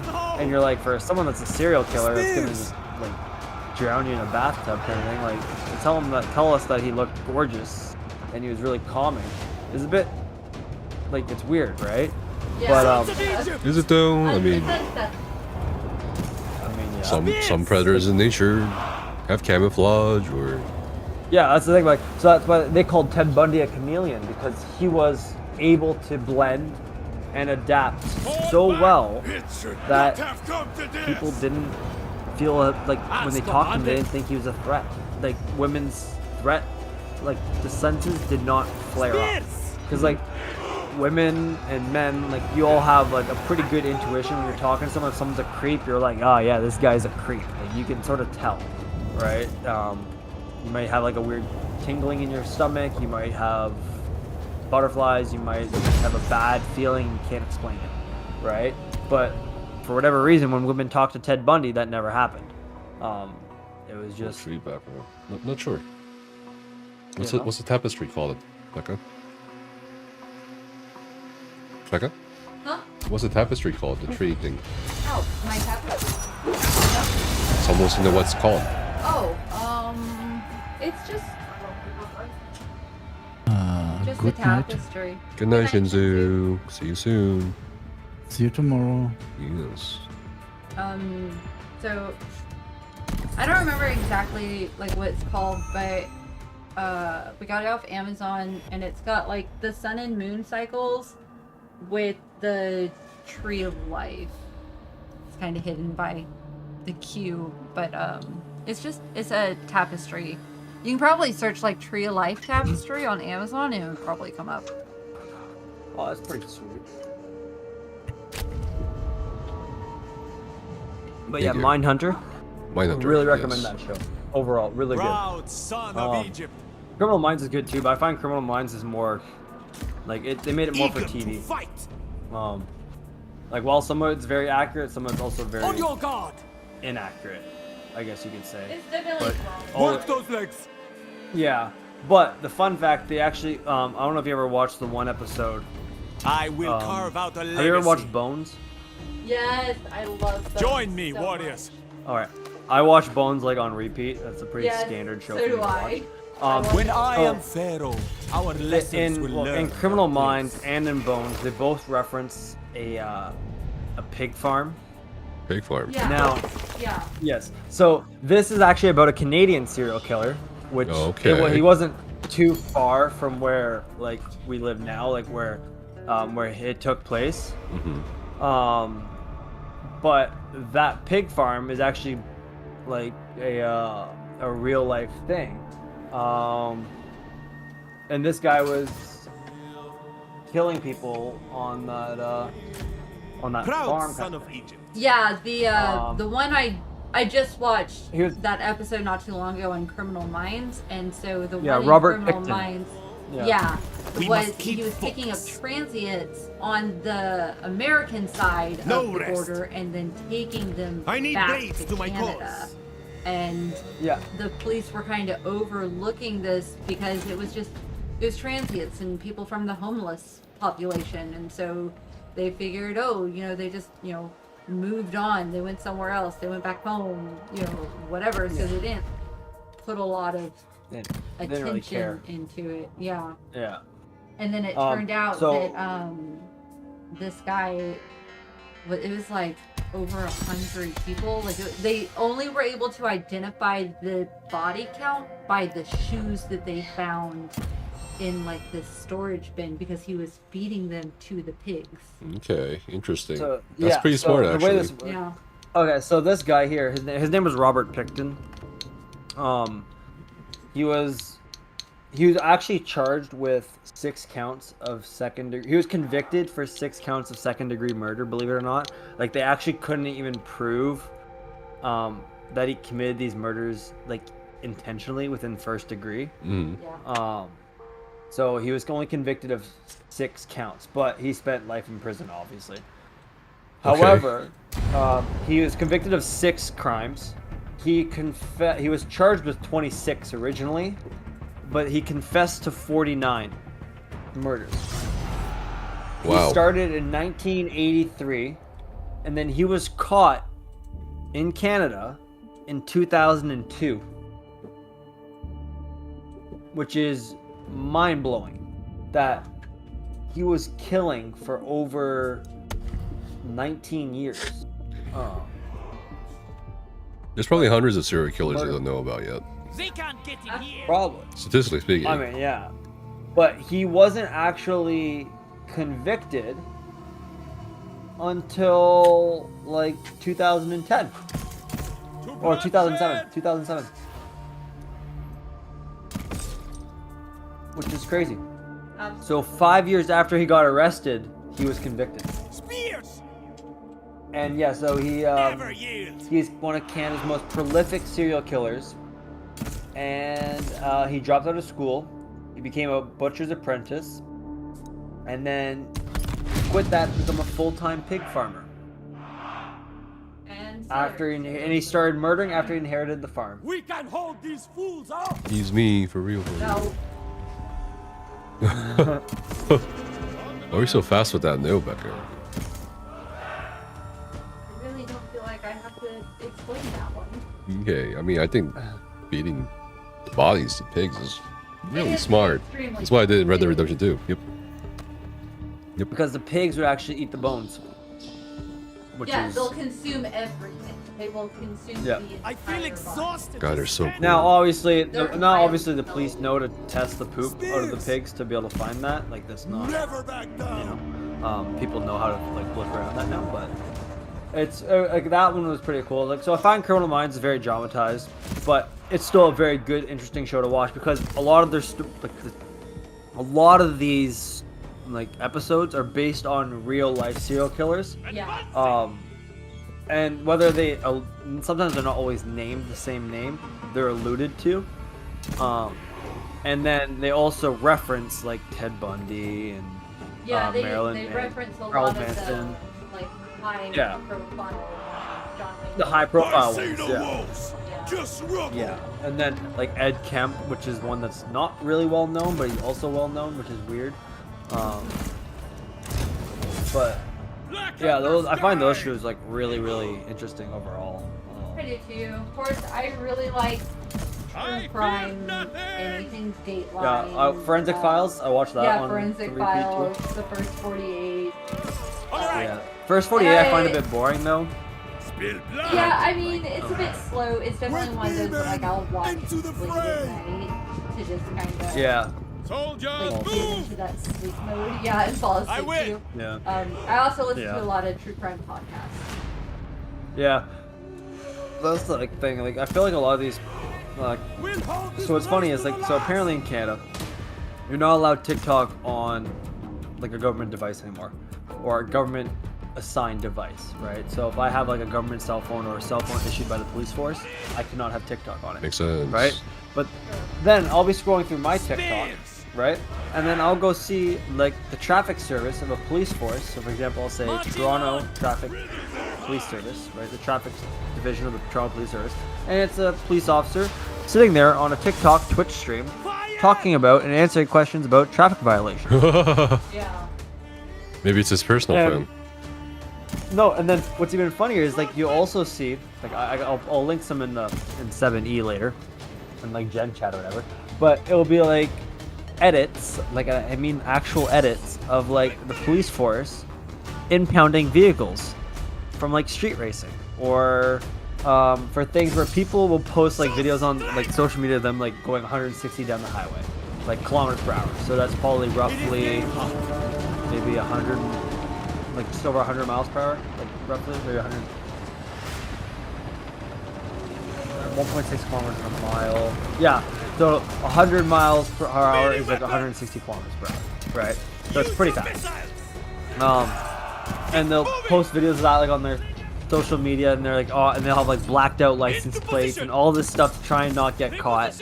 And then a week later, you'll see the video from the police force on TikTok saying, "You think you weren't gonna get caught?" Blah blah blah, and it's like an actual edit with like crazy music and like pictures in different colors and videos of the vehicle, and then it's getting impounded on a tow truck. And then they're like, think again.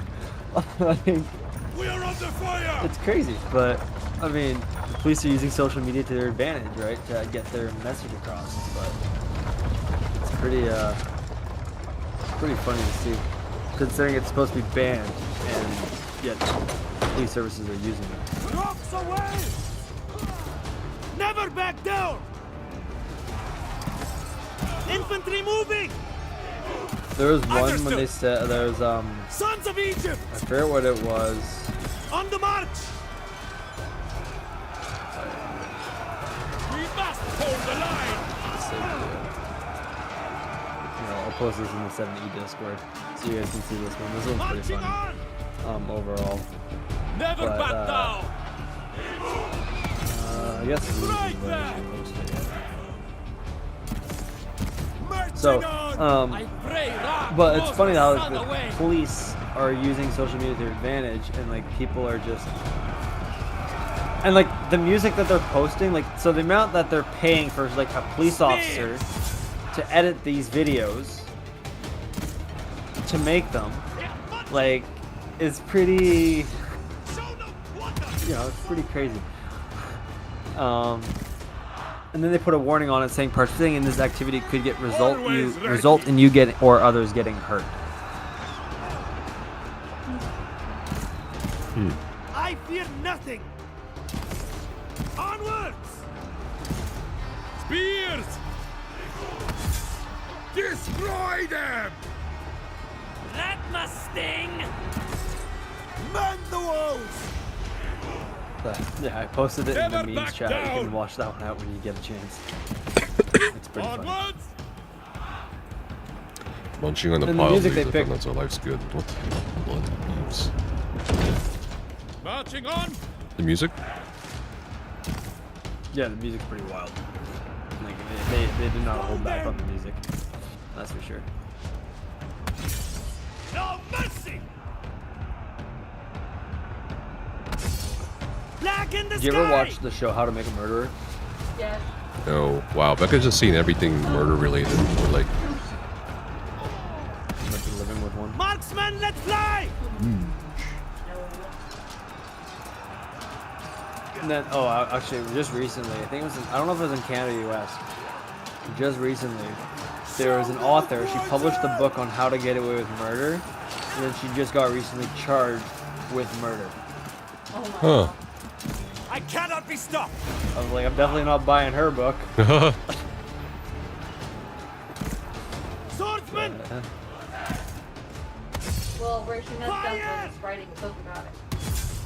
Archers loose! Yeah, I mean, unless she gave away details in the book, which, I mean, maybe it's possible. I feel like it'd be pretty stupid to do that, but, I mean, to the death!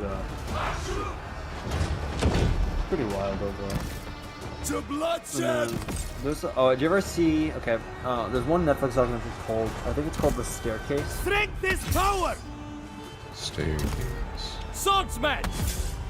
Go! It's about an author who apparently murders his wife. Climb those walls! Apparently she he pushed her down a flight of stairs and beat her.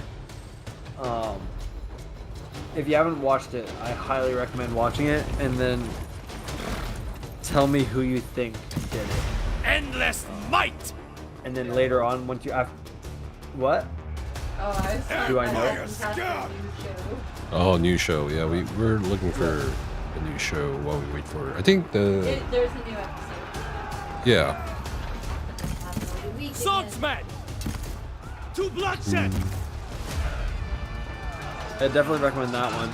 And then obviously after you're done watching it, you can Google about it, because Google will sort of spoil some things. But it's very interesting because it's one of those cases where you sort of sit there and question the police work that was involved in it, but at the same time you can't really tell if he did it or if he did it or if he didn't do it. And it's one of those where it sort of leaves you questioning, but they sort of give really well the evidence on both sides of Empire scum, which is pretty crazy. I'd be such a good police officer or detective, honestly. Yep. I'll just blame the cats. It's always the cats. Not always.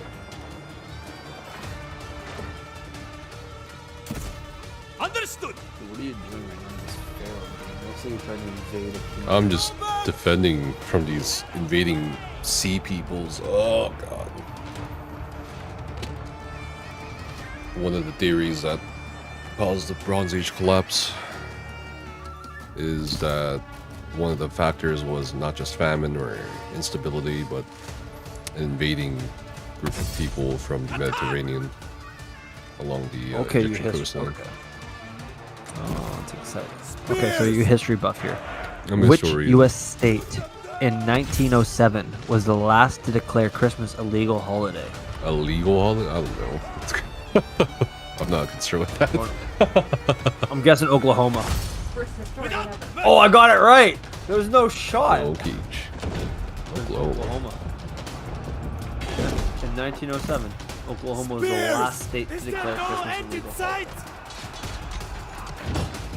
That is wild. Sons of Egypt! God.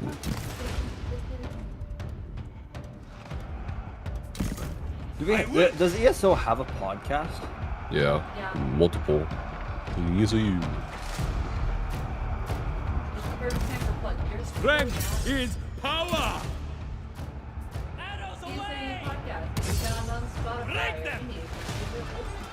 Yes, ESU podcast back on Spotify. I just, as I'm doing that, I'm scrolling through ESO University and I see ESO podcast. Blood Wow. Yep. for glory eternal! Volleyball, I need to restart that soon. Does that that just varies topics, doesn't it? Between Yeah, it's just bring people on and talk to them about whatever. Spears! Strength is power! That's crazy. 260 Sunspire.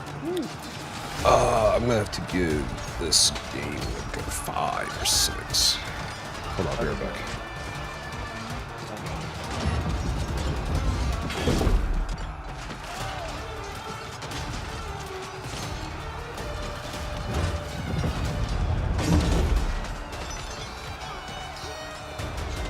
Working the fields would be easier!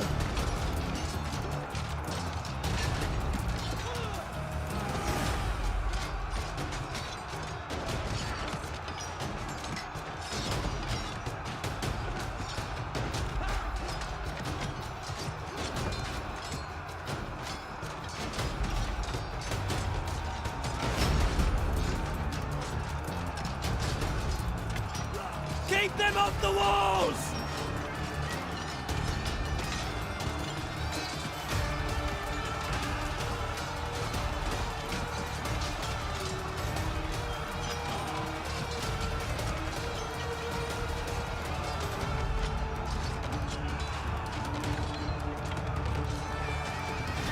Bring them down!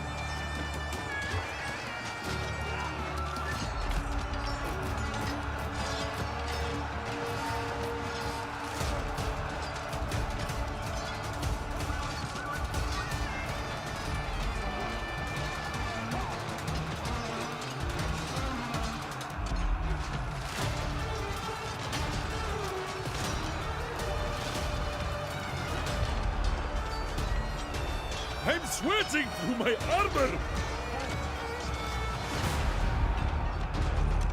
Fall back!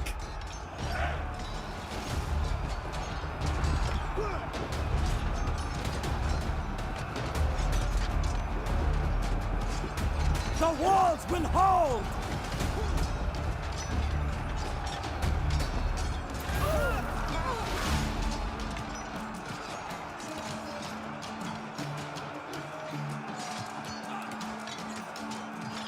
Alright, I'm back.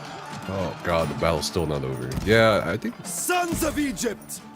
the RTS aspect of this installment of the Total War franchise is tedious, unreasonably balanced. I'm trying to figure out a new game to play. Of glory. Like, to do other than ESO, because I feel like I need to expand my content in terms of games to play. But I'm struggling to find. I pray Ra throws the sun away. Like, Well, you could try another MMO or FPS. yeah, I tried World of Warcraft. Nah, not WoW. Not WoW. WoW for me, it was great until I had to pay like $100 for an expansion, and then I have to pay for a stupid membership token to be able to play. And I'm like, I can only get to level like 10 or whatever for free, and then I gotta pay. And I'm like, this is not what I want. Right. So I uninstalled that, and I'm like, okay, whatever.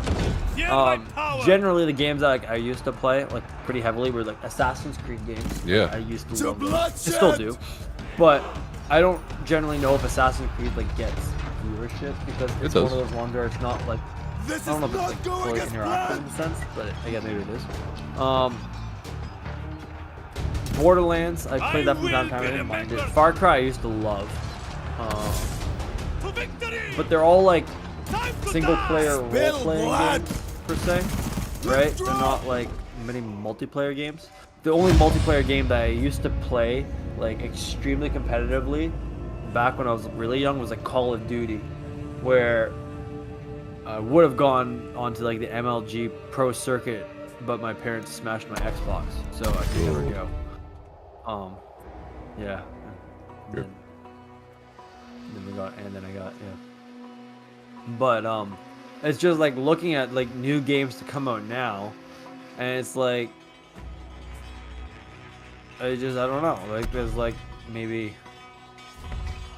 Manor Lords. There's Stalker 2, Heart of Chernobyl. Like I'm looking at like the new games that are supposed to come out, and there's like nothing that really seems to be like piquing my interest in terms of what it is. Like always ready. Yeah, I get that. And that's rough. Like Black Myth Wukong actually seemed pretty cool. It was an action mythology RPG, but it reminds me of like it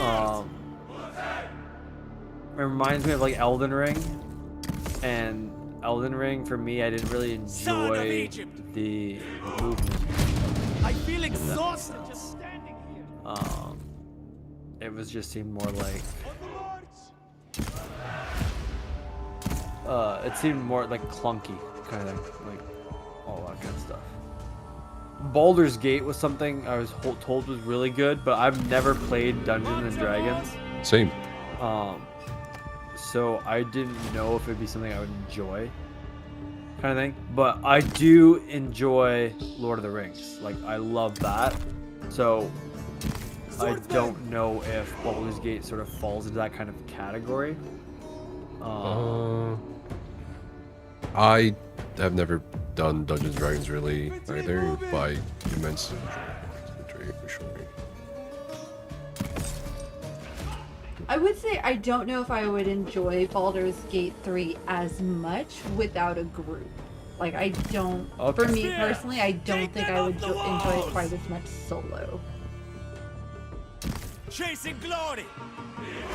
But it definitely has a bit of a Dungeons and Dragons feel to it. I know people that play, and I've watched some games. But so it does have a little bit of that feel, but it's a lot of fun in a group. I do want to check out Halo Infinite again, and Temps invited me to like grind Apex Legends. Oh yeah. Is that all their bows? What is that? Apex So Legends, MMR or whatever. Apex Legends is like a battle royale. Yeah, BR. Yeah, I enjoyed Apex Legends, but the thing is, like, when you're doing like ranked versus not ranked, like ranked is really fun until it's not, because then you're just circle camping, right? Yeah. And then it gets boring. But then you play the not ranked version, and it's just like you're playing absolute monkeys that are terrible. Like, you know what I mean? Like, it's just whatever.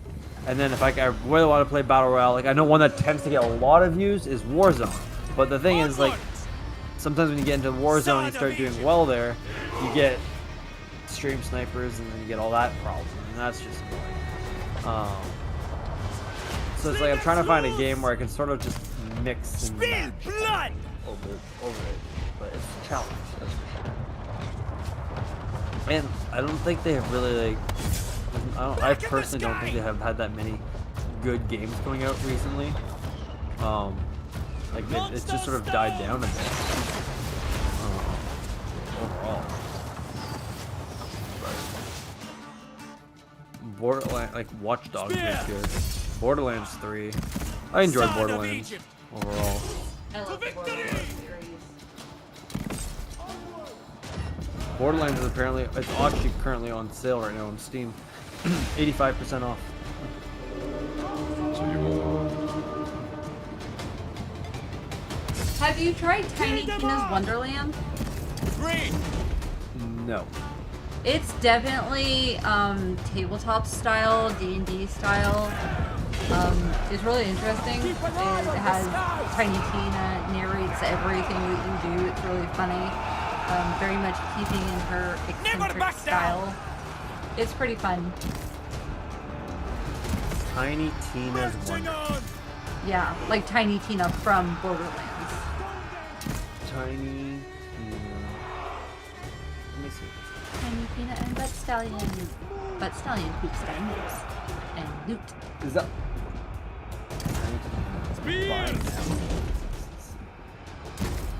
I fear nothing. So Steam, Epic Games. Strength is power.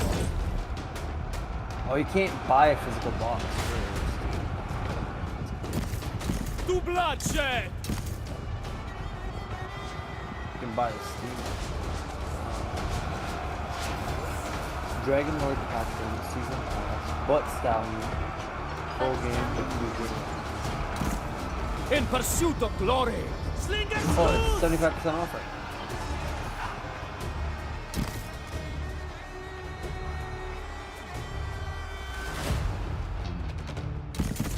I will. I fear nothing. Launch those stones. Oh, you gotta fight a dragon. Huh. Onwards. That's pretty cool. So it's sort of like Borderlands meets. Slingers, fire! Kind of. Yeah, I think that's a fairly good description. It's just Sons of Egypt. The creators of Borderlands. I guess there's a lot of people really like Tiny Tina. I really like Tiny Tina, and so they made her own game. Okay.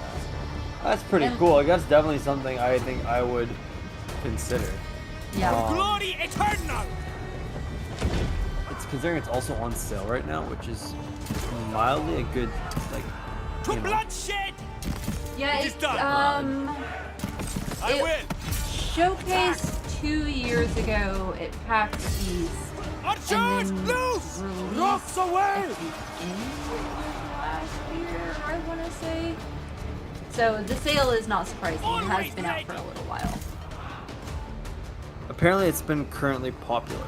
That's what it says. Yeah. With me. Onward.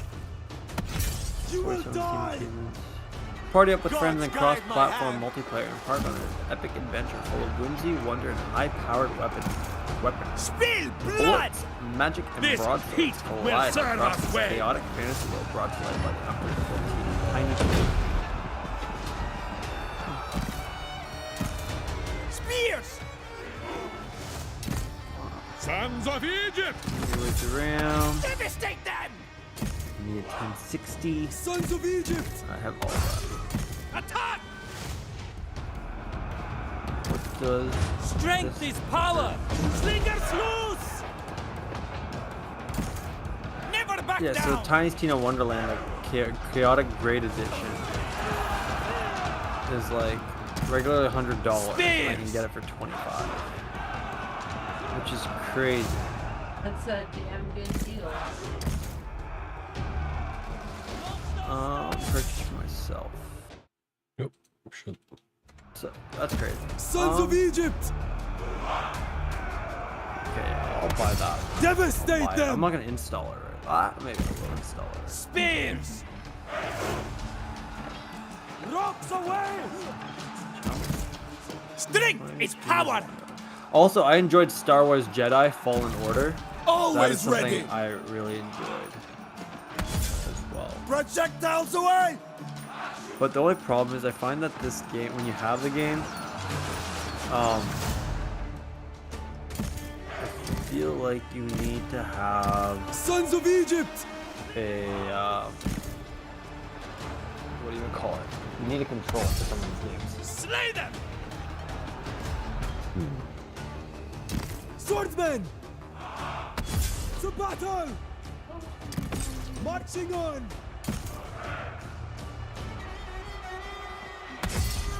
For Egypt! To bloodshed! To battle! The guy, so I don't know, have you ever watched The Mentalist? Spears! A mentalist.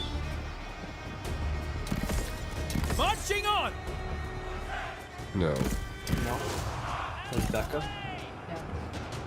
Well. That's one all- show she has and what she has. That's also a show. If you like Bones, I think you'd probably enjoy that one too. It's very similar in that kind of aspect of like a police officer and then a non-police officer team up. Nothing! However, it's a bit of it's related to the California State Bureau of Investigation instead. So that's pretty cool. I'd recommend that one maybe as well. Like that one. That's more like season based. There's like 7 seasons of it, so a lot more to watch. But that one's also cool. I grow weary of this hate! 11 seasons of Bones. 11. With like 20 Yeah, but they're all. I found with Bones, they did such a good job at showing her growth over 11 seasons. Oh, absolutely. Like it never when you first met her, like she was the most walled off, like overly rational person, where she would literally shoot someone in the leg and not even care, and it was like. It was hilarious. It was almost comedic with how walled off she was. But I think people were able to relate to that character very well because a lot of people I feel like that. So that was pretty cool.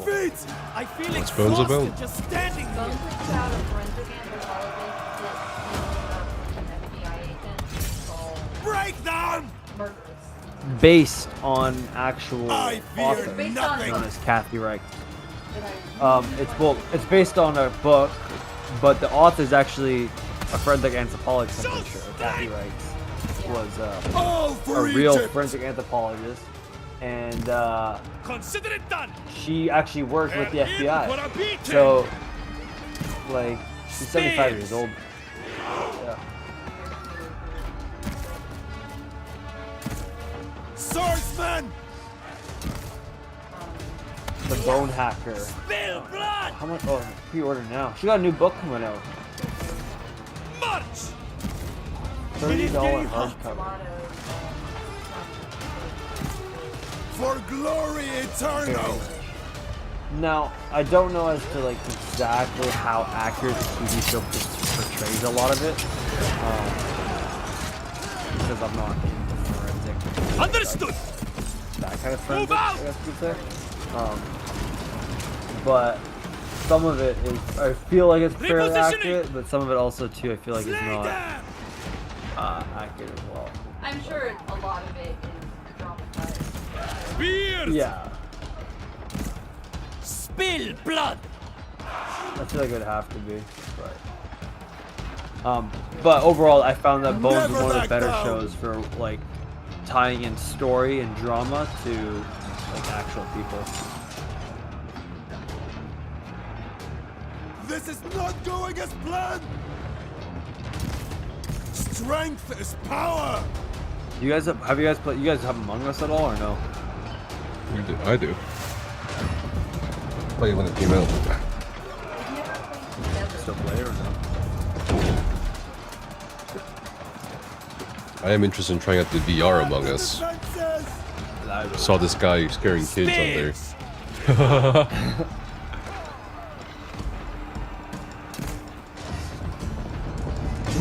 They just chases them around and yells at them.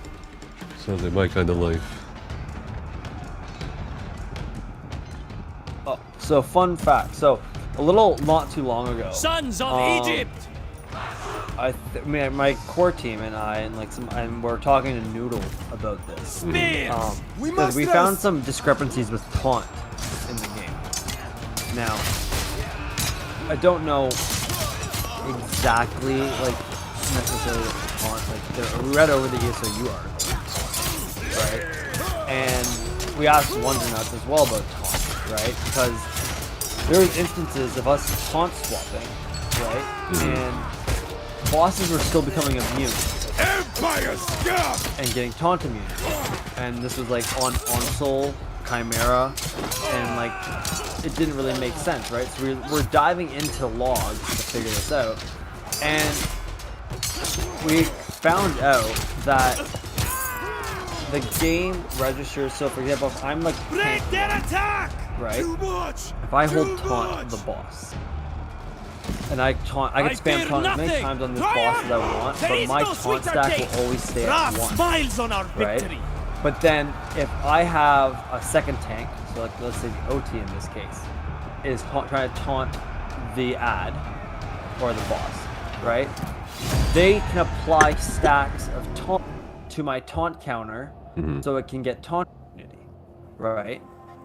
But if the second tank does not wait a total of between 18 seconds or longer between the time they take taunt to the boss and when they recast taunt, then no matter if you could swap taunt like 4 times, 8 times between the two, right? The boss can still become immune 40 seconds later than when it first occurred. So I was gonna make a video on this because explaining what we've figured out, but it's pretty crazy to see that because we were going into like the thing like on Chimera, right, where like I would take taunt, it would show I have taunt, right, and then I would spam clench or whatever, right, and then I have force like apparently I'd hit taunt on it 4 times before we'd have the taunt swap. And it was getting immune, but it was being immune like a minute into the fight or longer, like after the initial 12 seconds. So we tried to figure that out, and like so apparently the way they changed it now is like it's all about ownership and the way the game views ownership, but it's pretty wild. Like a boss can be immune over 40 seconds later from the initial mightiest taunt, of and princes. Swapped. Yeah, that is pretty bizarre. Which I don't know if that's intended by the developers and how that's supposed to be functioned. No time for or what? Because they're supposed to say that I think when they're saying that the reason why they had it go up to 5 stacks was to try and not have taunt, but I don't know if because you've quit in-game rating as much, so you're not witnessing it as much. But for example, in VHOF, we'd have that issue on triplets when you have to swap the taunts when you're doing like 0 to 100. They would get an instance where I would try to swap taunt you will all on fall one in of them, line. and then I would spam my taunt on it to get the taunt, but I was still building stacks from my other boss because the game didn't register the taunt swap until I got past the taunt immunity stacks. Proud son of on Egypt. triplets. And it all came down to when, like, if the person that's taunting second did Ever not dutiful. wait greater than 18 seconds to refresh taunt would cause an immunity Called because by you just build the fate. stacks up, and then the game would register it as if I still had taunt initially versus the second tank, which is crazy, mind blowing. So I have to make a video on that explaining it because I think a lot of people don't know about it, or I'm just gonna explain how it's done properly. So. Underway. What is this? The gods seem to howl with fury. Yeah, 5 out of 10 or something if it is. 5 out of 10. It's not keeping my attention as much as the other installments. And also, there's some issues with the balancing here in this game.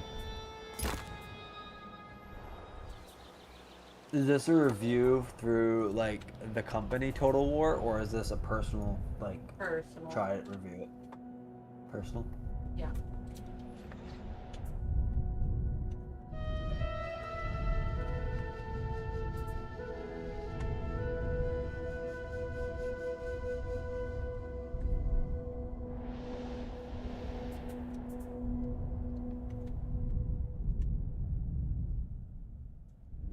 Star Wars Jedi is only at 23%.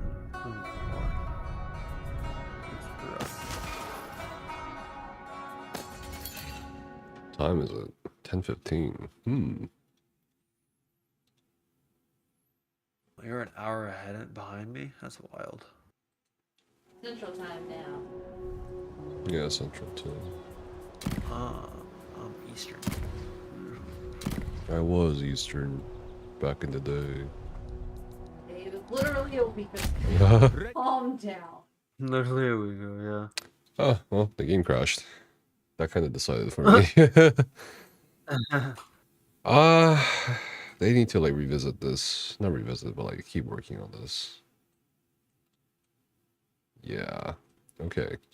What should I do? Let's see if the stream can handle me downloading game. Download a new game.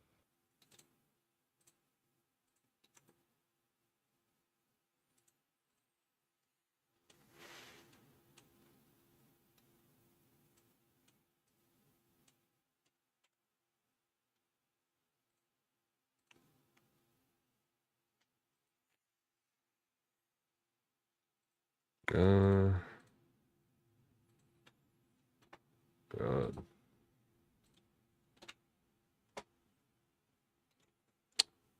I'm also kind of in the same boat. Just making some more videos for Starfield and trying to find, like, a semi-perma game in addition to Starfield. I was thinking of trying out New World. I don't know. New World? Maybe. Starfield? Yeah, Starfield's good. New World, huh? Get sucked What's into that it. one? Which one are you talking? Like, there's New World, huh? So just chill here. New World Elysian Edition. What the hell is the difference between that? What's New World? It's an MMO. Okay. Yeah. That seems pretty interesting overall. I'm not gonna lie.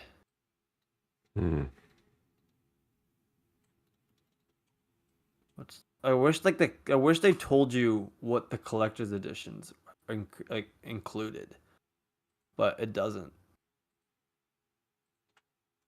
Like, it just tells me this one has the DLC plus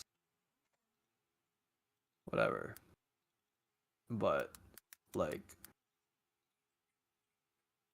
there's still like Athos edition, and that doesn't tell me what it is, but it's like $130. So I want Zos actually to bring back the physical collector's editions of the games because I want more statues. Fair. I have one from when Halls first came out, like the one of the Assembly General. I have the original Imperial Edition one, and then I also have the most recent one. I forget where it's from. It was, I think, when Somerset came out. Mm-hmm. Which I'm surprised that when they did the Telvanni Peninsula and like Necrom, they didn't do one. Which is wild.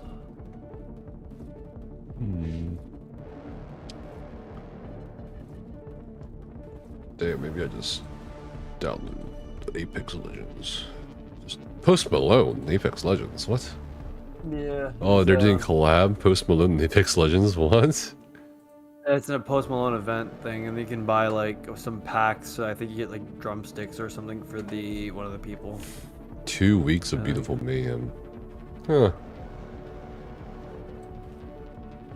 Black Desert, is that any good? Or is that really... BDO, visually, it's nice, but it is a Korean MMO. It's a grind, yeah. Oh, yeah. Starfield's, yeah. Starfield's good, though. I'd say it seems to be a mixed bag for a lot of people, but I'd say, for me, it's still, like, engaging, at least in terms of the lore. Oh, you know, I might have to just do Farming Simulator and start selling myself like I sell my crops. What's funny, Becca? Huh? What's funny?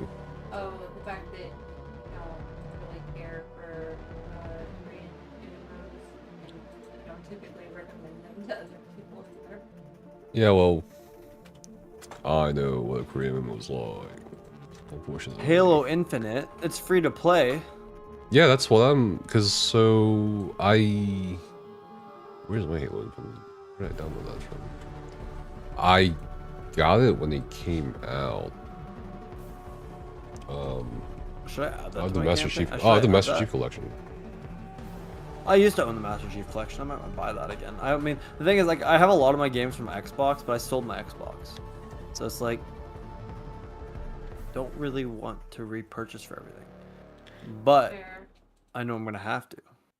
But can't you sign into your Xbox Plus with your Xbox ID? The thing is, you can, but a lot of them are discs. Ah, gotcha. Right? So it Fair. doesn't... Like, while my digital library still carries over, my Hard copy physical still, one doesn't. which is annoying, yeah, for sure. I'm trying to remember. But then... Sorry, go on. Oh, go ahead. I'm trying to remember how I play Halo Infinite. Was it through Game Pass or Master Chief Collection? I don't think it was Master Chief Collection. Huh. Oh, Five Nights at Freddy's is under $6. Five Nights at Freddy's. Is that a good game? Is that even a good love game? it. What? My Kids kids love it. love it. Oh.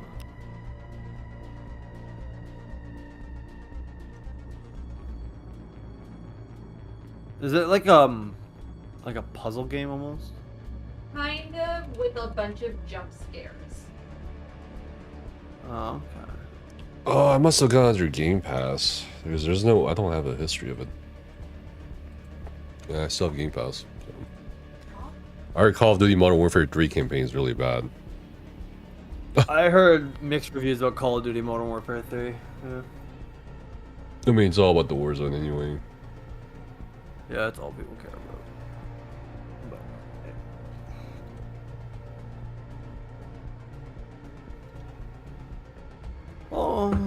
I was gonna stream tonight, but just I'll have to do another day. Okay, take a day off. Becca says, take a day off. I said it's okay to take a day off. I mean, the thing is, like when you're trying to grow your stream, you can't really always take days off. I don't feel like. I feel like you have to you sort of need it. But it's weird. Like sometimes, yeah, on my own mental sake, yeah. Yeah. You need it. Doesn't matter. Sometimes like, I got to. Must I destroy got my to the mental. point where I was like pushing streams to more so like what do we call it?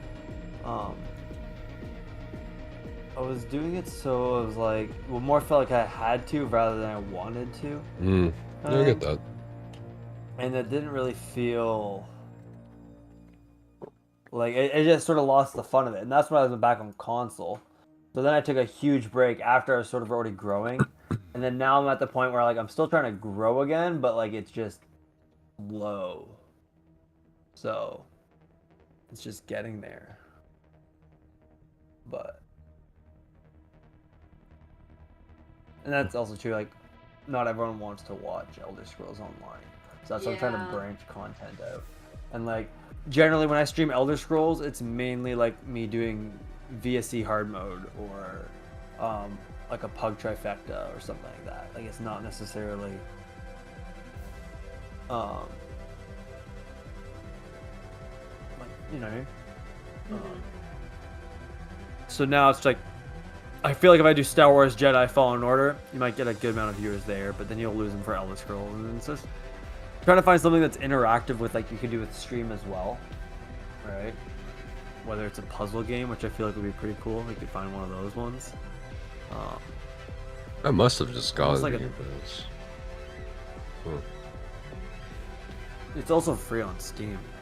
Yeah, the multiplayer is free on Steam. I was trying to remember how I played the campaign when it came out. It was definitely not through Steam because I didn't pay for it. So I must have gotten. Probably would have, I think it would have to be in Game Pass if that was the case.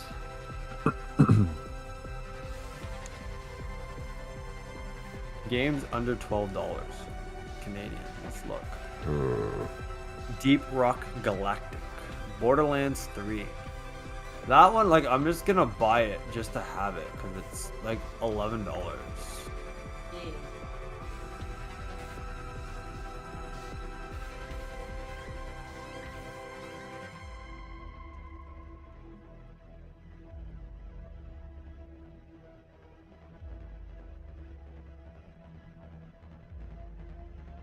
The Halo Master Chief Collection, yeah. BioShock Infinite. I am thinking checking out Alan Wake 2.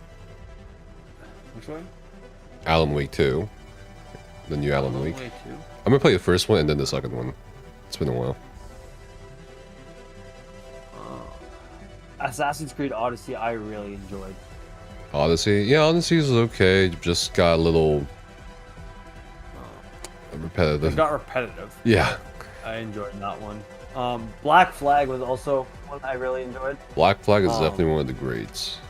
Next to like Brotherhood. One of my favorite one of my favorites of all time was Assassin's Creed 3 when they did with like the Civil War. Oh, American 3, Civil yeah. Or Revolutionary War, you mean? Not the Civil War. Oh god. Yeah, the Revolutionary War, I think. I think it was during the American Revolution. Pretty sure it was.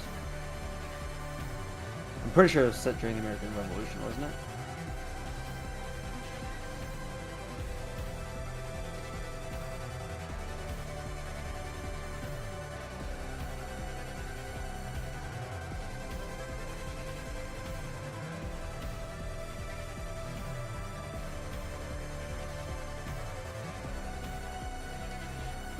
Let's see.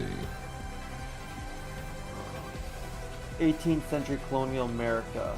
Apex is 70 gigs, man. It's crazy. Man, I had so much fun with Armored Core 6. Such a good game. Yeah. Okay, so it was the American Revolution. I had. Yeah, it was the American Revolution stuff. Yeah, that one I really enjoyed overall. I think that was one of the better games they've ever done.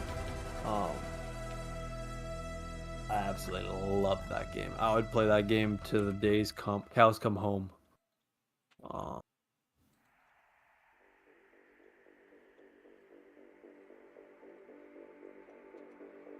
Titanfall 2 was really fun. It's in the store, Alan Wake 2, right? Yeah, I just saw that. Alan Wake, I was Googling that one.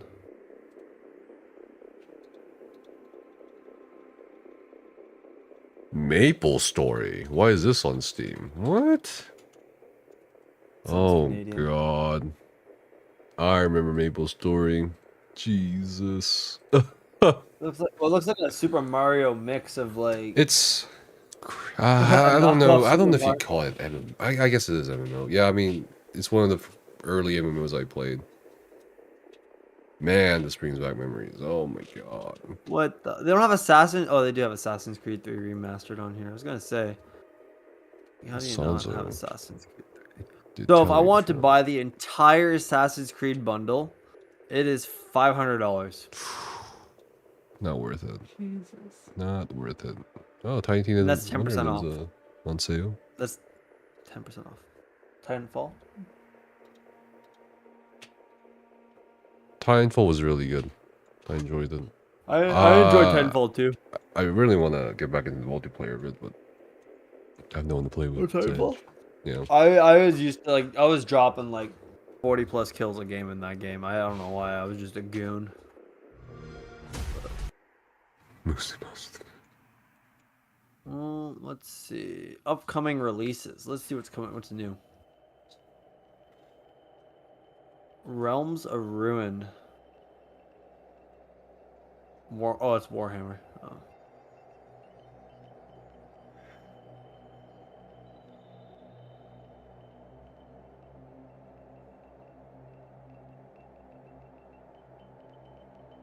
The day before, open world survival zombies.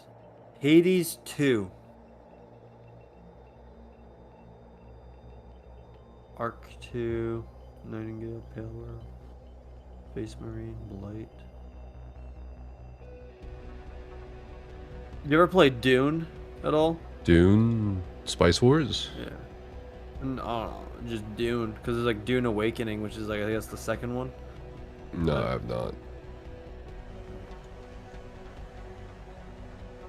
Deep Rock Galactic Survivor, Tiny Blade, Men of War 2.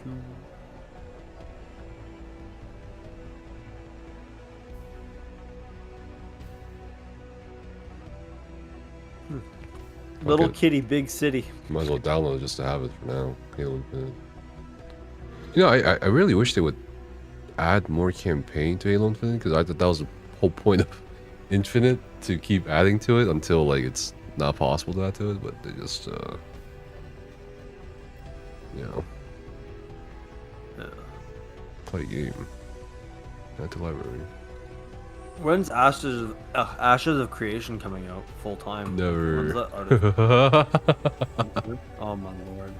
I mean, they're doing Alpha 2 this coming year, which I'm really excited about. I'm gonna make so many videos about that. Oh my god, I found a game for Becca. Crime Scene Cleaner. Crime Scene Cleaner. Oh my gosh.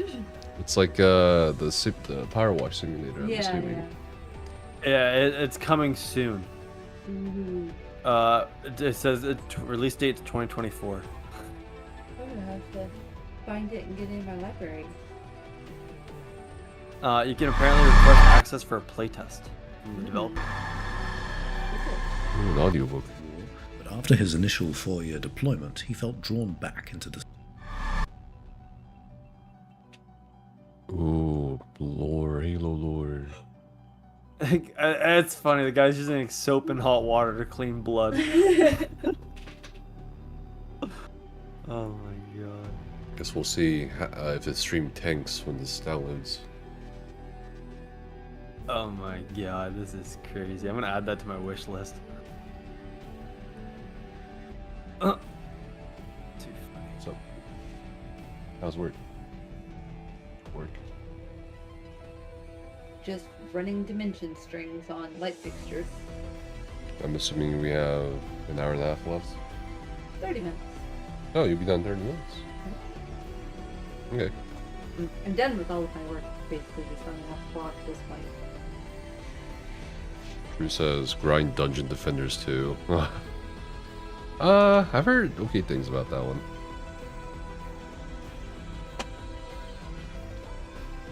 You're so funny. Watch this, it's a magic trick.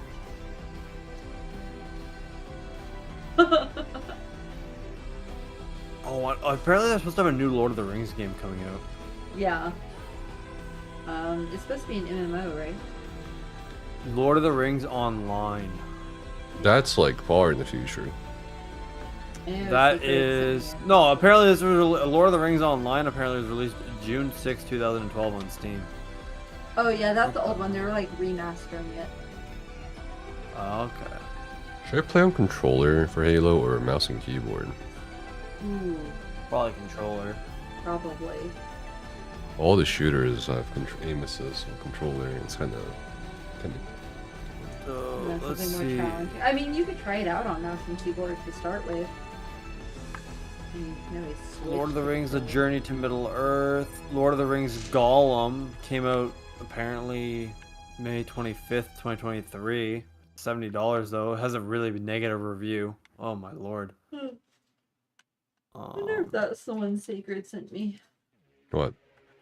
He sent me I want to say it was a trailer for a Lord of the Rings game recently. Mordor. Oh, it's down. Oh yeah, it's tanking the stream. What? Shadow. Oh, Shadow of War. That's what the one it is. Middle Earth. That's what it's called. Apparently, those were really good games. Middle Earth.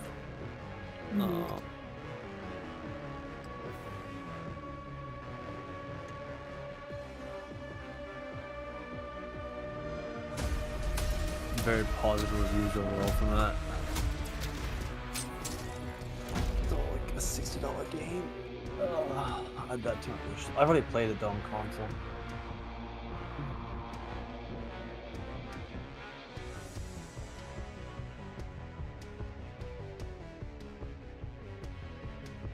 Where did you get Alan Wake 2? God, I hate how games have like. Going up in price? No, not the price, but like. Now it's like so many different services, like shows. Like with the streaming. Exactly. Services, yeah. It's like now it's not just Steam, it's Epic Game Store, it's there's Game Pass, now it's what's that one? Origins or whatever. Right, that they have that each one EA. each and then each developer has their own launcher. Instead of just popping the CD and just enjoying the game, it's like, oh my god, you have to install so many things. Bethesda's gonna have their Bethesda launcher soon, and that's gonna launch Elder Scrolls Online, and it's gonna launch every other game. I want all of my shows in one place, and I want all of my games in one place. Just the problem with that is like Destiny. Not Destiny. I was gonna say like if you have all your shows in one place, right? Like I have Disney Plus, I have Netflix, and I pay for Amazon Prime. Right? Like Amazon Prime is a good one because I get Prime Video, I get Twitch Prime, and then I get Amazon Prime. So like that has a benefit in itself, right? Yeah. But Disney Plus, for example, unless if I want to watch Avatar 2, like the way I view it is if I'm gonna watch Avatar like more than like whatever they count for, classify it as, I guess you could say. Like, let's say I pay $20 for it, right? If I watch it 5 times, then it's $4 a view. So unless I'm gonna watch it like 100+ times to make it like 1 cent a view, it is not worth buying. But like Lord of the Rings, for example, I've literally watched those movies where I can sit there and I can literally, word for word, quote out the movie to my girlfriend, not even look at the screen. I can just tell it by the music cue as to what's happening in the scene. It'll be like literally like we'll watch it like at night sometimes before bed. I'll be like, in the land of Mordor, into the fires of Mount Doom, and it's like, and she'll look at me. She'll be like, "Can you just like be quiet?" But unless you like get to that point, like it's not worth paying for it. How are you? So like I feel like the streaming services are better, but Disney apparently now you got to pay more to not have like ads apparently, which is pretty crazy. So that's probably gonna cancel that subscription. Yeah, like well, that's the thing. Like I get they need to make money, but at the same time too, it's like the reason why I bought the subscription in the first place was because I was able to watch movies without advertisements. Did you see that Amazon Prime is now offering health care? Like, yeah, I saw that. What was it, $10 a month for healthcare or something? I'm like, this is very dystopian. yours is $10. Mine said $5. Wait, what? No, I'm actually kind of curious what they even mean by healthcare. What is this? Amazon Prime healthcare. Amazon healthcare, yeah. 1 medical membership for Prime member. Okay, this is actually real. Be heard, not rushed. Prime members can now get a care team on call for everyday concerns, chronic conditions, and more. A modern approach to primary care. One Medical works with your insurance just like a typical doctor's office, but makes it more comfortable and convenient to get care. Okay. 24/7 on-demand virtual care. Primary care offices in many U.S. cities. Longer appointments so you don't feel rushed. What? What? So you just talk to the doctor over the phone? Yeah, so the doc's gonna be like, yo, whip it out for me real quick and show me. Okay, it's $10 a month for me. A month, $100 a year. Best value, $100 a year. That's crazy though. Like, it literally says, get fast care for common concerns like cold, flu, skin issues, allergies, and urinary tract infections. Maybe I should make a video about this. Like, this is very dystopian. This is crazy. Isn't it kind of crazy? Add family members for only $6 a month each, bro. Come on. What is this? So this new Prime membership benefit is available to Prime members for just $9 a month or $99 annually, up to $100 off the standard one medical membership fee, and saving extended to the whole family. Prime members can add up to 5 additional members, each costing $6 a month or $66 a year, for a total of $160 a year. That's up to 50% savings on one medical's membership for the first member, and up to 67% for each additional membership. Whether you need to connect with a healthcare provider about your child's fever in the middle of the night, quickly message your primary care provider. Oh my god, it's useless! Or stay on track with your overall health goals. Prime now is a healthcare benefit that fits into your family's life. You can connect virtually or in person and know your care is being managed by one care team that works together to help you stay healthy. You can book appointments at any of the, I guess, participating Video offices. care 24/7 really is a lifesaver. I had a respiratory virus a couple weeks ago, and it was a great not having to drag myself into the office. That was from Henry in New York City. That is the most like where's that? Generic. Where's that? That's literally off the Amazon website. What? Where's the review? Here, I can share my screen. Here, I'll send you the link. Oh, look at this shit. I don't know. This is off of apparently Amazon Press Center. Oh, Jesus. Oh, God.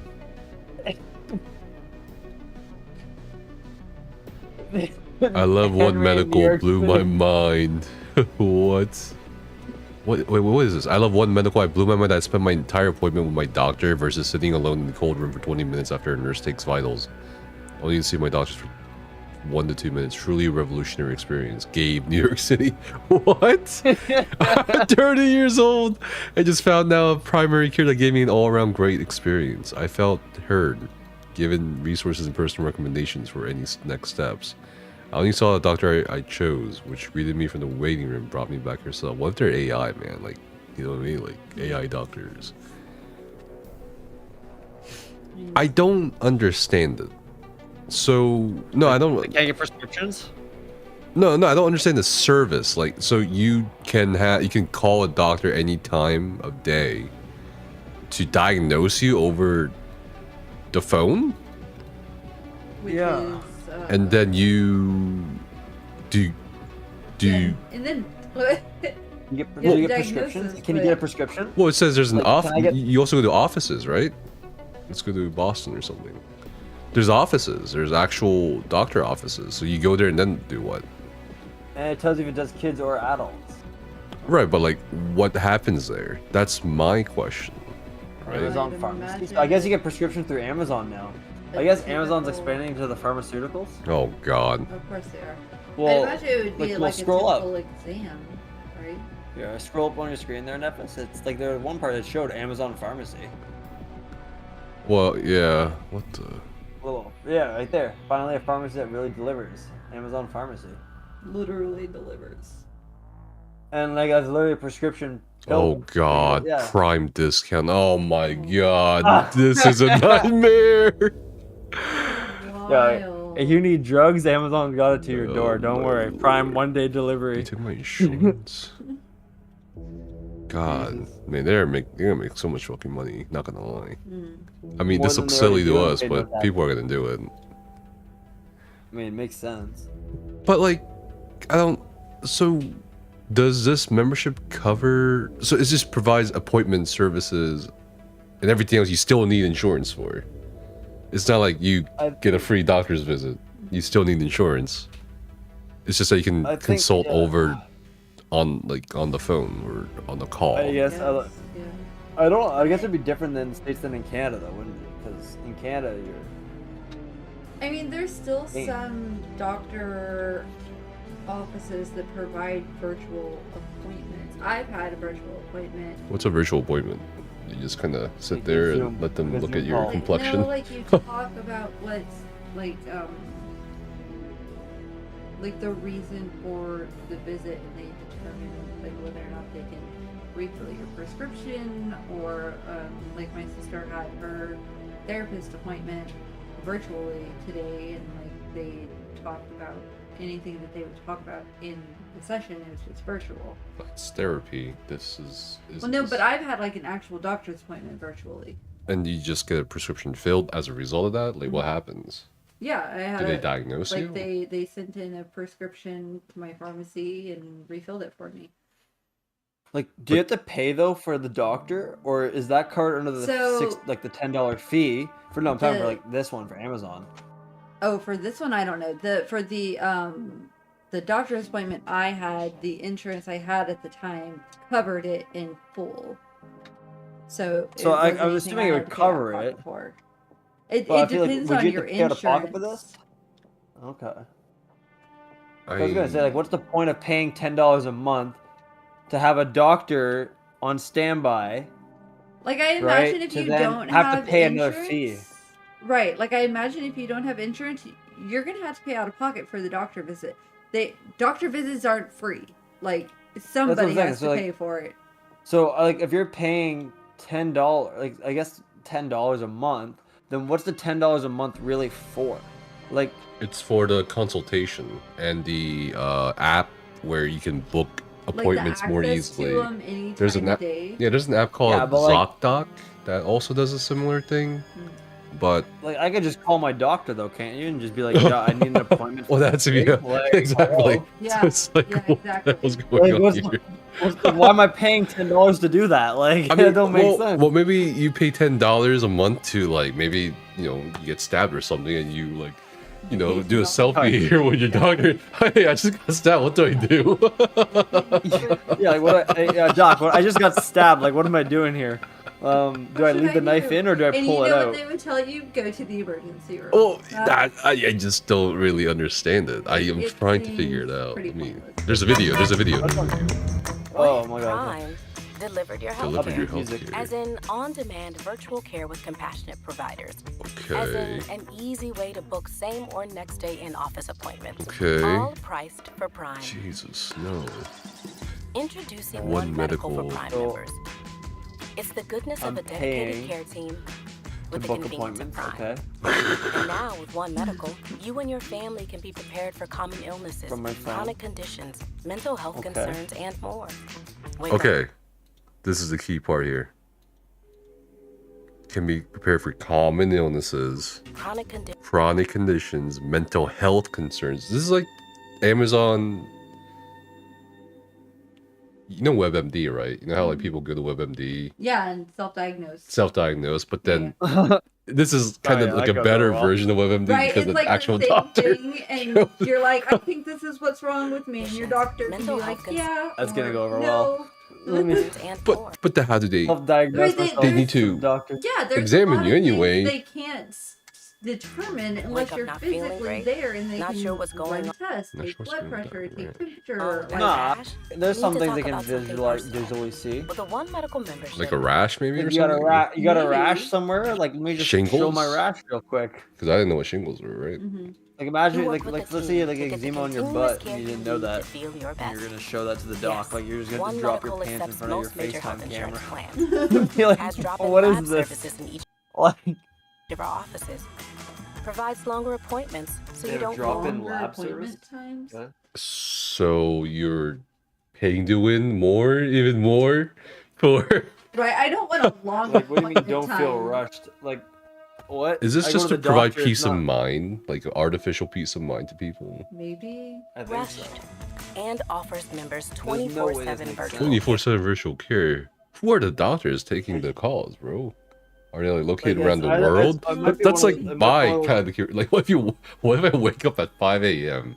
and I'm like, oh my god, I have cancer? Who do I call? Do I call somebody in Europe at that point? Like, what's going on here? Well, I mean, 5 a.m. there's doctors. You have a on guy staff like in you have like a guy like hospitals. Marcus answering the phone at like 4 in the morning, be like from Germany trying to tell you that you don't have like cancer or some shit. What the hell?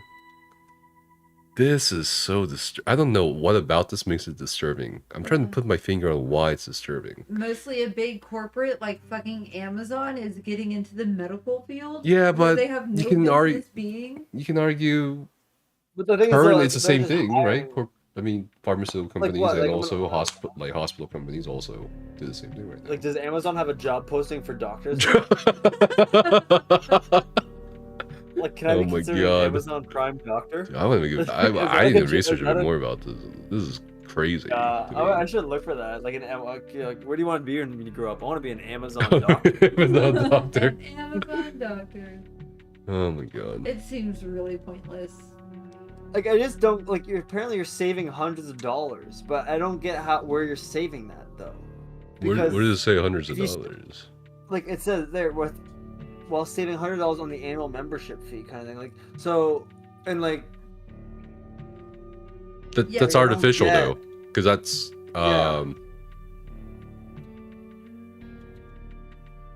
because they're saying if you just do it monthly, you're technically saving 100 by doing it. I don't know. That's kind of weird. like it just doesn't. Yeah, so like, why would I spend? Amazon company. Like, I just don't get that. Healthcare experience to make it easier for people. Yeah, and this like goes back to, you know, how the appointments have to be paid for. So you're paying Well, you need insurance for anyway. the access, and then you're That's paying the thing, so, like- for the visits. Yeah, so I'm paying for the So- access and I'm paying for the visit, so I'm paying more. Right, Or exactly. is my visits covered under my $10 like $100 a year? Because Yeah. if it's covered under the $100 a year, that's a good deal then. Sure. But if it's not, then I'm like paying. Let's say I pay $200 a visit plus my $100 like $10 a month. Like it's still not really worth it. Like because I'm paying No. $210 like or whatever. Yeah, yeah, So I don't know about that one. yeah. I agree. Like I get like with like for example like Canadian healthcare, like with my like OHIP, which is Ontario Health Insurance Policy, I get certain medications covered by like OHIP, so I get that Right. for free. But then they also have it so that if I have to get the prescription, so like let's say you had like an STI for whatever reason, right? And you went and got like a prescription. No, they'll do it like the first prescription's free. Then if you get it a second time, you have to pay for it. And then you get a third time, you pay for it. So they'll cover the first one for free. And then if you're still stupid, the 2 other 3 times, then you keep getting, then you pay. But Right. I just don't get like how this would benefit you because you're not getting like it's not like you're getting free prescriptions. Really, you're getting like you have to pay for that prescription. You got to pay for Oh that. So god. I'm trying to figure out like what do you get out of it, you know?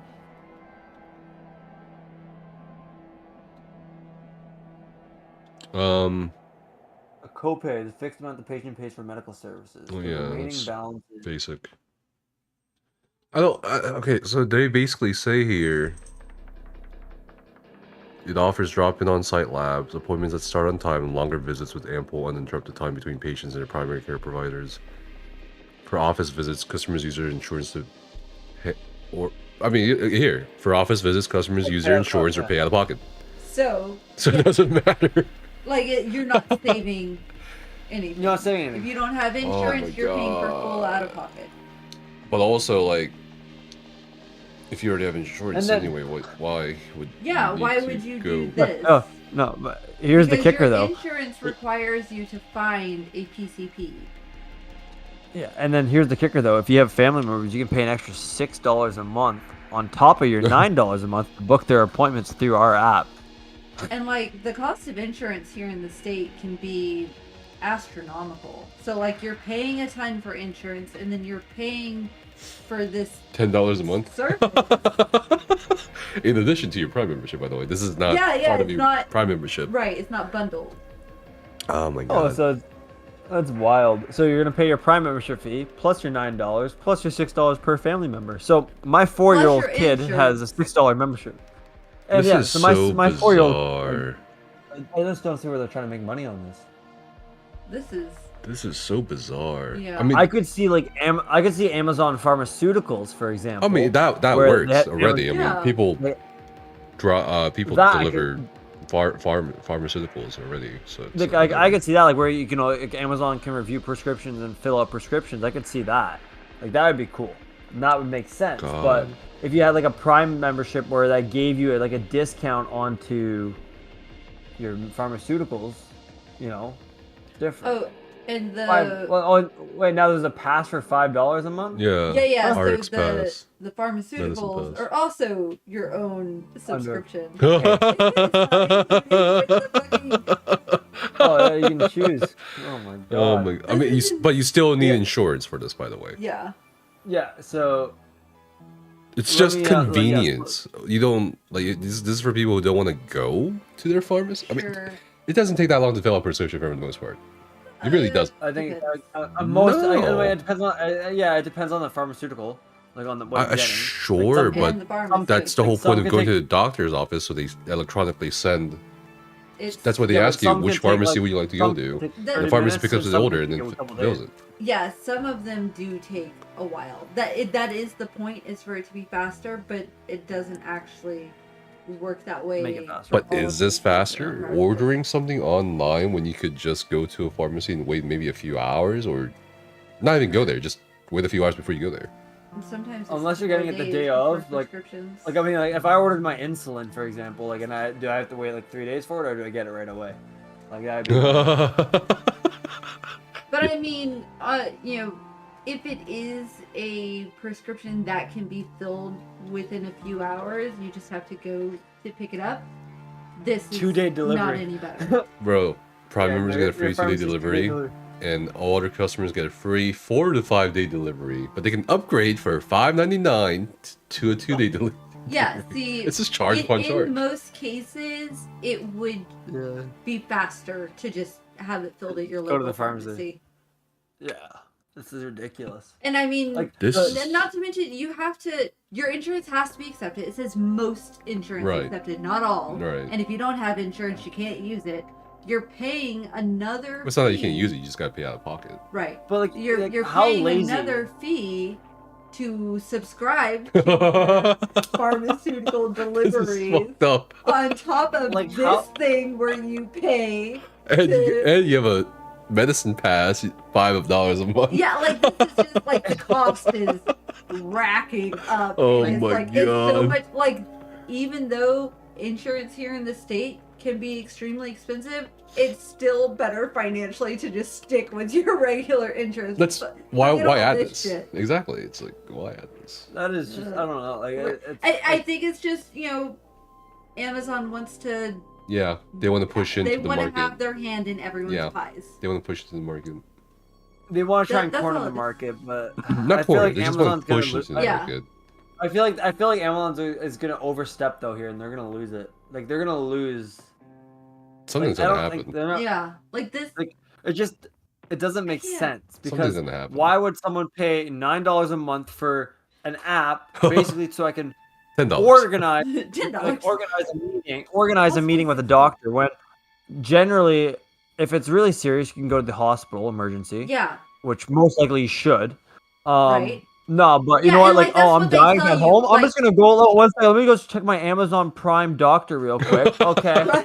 Yeah, like if it's I have a emergency, really even when you call your doctor to make an appointment, if they literally have an automated system that says if this is an emergency, call 911. They don't deal with emergencies. These guys aren't going to deal with emergencies either. Yeah, well, let me pay $10 a month for an app to tell me. Show them your rash. Oh my god. You know, like, and then that's the thing. You know, I actually want to try. I just want to get this and see what happens. No. I want to try it just for a video.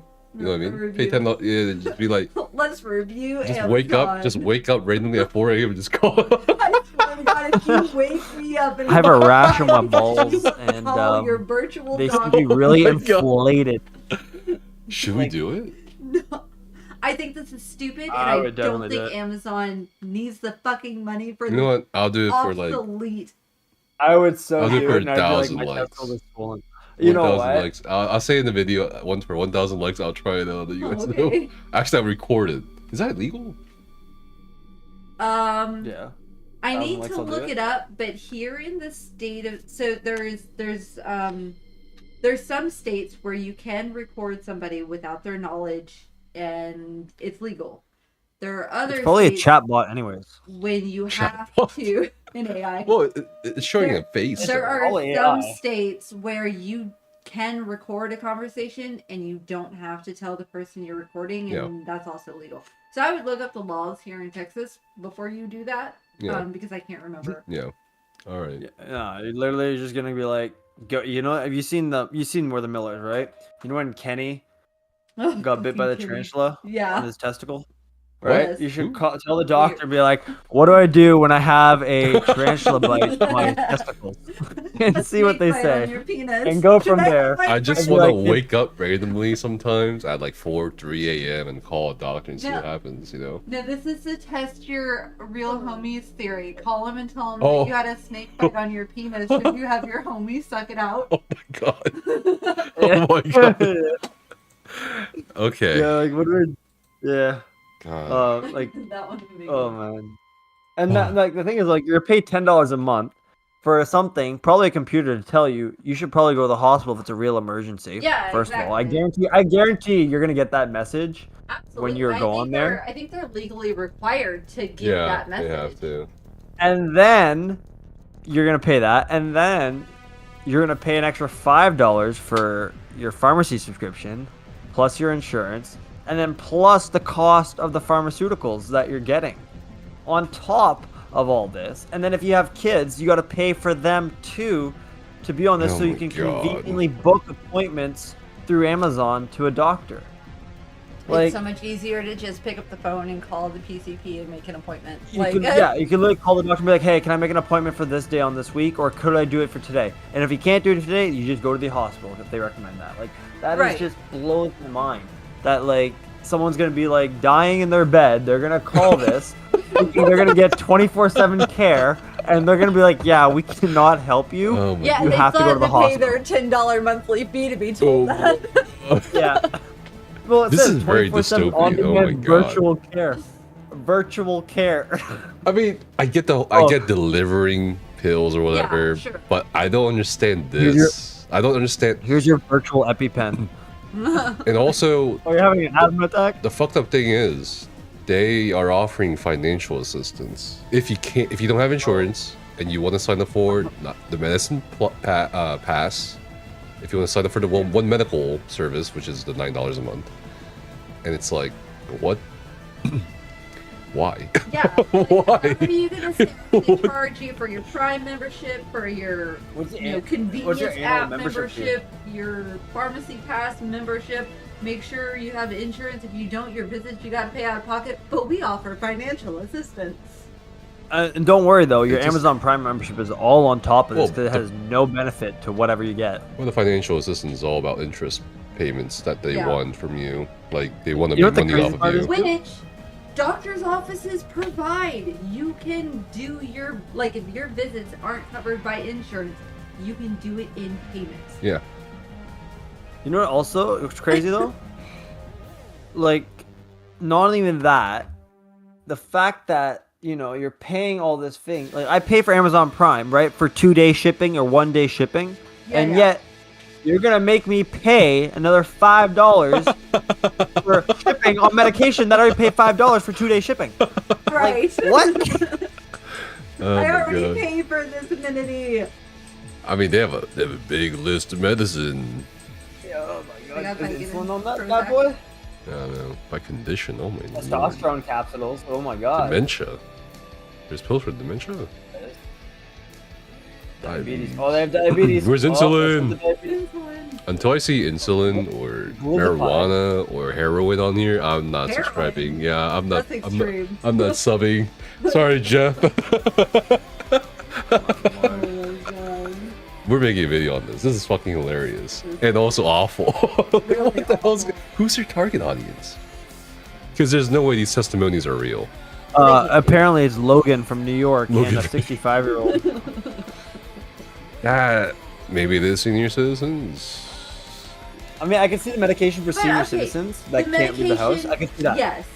The medication, yes. I could say that my grandmother would benefit from something like the medication. But the being able to call your doctor virtually, we're talking senior citizens. Yeah, I think so. Health conditions worsen as they age. They can be very serious. But also, if it's something really bad where they're like in the middle of the night, they have an emergency and they need to call their virtual doctor, they're going to be told to go to the hospital. I'm thinking senior citizens. That's why they have life alert. Older people, because mobility too. But yeah, but like even then, if it's serious, there's nothing a virtual doctor can do to help you. Especially I know, but like if the person calling has mobility issues, how can they, like the doctor tells them, okay, you need to do this or this, whatever. If they're already having mobility issues, how easily can they actually do that for themselves? They'll need assistance. It's weird. Who is their target audience? That, like, it has to be senior citizens in one form. Like, yeah, but I still see issues with because like, they mentioned children. Y'all can add children to your. Yeah, like I still see the issue with like the virtual side of things. The medication, senior citizens, absolutely, it makes sense. It's like, how do senior? Also, a lot of old people don't. Yeah, no. Oh my god, my grandmother with her iPhone, I have to tell her how to use it all the time. Who's their target audience? That's the yeah. part I'm trying to figure it out right now. I mean, it could be senior citizens. It could be, but again, they tend to come with more severe health problems that a virtual doctor can't really help with. Steve said, "Get Prime. If your virtual doctor fails, you guys get what they deliver." We don't remember that one for the video. Someone write that down. Oh my god. Well, all right, but we're calling it. We're gonna go watch a movie. Thanks for the company today, Twitchy. No problem. Oh god. Yeah. I'll see you soon. Oh man, I'm gonna have to wake up tomorrow. Good night. Night. Because, yeah, for the raid. Oh my lord. For the raid. The raid.